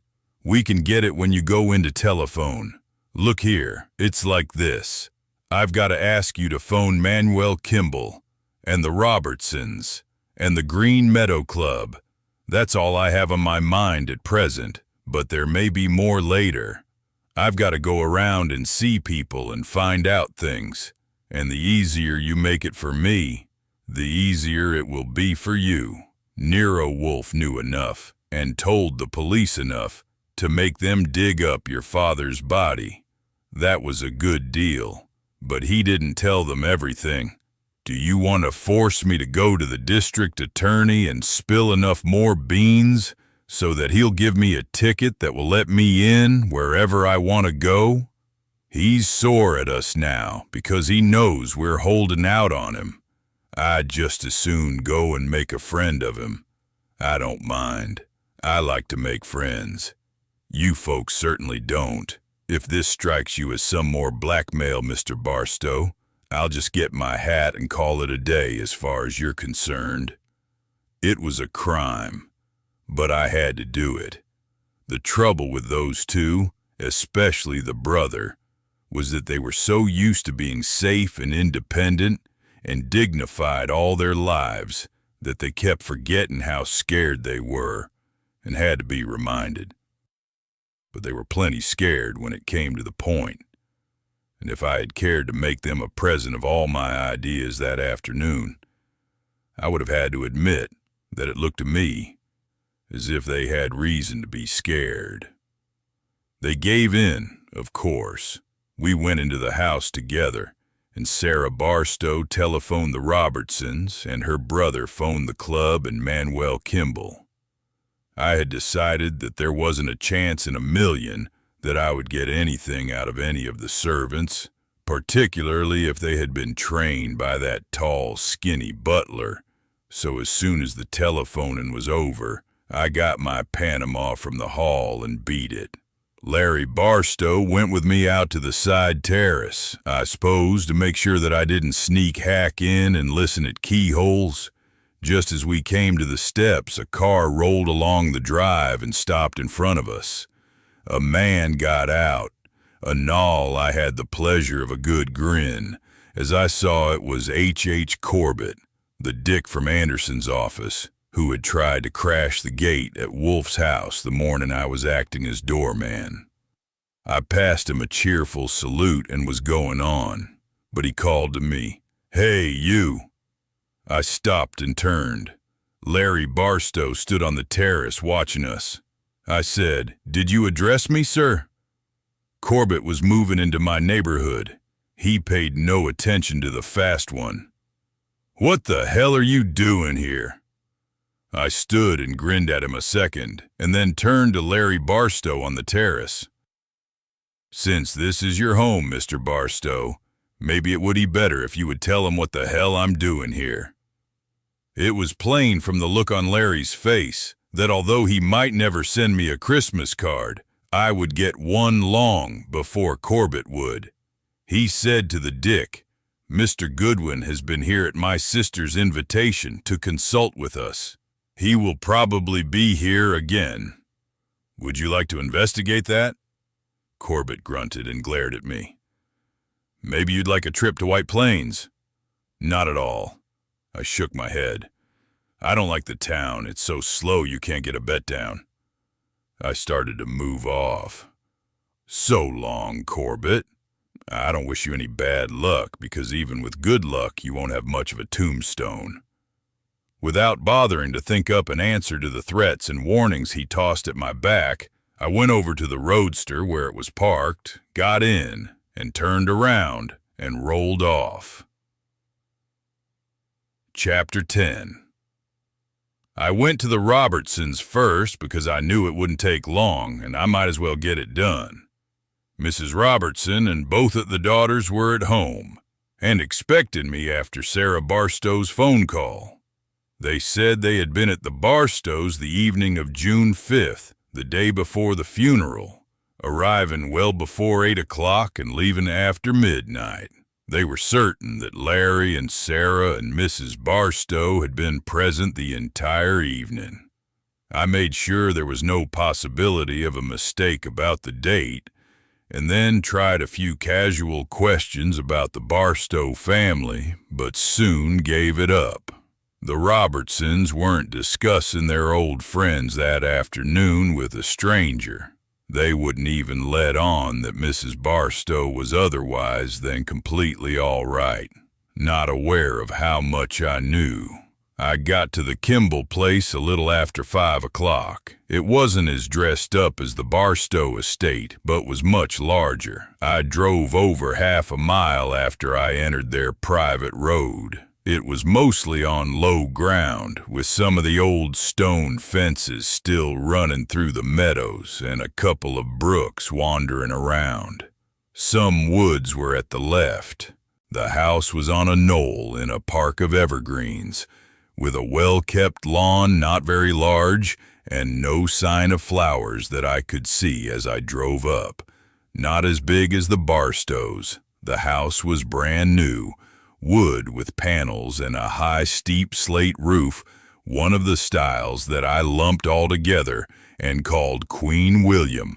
Back of the house, over the knoll, was an immense flat meadow. I was sent in that direction along a narrow gravel drive by a fat man in a butler's uniform who came out of the house as I drove up.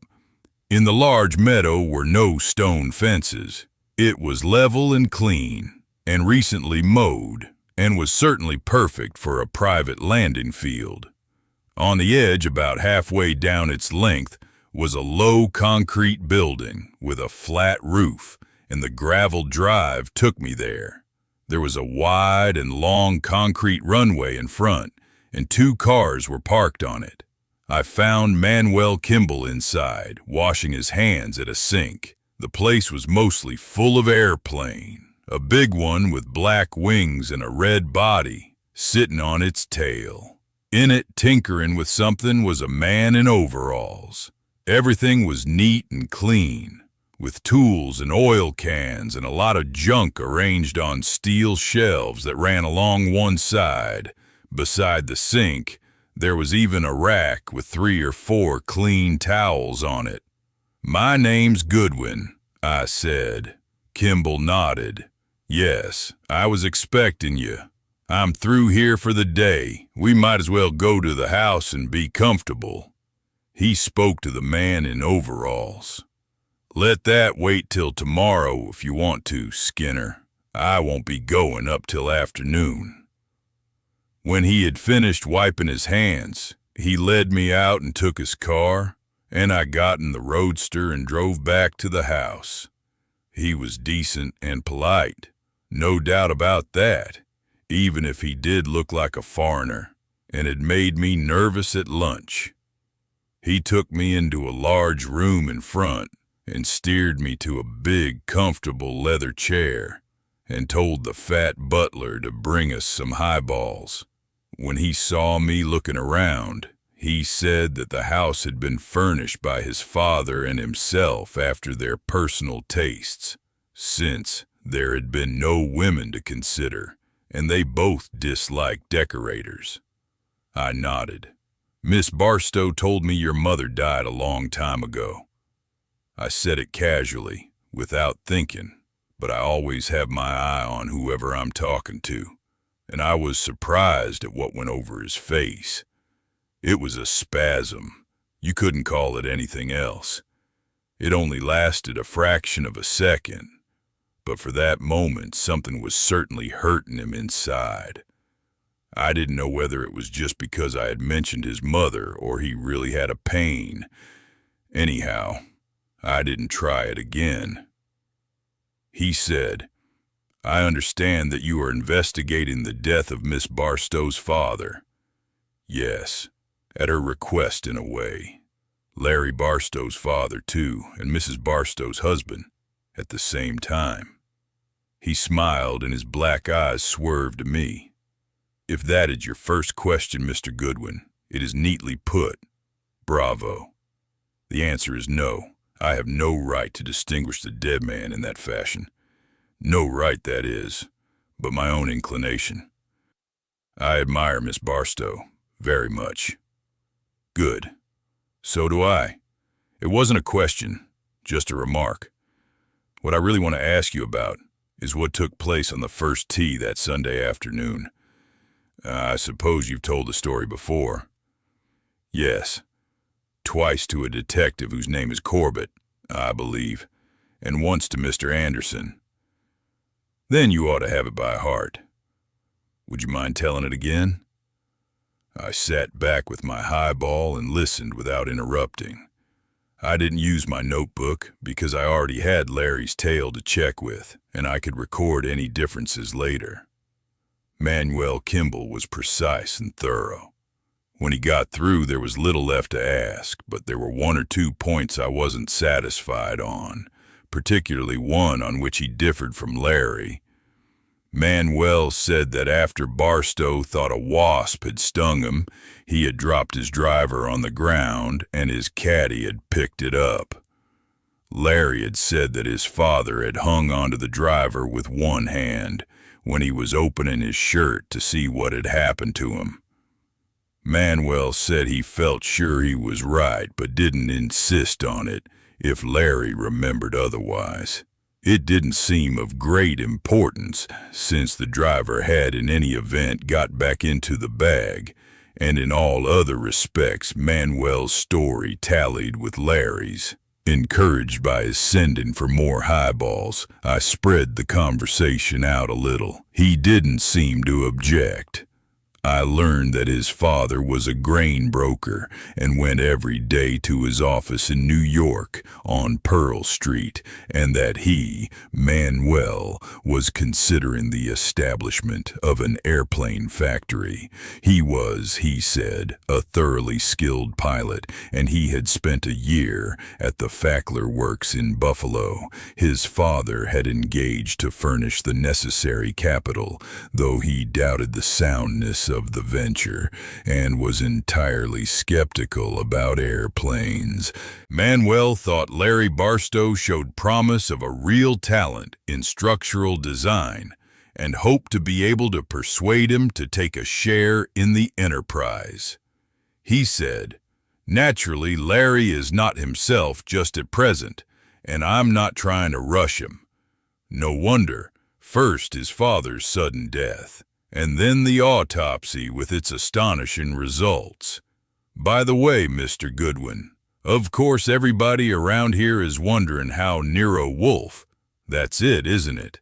How he was able to predict those results in such remarkable detail. Anderson, the district attorney, hints at his own sources of information. He did so to me the other day, sitting in the chair you're in now. But the truth of the matter is pretty generally known. At Green Meadow Day before yesterday, there were only two topics: who killed Barstow and how Nero Wolfe found out.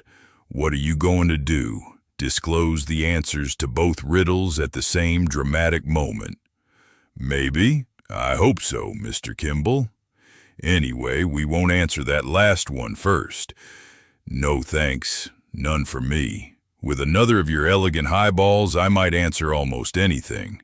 They won't come any better than that, even after repeal. Then by all means have one. Naturally, like everybody else, I'm curious. Nero Wolfe must be an extraordinary man. Well, I'll tell you.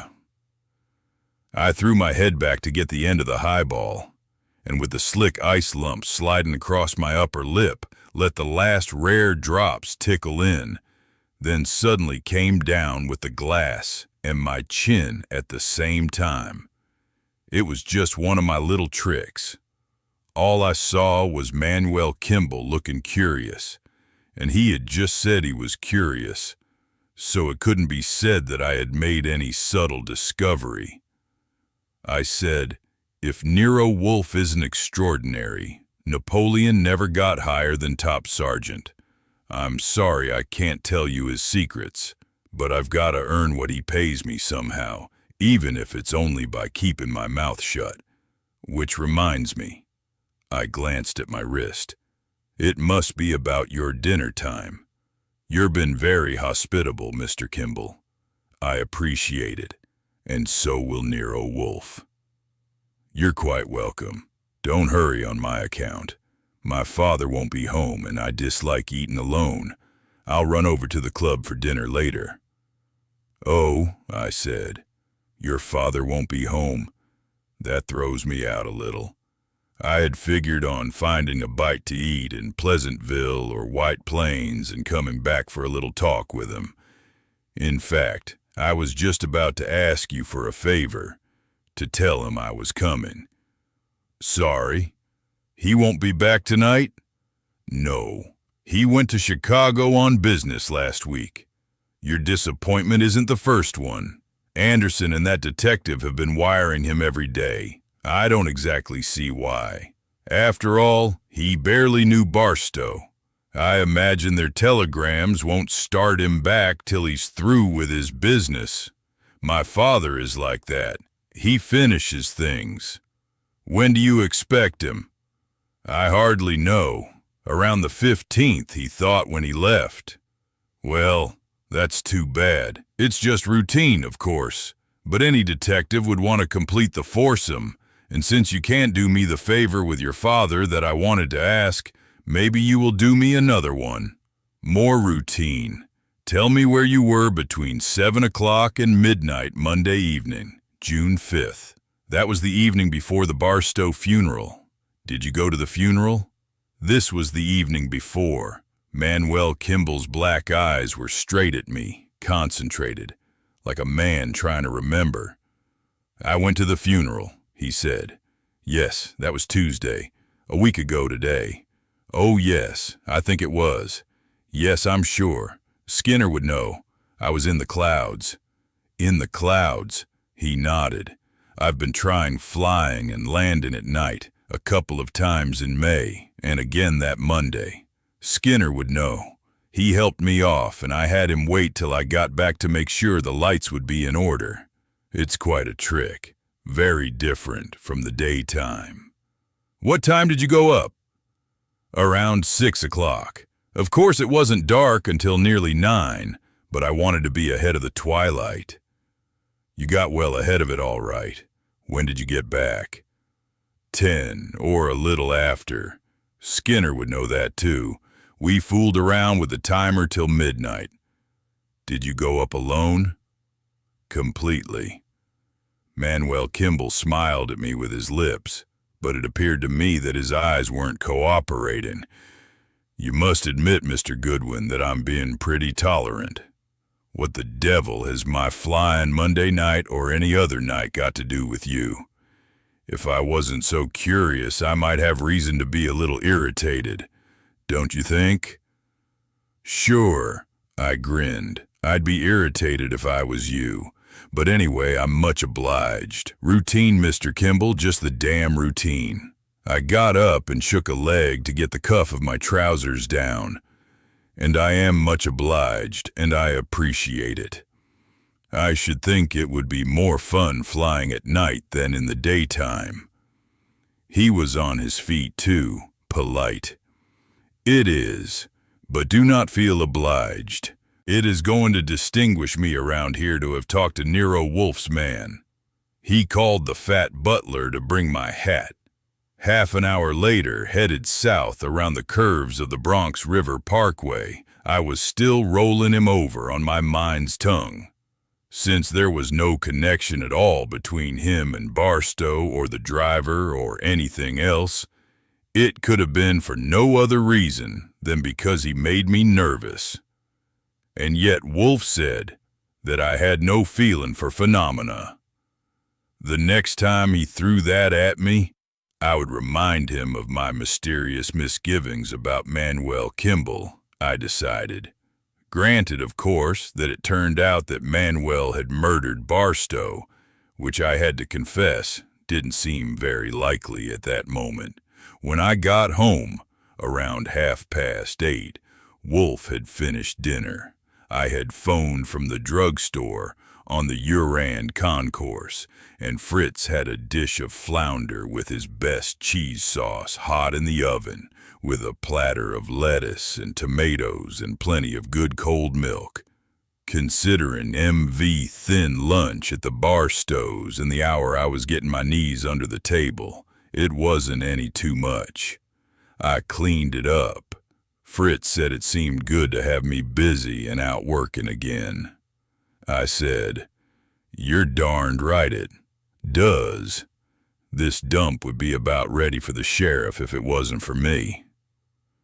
Fritz giggled. He's the only man I've ever known who could giggle without giving you doubts about his fundamentals. Wolfe was in his chair in the office, playing with flies. He hated flies, and very few ever got in there. But two had somehow made it, and were fooling around on his desk. Much as he hated them, he couldn't kill them.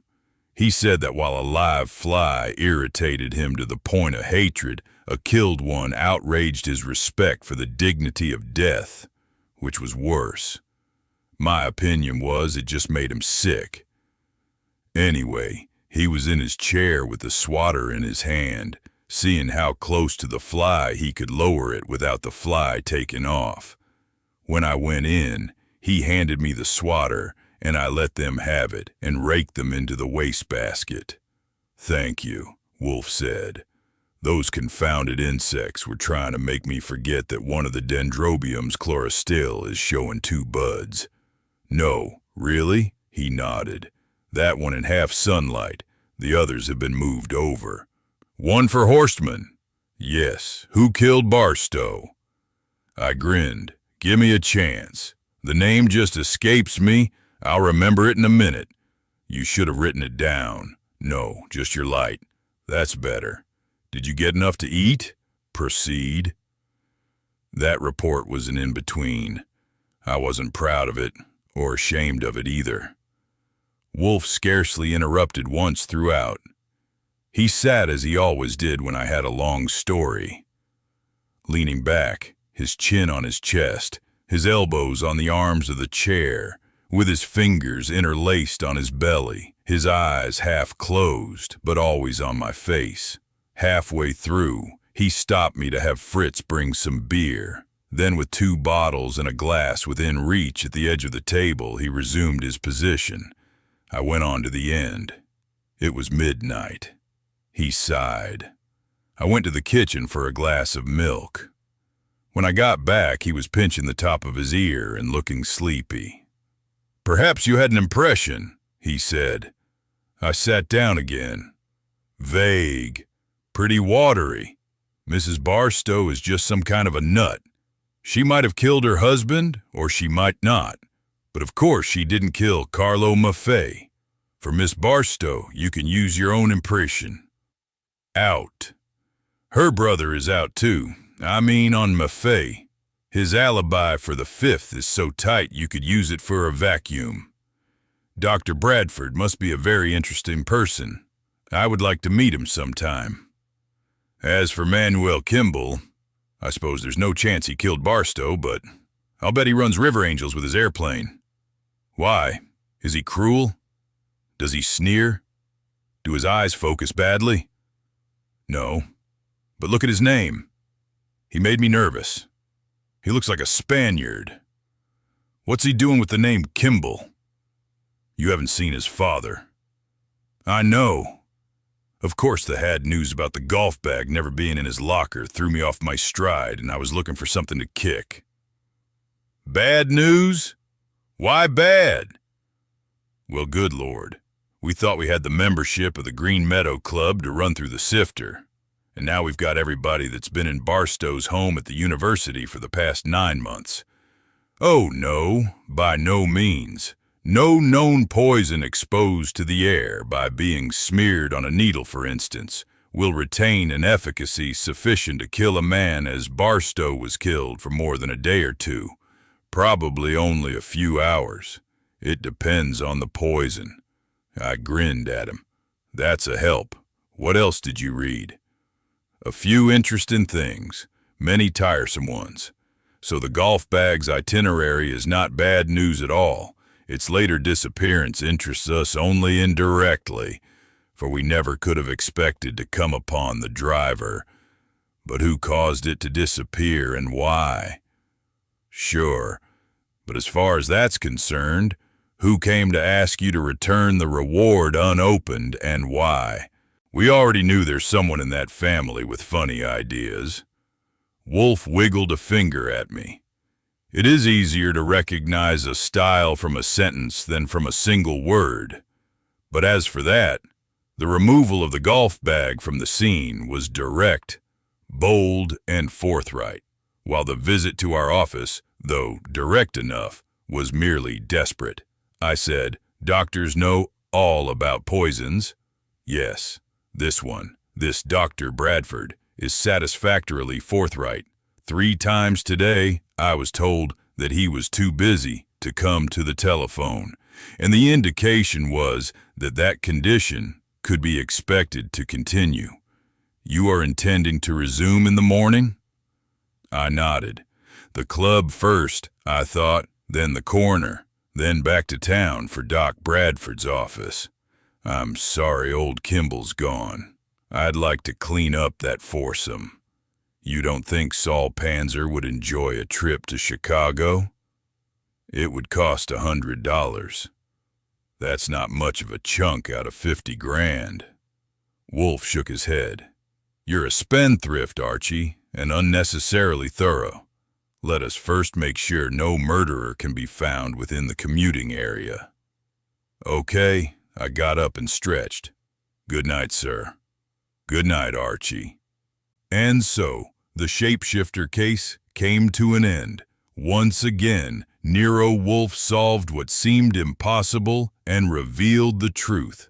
But in the dark streets of Manhattan, the next mystery is already waiting. Another client, another impossible story, and once again, Nero Wolfe's sharp intellect and Archie Goodwin's determination will come into play. If you enjoyed this story, visit us at youtube.com/@NeroWolfMysteries. To subscribe to the channel, hit that like button and turn on notifications to stay updated on new Nero Wolfe adventures. That's youtube.com/NeroWolfMysteries, all one word. And let's not forget to give our thanks to Caesar, Mars, Apollo, Diana, Minerva, and Loyal, the true heroes. Until the next story, take care of yourselves, and remember, the truth always comes out eventually, even when disguised. This is Nero Wolfe Mysteries.